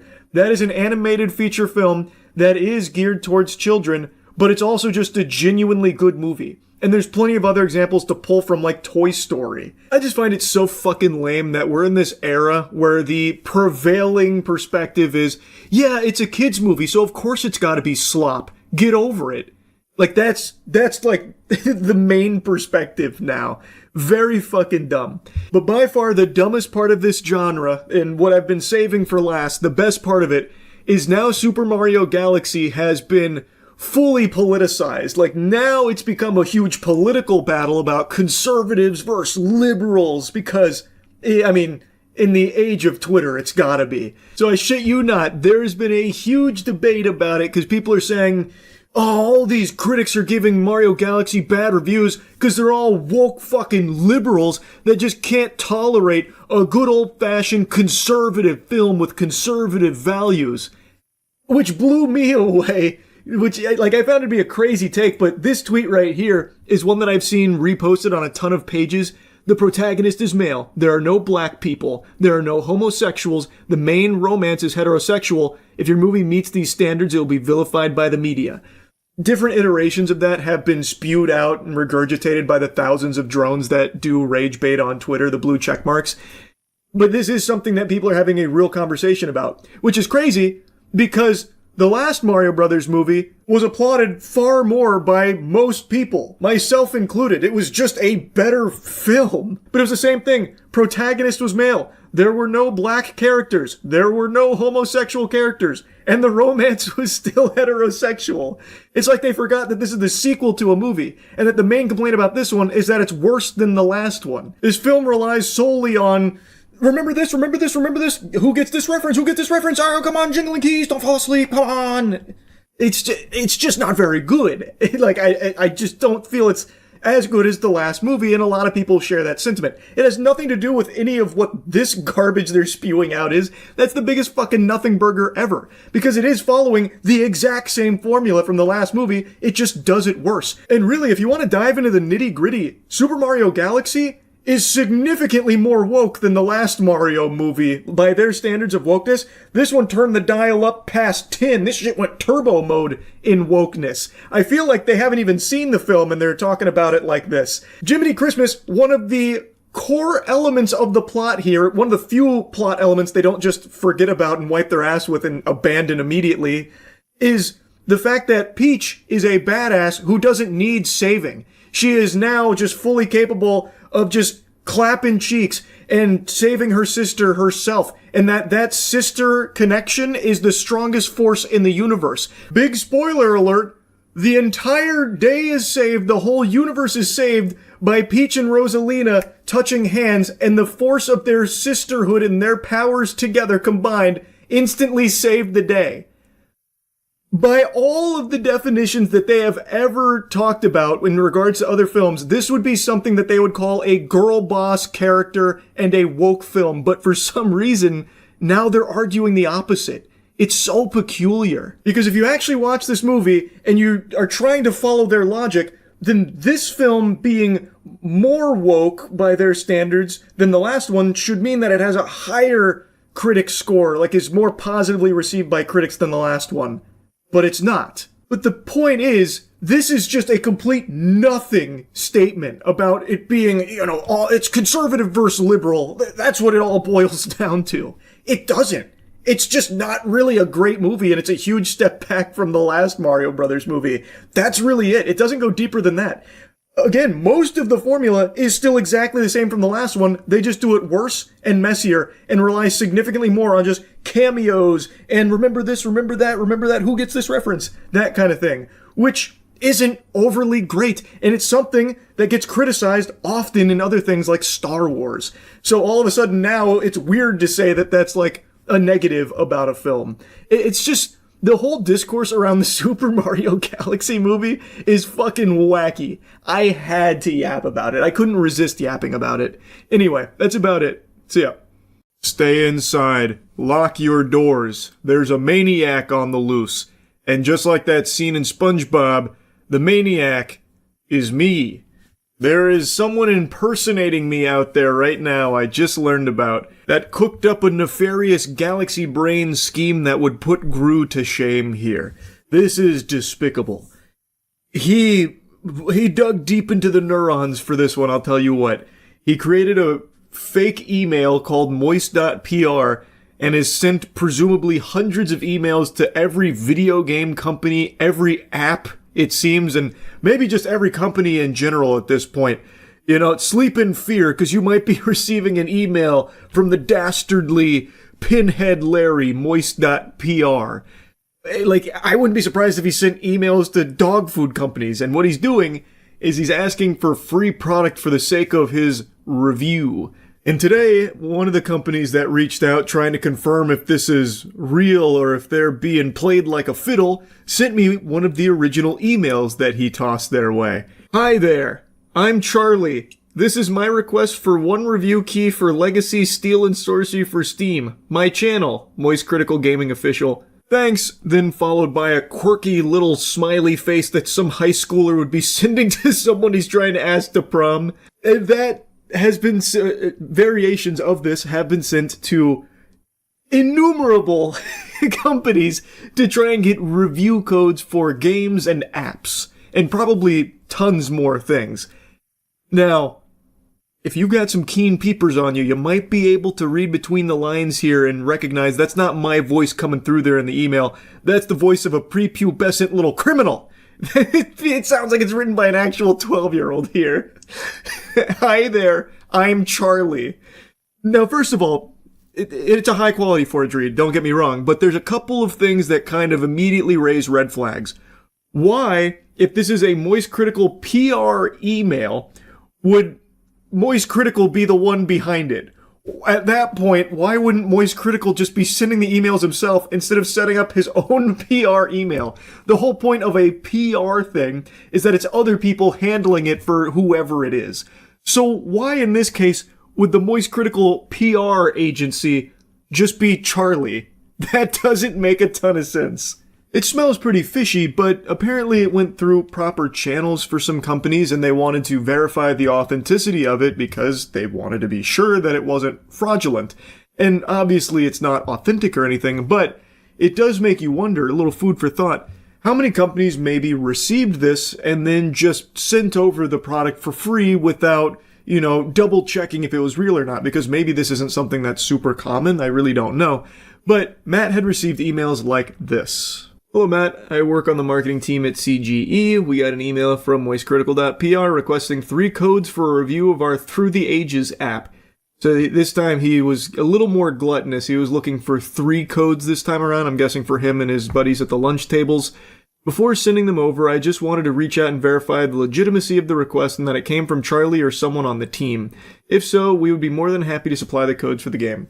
Very, very sweet of them. And very nice of them to double check before sending it out. They're not the only company that did it, but this is just one of the emails I wanted to show an example of.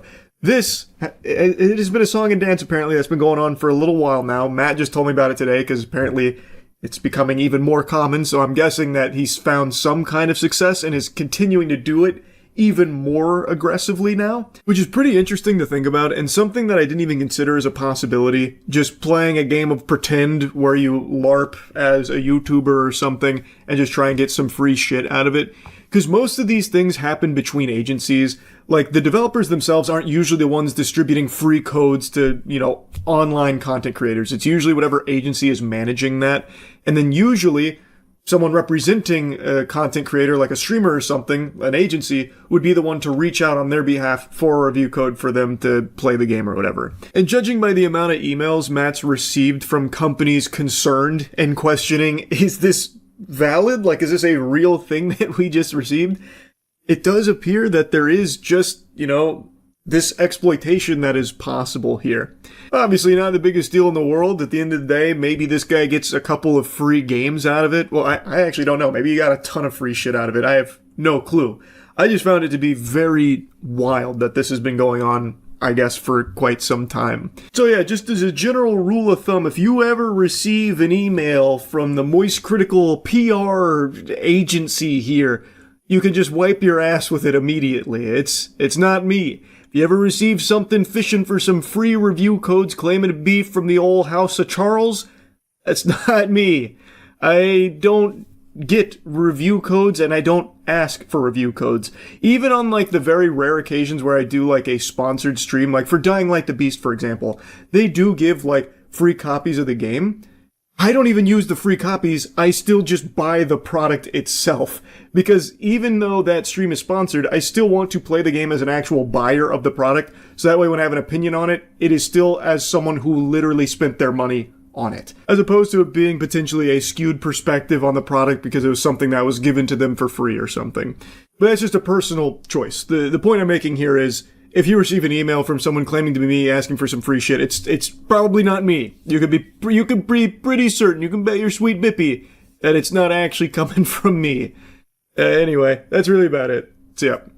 It's so weird how every single game that comes out right now needs to have some kind of grand debate about it. Controversy needs to surround every game as gamers desperately try and find something to hate about every single title that comes out. And the latest argument leaving bodies in its wake has to be the dumbest I've seen so far, with people pretending to care about the absence of swimming mechanics in the new Mafia game. I'm starting to think maybe those 5G towers actually did do something to people's brains, because this shit is fried.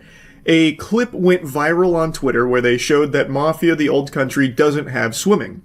But it turns out it's also incorrect, and there is a swimming animation in the game. It's just this game doesn't use swimming. It's not an open world game in the first place, by the way, yet so many people were outraged and kept shaking their fist and planting their Dorito-crusted swamp ass all over this game's reputation, calling the developers lazy for not adding swimming. This is what's wrong with modern gaming. No swimming. They don't care about the detail. My immersion is ruined. Like, what are you, 6 years old? Your immersion? Well, you need to see the character do a fucking breaststroke in order to clap in your chair and enjoy the game? Like, what the fuck? It is not an open world game. Some of the greatest games of all time don't have swimming in there. I didn't see anyone making a big hoopla when Elden Ring didn't have swimming mechanics and water levels. People just genuinely want every game to fail and will find the most outlandish things to pretend to be upset about in regards to them.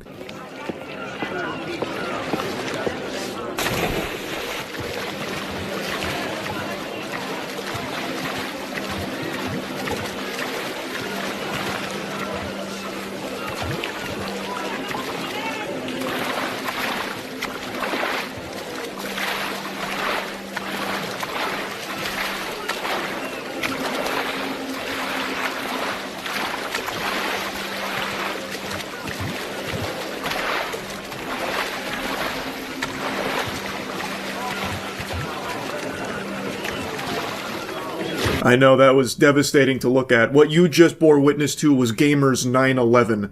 No swimming in Mafia: The Old Country. Instead, an invisible wall prevents you from frolicking in the sun and splashing around in the water. It's heartbreaking. It's horrifying, actually. I'm gonna have a conniption. Who gives a fuck? This is not an open world game. It is not a series that has ever been known for its swimming. In fact, in the entire Mafia franchise, there is one game that lets you swim in a limited capacity, and it's Mafia 3, the one everybody hates. Like, this is ridiculous to pretend that this matters to you. I don't understand. It's such a stupid thing to get up in arms about, especially because this game is doing exactly what a lot of people have been crying about wanting more of.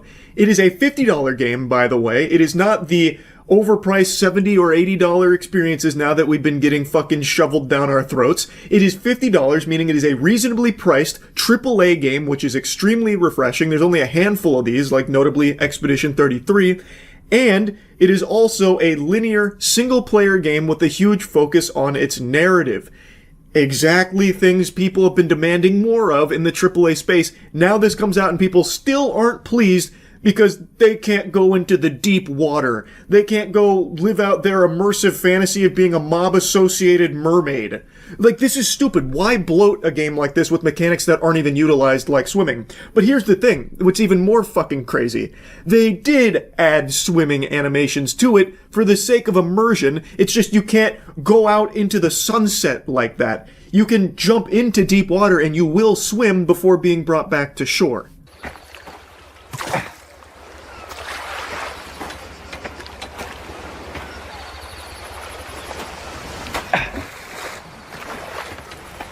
I forgot to turn my face cam off while watching that so you can get the real-time Charles reaction to seeing this riveting piece of information surface about the swimming animation actually being present in Mafia: The Old Country, contrary to the popular belief spread around Twitter. And as with everything, it is impossible for people to admit that they were wrong, so when this information hit the mainstream, people said, oh, it's even lazier than I thought. Oh, so there is swimming animations, but it just fades to black and you're back on the dock? Oh my god, this is deplorable. I will never buy another game from this company ever. The laziness is palpable. They're getting paid to do fucking nothing over there.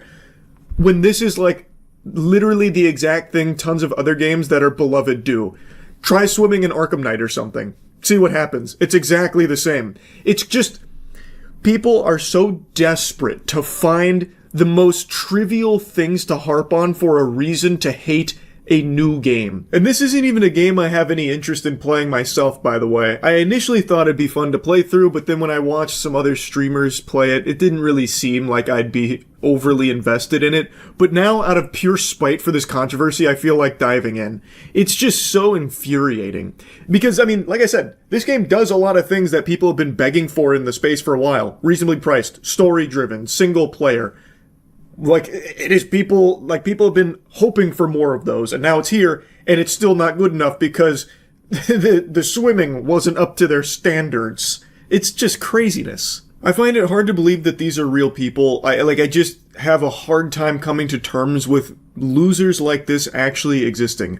It's such a meaningless argument to have. Because even if let's say this game did have swimming, there would equally be a chance that it would have been controversial to have swimming because people would say, you can swim in Mafia the Old Country, yet they never use it in the game. What a waste of development time. What a waste of budget. Why even hire people to work on swimming in a game that doesn't use it? Bloat. Like, it could have easily swung the other way, too, if they did have swimming. Like, I've seen that complaint plenty of times from games that offer a ton of mechanics, many of which don't even get utilized. People say it was a waste of time, a waste of resources and money. So, you can't really win. Like, the absence of swimming here is like the most useless shit ever, because in so many games, like I mentioned, you can't swim. It's not like this is exclusive to just this, and it's not exclusive to just modern games either. Go back 10 years, 20 years, whatever. Some of the best games ever made do not have swimming in them. Like, it is just an immutable fact. If a game doesn't require swimming, if it doesn't necessitate having swimming mechanics, why bother putting them in there? It doesn't even do anything for immersion anyway. The only place where you could have swimming and not really need a focus on it would be in like an open world game, which this is not. It is a story-driven, linear, single-player game. So why the fuck would you even bother wasting the time putting it there to begin with? It's just so brain dead. Now, I have been someone that's been pretty vocal about how modern games don't do a lot of the small stuff that older games used to.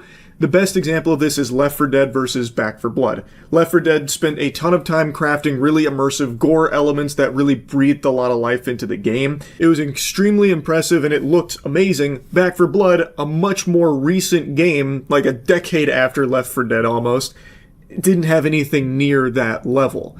And it's not just this example, like there are just so many modern games that don't do what a lot of the earlier games did when it comes to like destructible environments or like small things built in the game. Even just super simple stuff like having a plethora of animations that could possibly play depending on where you shoot an enemy or something. Nowadays, instead of spending all of that time and money on those like small elements, they'll focus more on like the big ticket stuff, the big picture things, as opposed to like these really small handcrafted details that used to be more prominent in earlier games.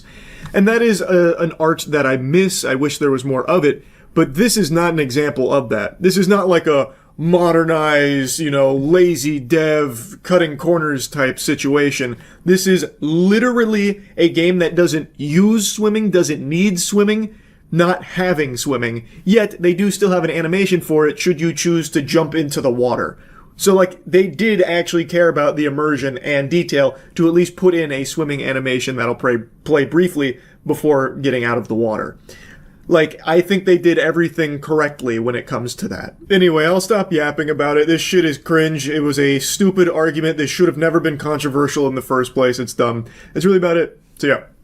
This is far from a new phenomenon, but it's just extremely common, where people will immediately pass judgment on something based purely on just what the headline says. If it's only 10 words, that's the only 10 words they need to see in order for them to form their full opinion on it without knowing even a single iota of detail around it. And today, a buddy of mine sent me this. And before I read the headline, I thought that picture there was just McLovin playing a new character or something. Then I read the headline, Pet owner forced driver who killed his dog to dig dog's grave at gunpoint. I should shoot for it. And my friend sent this to me saying that it is sad that this guy is about to go to the slammer for a long time for this, most likely. Basically just sympathizing and saying that, pets are members of the family, so his reaction is, understandable. Hopefully he doesn't, have his whole life ruined because of this negligent driver who hit and killed his dog. It's entirely, the driver's fault. And I have dogs. I love dogs. I've grown up with pets my whole life. I do treat them like members of the family. So it's easy to see a headline like this and get emotionally invested in it. And I saw a lot of YouTubers and stuff commented on it saying, "Based, he's done nothing wrong. Free this man right now. This is super rational and justifiable." So naturally I did what I thought was normal as the next step, reading the story. Because I thought with so many people commenting on it with such strong condemnation of the driver and support for Alberto Joshua Hernandez, this must be a pretty clear, open and shut case of the driver being fully in the wrong here. This guy must have just been a lunatic flying down the road. He ramps himself off of a parked tow truck, Dukes of Hazzard style, and just flies in like a fucking missile and blasts this man's beloved pet on the sidewalk.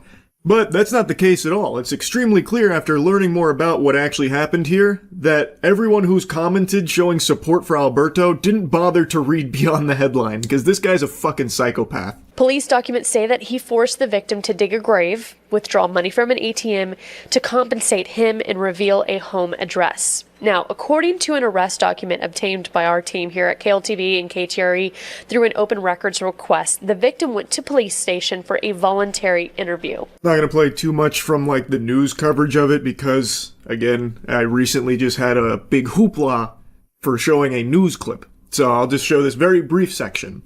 But the driver had been driving home. He had hit the animal. He then pulled over, and he then even tried to fix his bumper. But after hitting the animal, he stopped, he pulled over, and pretty soon after, that's when Alberto arrived in his truck, which leads me to believe the dog was not leashed or anything. It doesn't seem like he was walking the dog and it got away from him or anything. That's not how it reads here. It seems like the dog was completely unattended, just roaming free on the road willy-nilly. Alberto arrived pretty soon after the hit, it seems, and pulls the gun on the driver and then orders him to carry the dog's body to his backyard. He takes his phone and everything, his keys, so that way there's no chance for him to escape or wiggle his way out of it. He then digs that grave. Alberto goes inside, grabs another gun, and then forces the driver to take both of them to an ATM to withdraw money to compensate for the dog. Alberto, after receiving the money from the driver after going to the ATM, then takes a picture of his driver's license and warns him that he might be hearing from him again for more compensation if he feels it wasn't enough. And then the driver goes to the police, and that brings us to this story. So, here's a nice little, write-up on it, the bullet points here from a Twitter user who broke it all down. To me, this sounds like a guy who found a convenient excuse to rob somebody. I don't see how anyone could make a sound argument that his robbing the guy and then threatening to rob him at a later date after getting all of his information is in line with a justifiable response to what seems to be purely an accident, where a dog that was not attended by Alberto or Alberto's mother, completely off-leash on its own, running out in the road. I don't see how anyone could say that Alberto's reaction to that is rational. He's either a dog shit pet owner who just lets his animals roam around freely, or the dog unfortunately got out from the backyard or the front door or something and then ran off unattended into the road. And that kind of thing fucking sucks, but it is an accident. It doesn't sound like the driver is doing anything malicious or evil. It's not like the driver just drove off after hitting the dog he didn't have a care in the world. He just puts it pedal to the metal yeah, celebrating, I just killed that dog, 2 thumbs up, whoopee, or anything like that. The driver did pull over. After hitting the animal, he pulled over, he got out, apparently even tinkered with his bumper. And then, I do think the timing is interesting, how Alberto just happens to pull up at the scene here, pretty soon after the animal got hit. That's so odd to me. Now, another person that happened to arrive at the scene was the mother. According to the news report, the mom also arrived there and witnessed her son with the AR. The two then drove back, and the affidavit goes on to say that the victim's mother had come to the scene and parked near the victim's vehicle. She saw Hernandez with his rifle, according to documents. Police say that the video from the ATM shows the victim withdrawing the money and then handing it to a passenger who was holding a gun. Something seems very fishy here to me. Now, it seems like they were still close to the residence here, considering that the driver was ordered to carry the dog back, so that leads me to believe he walked the dog's body to the house. So, if that's the case, why is Alberto just hanging out in the truck watching the dog run around freely? It'd be crazy timing, a crazy coinky-dink if he just happened to pull up right after the dog got hit near the house. There's just something about the timing in all of this and the way that he handled it after the fact, where he literally robs the fucking guy at gunpoint and then threatens to come back at a later date to take more money, that just paints a very different picture than a dog owner who's just overcome with like grief and trauma after his dog got hit that he now pulls a gun and asks the guy to dig a grave. It's very different when you get the whole scope of what actually happened here. And you know what? I'm just gonna let it rip. I'm going to be honest and say what I thought when I finished learning about all of this. It almost sounds like it was a setup. It almost sounds like this was by design here.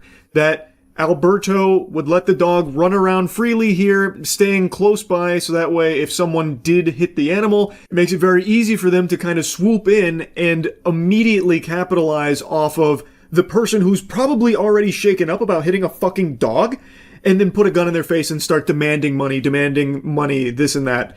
Like, I think there is definitely that possibility. I'm gonna be honest. That's how it kind of read to me after I learned more about how this happened after the headlines painted as this dog owner pulled a gun after this traumatic incident. It's definitely a little different once you hear more about it. But the crazy thing is, even the people that do get the full context, because I saw, like, even that comment there that broke it all down, people under that were like, he's definitely in the right, doing the clapping emoji. Ah, so he's innocent. Good. People just so willing to excuse kidnapping, robbery at gunpoint, and the threat of more robberies in the future, all because, at best, this was an accident where the dog got away and unfortunately ran out in the middle of the road that a driver couldn't stop in time and unfortunately hit. But again, there's no evidence to suggest the driver was doing anything malicious. No evidence that he was impaired, not paying attention, or driving recklessly, anything like that. Pulled over, everything. But at worst, I think this could be legitimately like a setup from Alberto, or he's just a dog shit pet owner who lets his animals roam around unleashed. That is also on the table too, because that's becoming very common where people don't leash their pets, and then it's everyone else's fault if something happens. I just find that perspective of people still okay with his response to this, robbing him at gunpoint and then threatening to rob him more in the future after taking a picture of his driver's license so he got all of the personal information on the guy so he could go back at a later date and steal more. I find people that think that's okay and rational to just be scarily deluded. Just so disconnected from reality. I love dogs, and I would do anything for my pets, and if something happened to them, I would be beyond angry.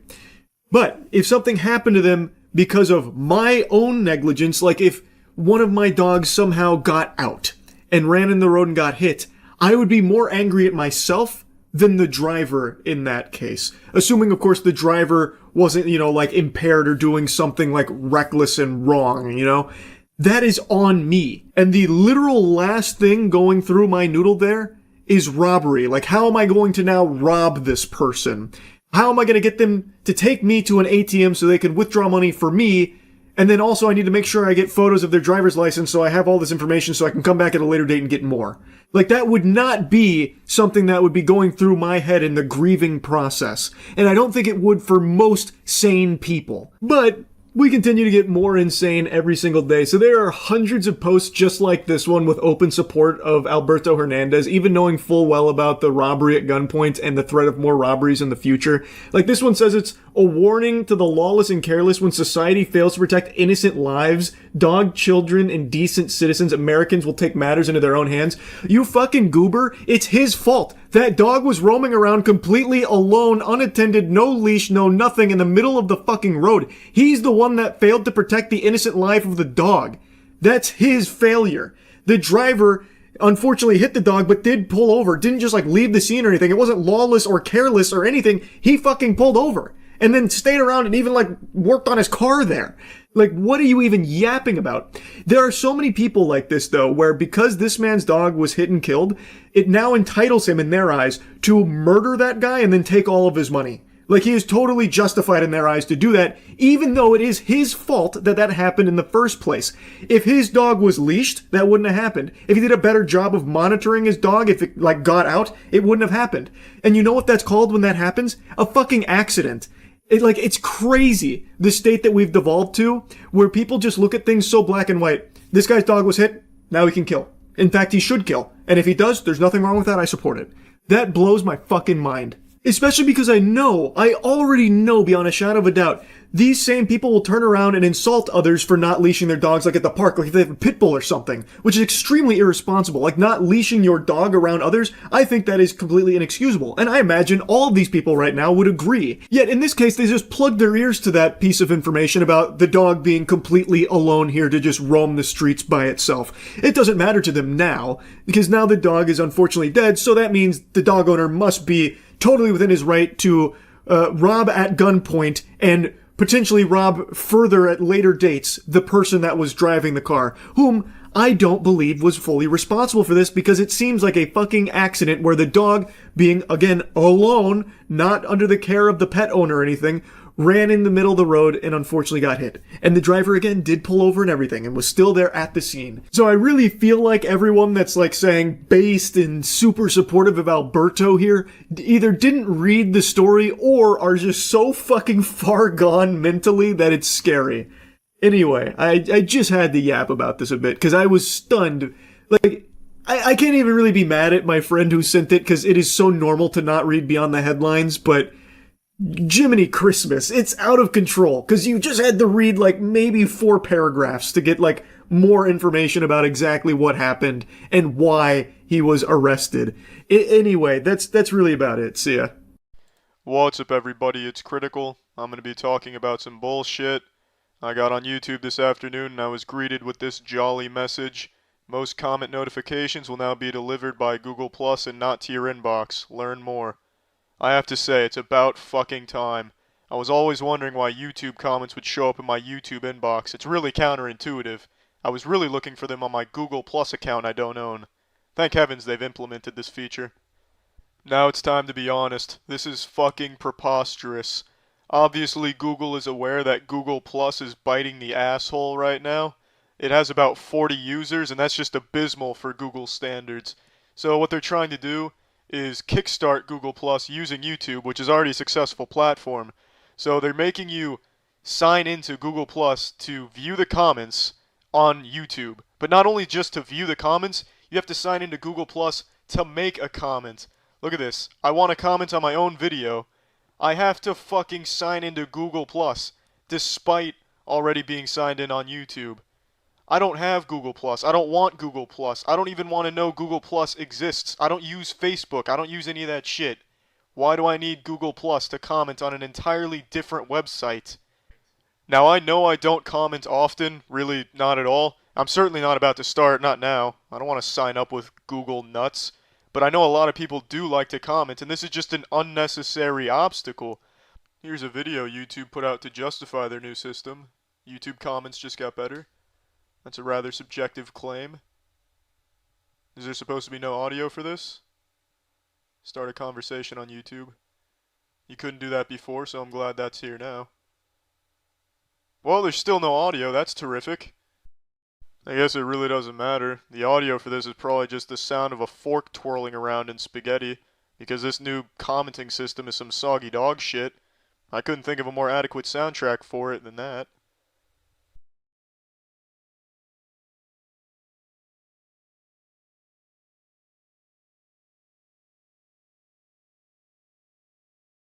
See comments you care about up top. Well, that's rather hostile. So if you're not up top, you don't even matter. No one cares about your comment. You're just some loser. It's a very nice message to promote YouTube. Join the conversation.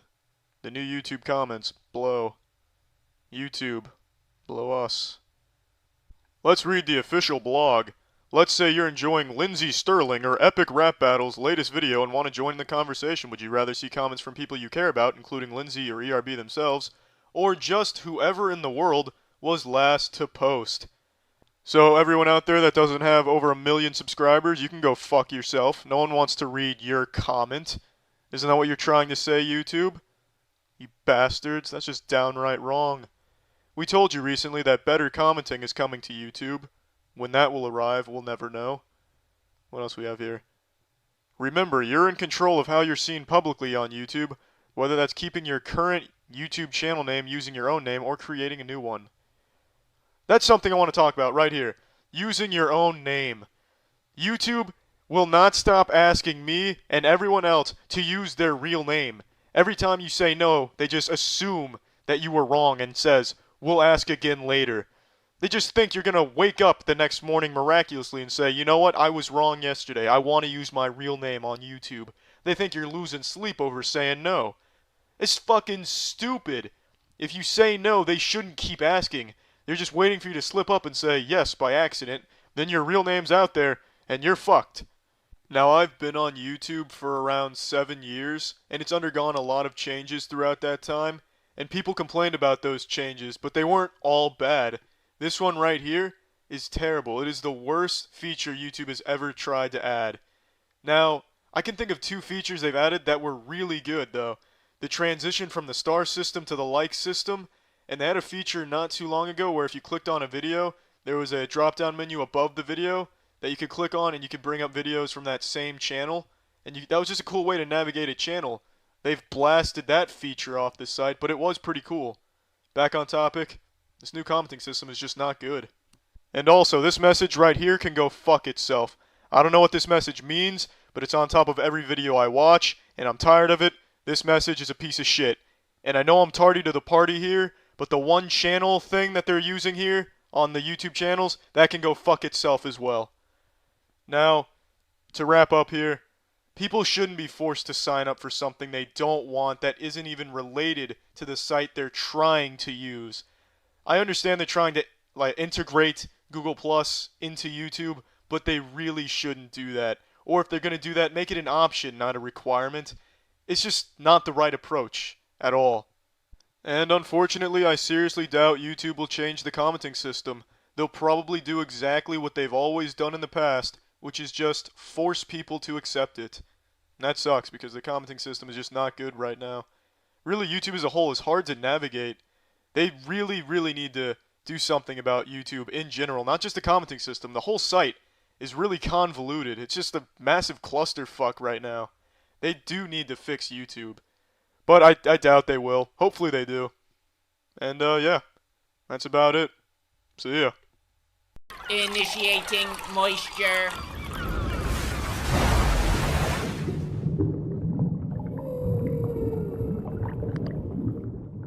Scary stories to tell in the dark. How fucking nostalgic. Just that sentence alone is enough to remind me of the old days of the Scholastic book fair, short spiky hair, and leather jackets guaranteeing you pussy. Scary Stories to Tell in the Dark is a classic, much like Goosebumps. Scary Stories was actually, the creature design was enough to send shivers down my boners. The creature design in Scary Stories I thought was fantastic. The way it was described, the way that you picture it, the way it was illustrated, everything about it just screamed, holy shit, to a younger viewer. And that's exactly what this movie does. It's such a faithful adaptation, and it doesn't pull any punches when it shows you the disturbing creatures. It goes pretty fucking hard. And for a movie that's clearly aimed at a younger audience, because it's pretty obvious the main characters are younger, there's no blood, there's no bad words, and the source material was aimed at preteens and teenagers, it goes hard. Like, it really does. There's brutal murders, there's deaths. The first kill especially is pretty goddamn disturbing. All without a single fuck being said or any drops of blood being spilt.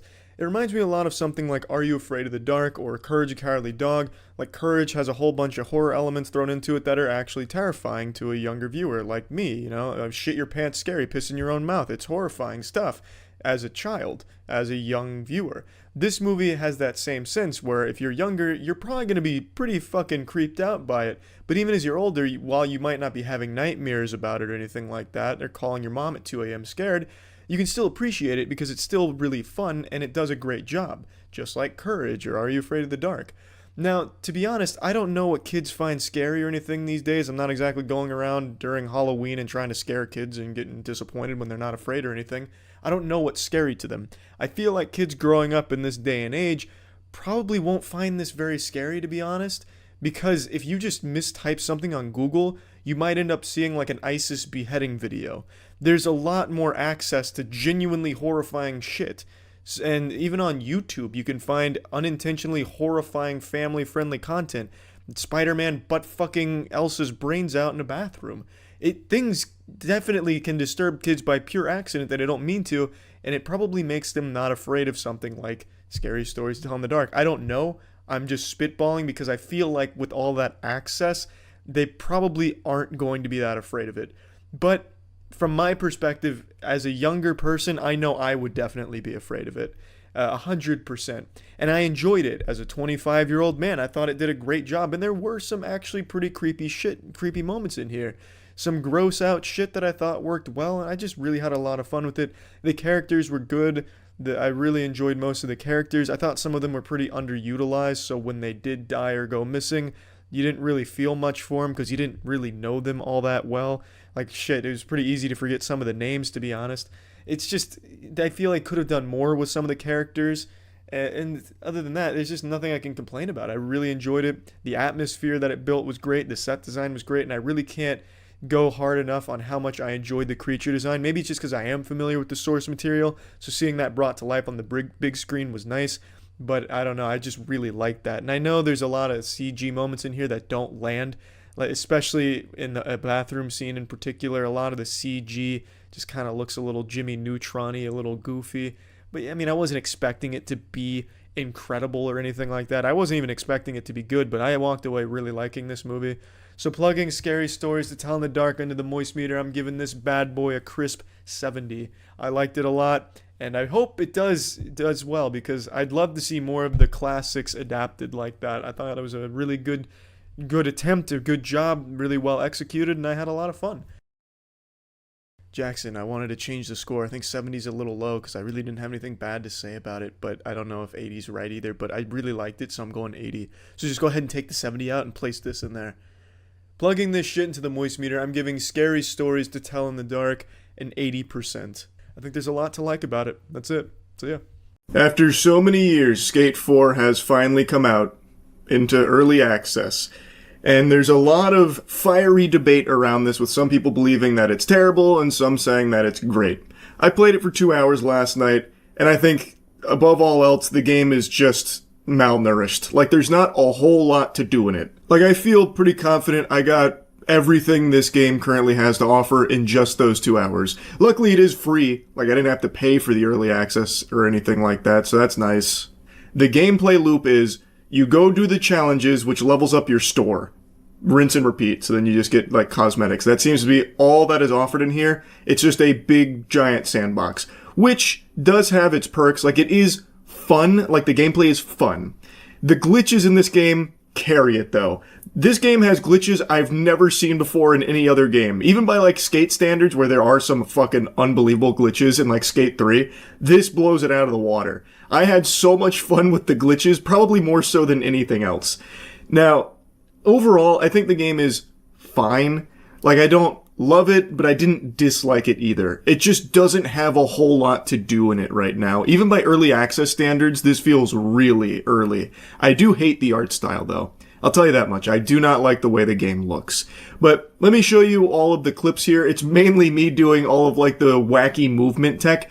But like I said, the skating does feel good. Like, I don't think they've ruined the feeling of skateboarding here. It's kind of overshadowed by how much more fun the glitches are to do. They probably got 2019 guy in here. Something in my bones tells me. Now this is a skater. Oh, he feels fast. Holy shit. Look at him running at you. Like Dobby coming after you. Why do I feel like I'm running so fast? Everything's like blurring around me. I feel like I'm leaving an after image. Maybe putting on this FOV was a mistake. Actually, it's kind of cool. I got like fucking speed lines coming off me. Oh, here we go. So this is how you do like the speed tech. Let's give it another go. I've seen this online. So this is actually faster than skating. Like the Sonic the Hedgehog strats.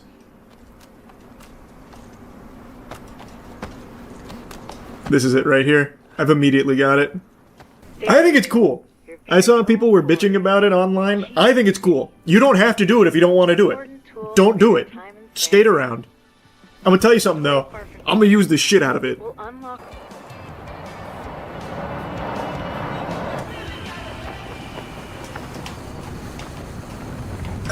Fuck. Shit. Local knowledge update. What's the resilience is San Van's Is it the same, The next part of the inputs tour is about carving and forging. for, like, laser flips and all that shit? Nice. A good one for the highlight reel. Yeah, I don't like the art style very much, but I knew I wasn't going to based on all the footage I'd already seen. Key to open.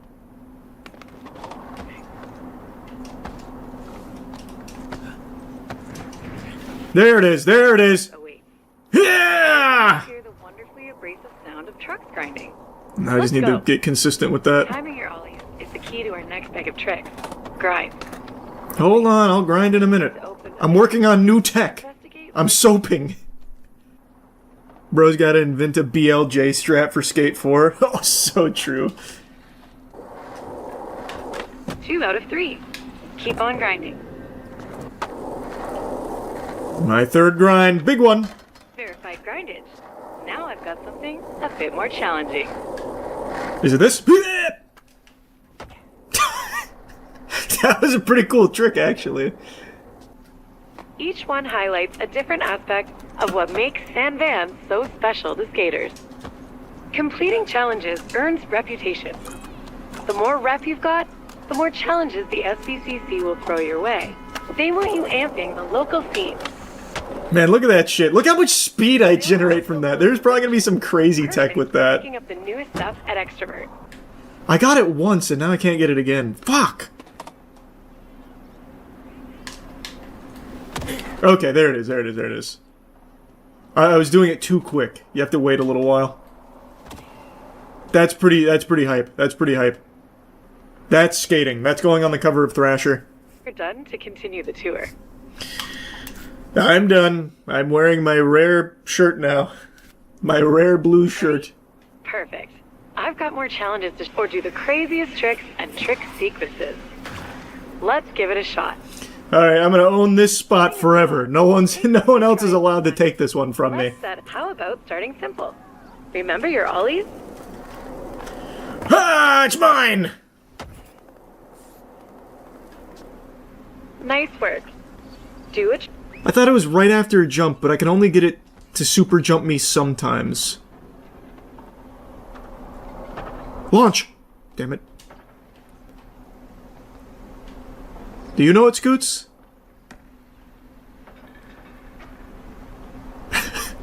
It's pretty cool. This is what skating culture is all about. Alright, flip trick. Don't mind if I do. Little spin. For your mother. Manual plus emote equals space travel. Oh my god, Dankin. What a cool character.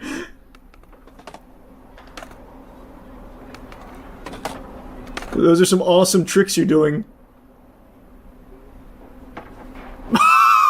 What the fuck? Wait. That was the most gnarly trick I've ever seen! He went straight to the Lord's right side. How did he do that? And now he's sleeping. What an adventure he's gone on. Press triangle with right stick halfway down, then when all wheels hit the ground, pull all the way down, then emote. Okay. No, okay, I didn't think so. Wait, I think I got it. Am I T-posing? I can see my nutsack. I think I got it. Yeah, there I go. Ah, much better. See, now we can finally skate.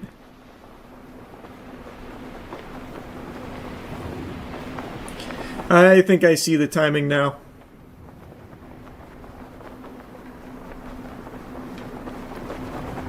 Nice! This is what it's all about!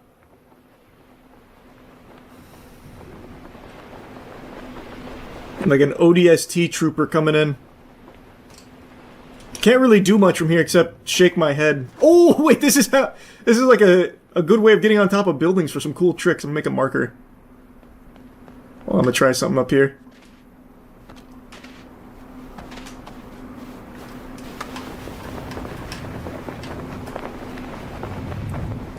No, I didn't get the full rotation there. Hold on.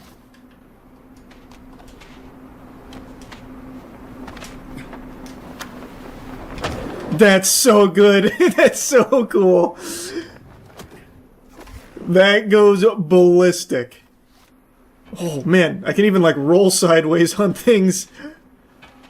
Oh wait, I'm on the cusp of a big discovery. I'll make a fucking tornado in here.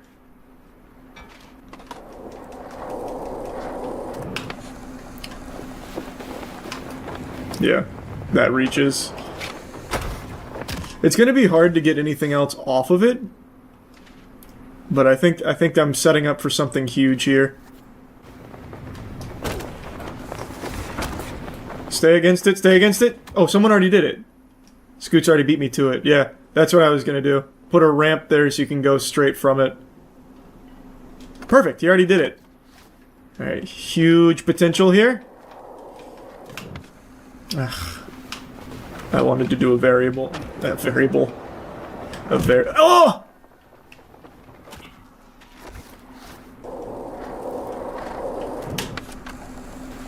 There's a laser flip. Now I just... Oh, no. I drifted too much. I'm gonna have the craziest fucking line here, I swear to God. There we go. I'm actually perfectly lined up, I think. Nope.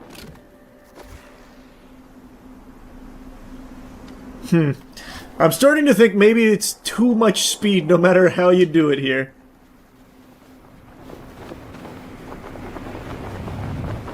Oh, can you imagine? Yeah, that's about as perfectly lined up as you can get. It's just too much speed. We break the sound barrier on the way down, reaching terminal velocity. Fuck!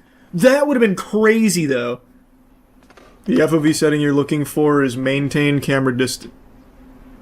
The fuck? Maintain camera distance. I'm not looking for any FOV changes. I love this shit. I'm playing through the fisheye. Alright, let's see where the winds take me. Oh, now that looks cool. That's a fucking album cover right there. That's nice.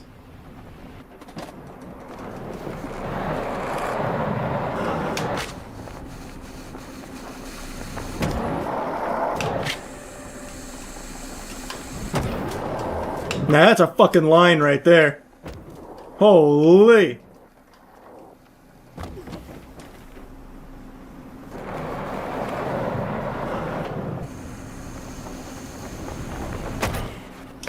Huge! Straight into the dumpster? Wait a minute. That kind of goes crazy. This is the classic even flow. Oh my god, wait, I can immediately see a cool combo out of this. Now what? I'm trying to go from Christ Air into Belly Slide. But I can't quite reach it. Because I keep ending up like fucking turning turtle there. I don't know, I feel like they dropped the ball at this game. No skate, no spot battle, no Hall of Meat. Just feels like sandbox, Tony Hawk, not a skate game. That I can definitely see. Like, I agree. Like, I do think the gameplay is solid. I really love the glitches. Glitches are fucking amazing. That being said, this feels so incomplete even for early access standards. The gameplay loop is you go do the challenges. When you finish the challenge, you unlock more in the shop. That's it. It's a little underwhelming. I think they probably should have waited till they had a little more meat on its bones. I think this is still a little too early. This is just actually unhinged. This is crazy. I don't know what I'm going to call this video yet. I have no idea what to title this. It is just so bizarre. So to give you the cliff notes. Today I was researching about a huge crypto rug pull that Stream Chat made me aware of last night. And I know, crypto rug pulls are the most common thing on the planet, more common than a sneeze. Did the sun rise somewhere in the world? If the answer to that question is yes, then that means fucking 50,000 people lost tons and tons of money in a crypto scam, probably on pump.fun. That's the main hub for it, the main cesspool. And last night, Stream was telling me that there was a disabled man who was doing a crypto coin on pump.fun called 120 hours, because he claimed he had 120 hours to live. And when it reached about a $500,000 market cap, he rugged it and went offline and hasn't been seen since.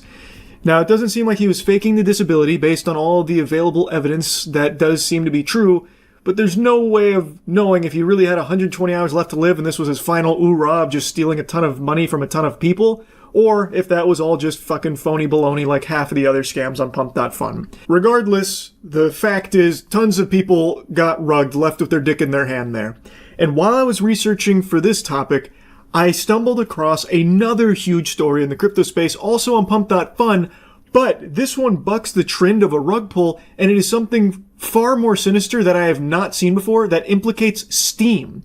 So, if you've been around the channel for a while, you might recall I made a video years ago about a really odd Steam game that I downloaded while dumpster diving, because it's something I like to do on Steam, just looking through like absolute dog shit that no one's ever heard of. And I found a game that I downloaded, and it didn't have the executable file. Like, it didn't even have the game. It had like ancillary files around it, and it was really suspicious. So I thought there was a chance that I had downloaded something very harmful, but I was assured that that's not possible through Steam. And Steam has also kind of positioned themselves as like a safe place to get your games. I've never really heard of a story of someone downloading something that like literally ruined their lives or like stole from them. There's been like some suspicious games on there that have done like some weird things in the background, but never like stealing from users as far as I know.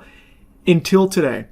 There is a Pump.fun streamer, his handle is Rostaland, who is battling stage 4 cancer, and he streams on Pump.fun to raise money for his treatment. Now, I know what a lot of people are thinking, already raising an eyebrow, that this must be the scam. He must be faking cancer to try and scam people.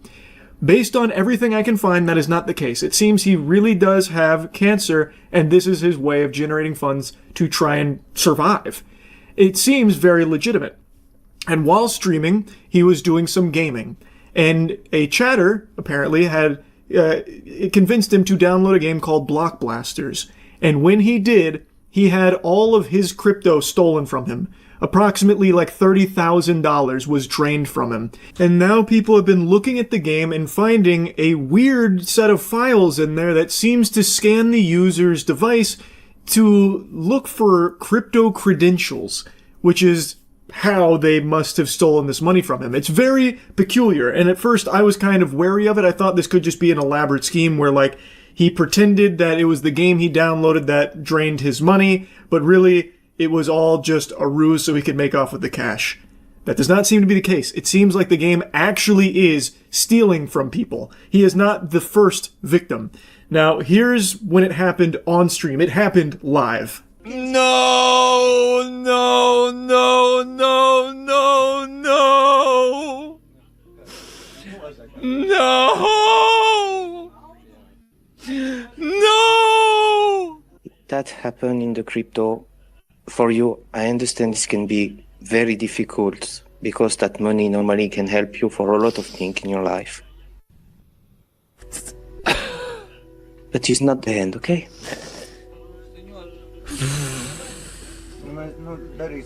You're such a brave person. I'm broken. No, No. I'm sorry, guys. That is brutal. Now, there is no one more harsh of a critic on Pump.fun than me. I shoot spitballs at that platform all night and day because it is 99.9% scams. I would have said 100% scams if not for this story. I really think that this is real. He's provided, like, receipts. He has proven that he is not faking the cancer diagnosis or anything like that. And when it comes to, like, the money being stolen here, it seems like it really did get stolen by this game. I don't think he has any involvement with the game, and someone I trust more than anybody else in the crypto space when it comes to scams, ZachXBT, has made a post about this, seemingly confirming that the Steam game is the culprit that stole this money from him as well as others. So ZachXBT kind of coming in here really solidified this to me as like a legitimate, like the real deal. That's fucking terrifying. I truly didn't think Steam games could have this kind of vulnerability. I've made jokes in the past about like a terrible game being a crypto miner, and apparently there are actually some games that do kind of do that to a certain extent, but I've never seen something to this level. This is a huge security flaw, a huge danger on the platform. As someone who buys games that have 0 reviews and 0 players, sometimes I am literally the first one to play a game that no one's ever heard of, planting my flag on the moon. This makes me really afraid of what these games could have in there, running in the background that I don't know about. It makes me afraid of my own Steam library and hesitant to go dumpster diving through Steam new releases again, just out of the fear that it could have some dangerous files attached in there somewhere. Now, I do really want to mention this here before diving back into the Steam component. The community banded together to try and make Rostaland whole again, so someone named Alex Becker sent him $32,500 to cover what was stolen from him, and it's extremely wholesome. Everyone banded together to try and show support and try and help him out after something so devastating happened to him, and here's a post Rostaland made thanking him for it. That's super great. I'm really happy he was able to get the equivalent amount back. The scammers made off with the $32,000, and I imagine Block Blasters will be delisted. Nothing will happen to them, I'm sure. Very rarely do crypto crimes get punished, it seems. But I'm very happy that Rostaland was able to get that money back, that amount of money back. I am still just kind of stunned that this kind of thing can happen with a Steam game. And I know some of the games through Steam are vulnerable. I remember Dark Souls had an exploit where hackers could literally remote access your computer through the multiplayer. I know that kind of stuff exists. Same thing happened with Call of Duty even somewhat recently. I know those vulnerabilities can exist, but this is the first I've heard of just downloading a game leading to just having your credentials stolen because of something that runs in the background on that, in that folder. I feel like this has to be something new that wasn't possible years ago, because if this has always been something that developers could do on Steam, I'm very surprised that it wouldn't have happened sooner, especially with the crypto booms a few years ago with NFTs and all that shit. I'm really surprised that this is the first time I've heard of it happening. I feel like it's gotta be some kind of new vulnerability that they're exploiting. But I have no idea. It's just pretty concerning. I wanted to put it on your radar. Crazy shit across the board. I am very happy though that he did get that money back, because like I said, it does seem like that is real. It does seem like he's not making any of that up. So yeah, pretty wild stuff. Anyway, that's about it. See ya.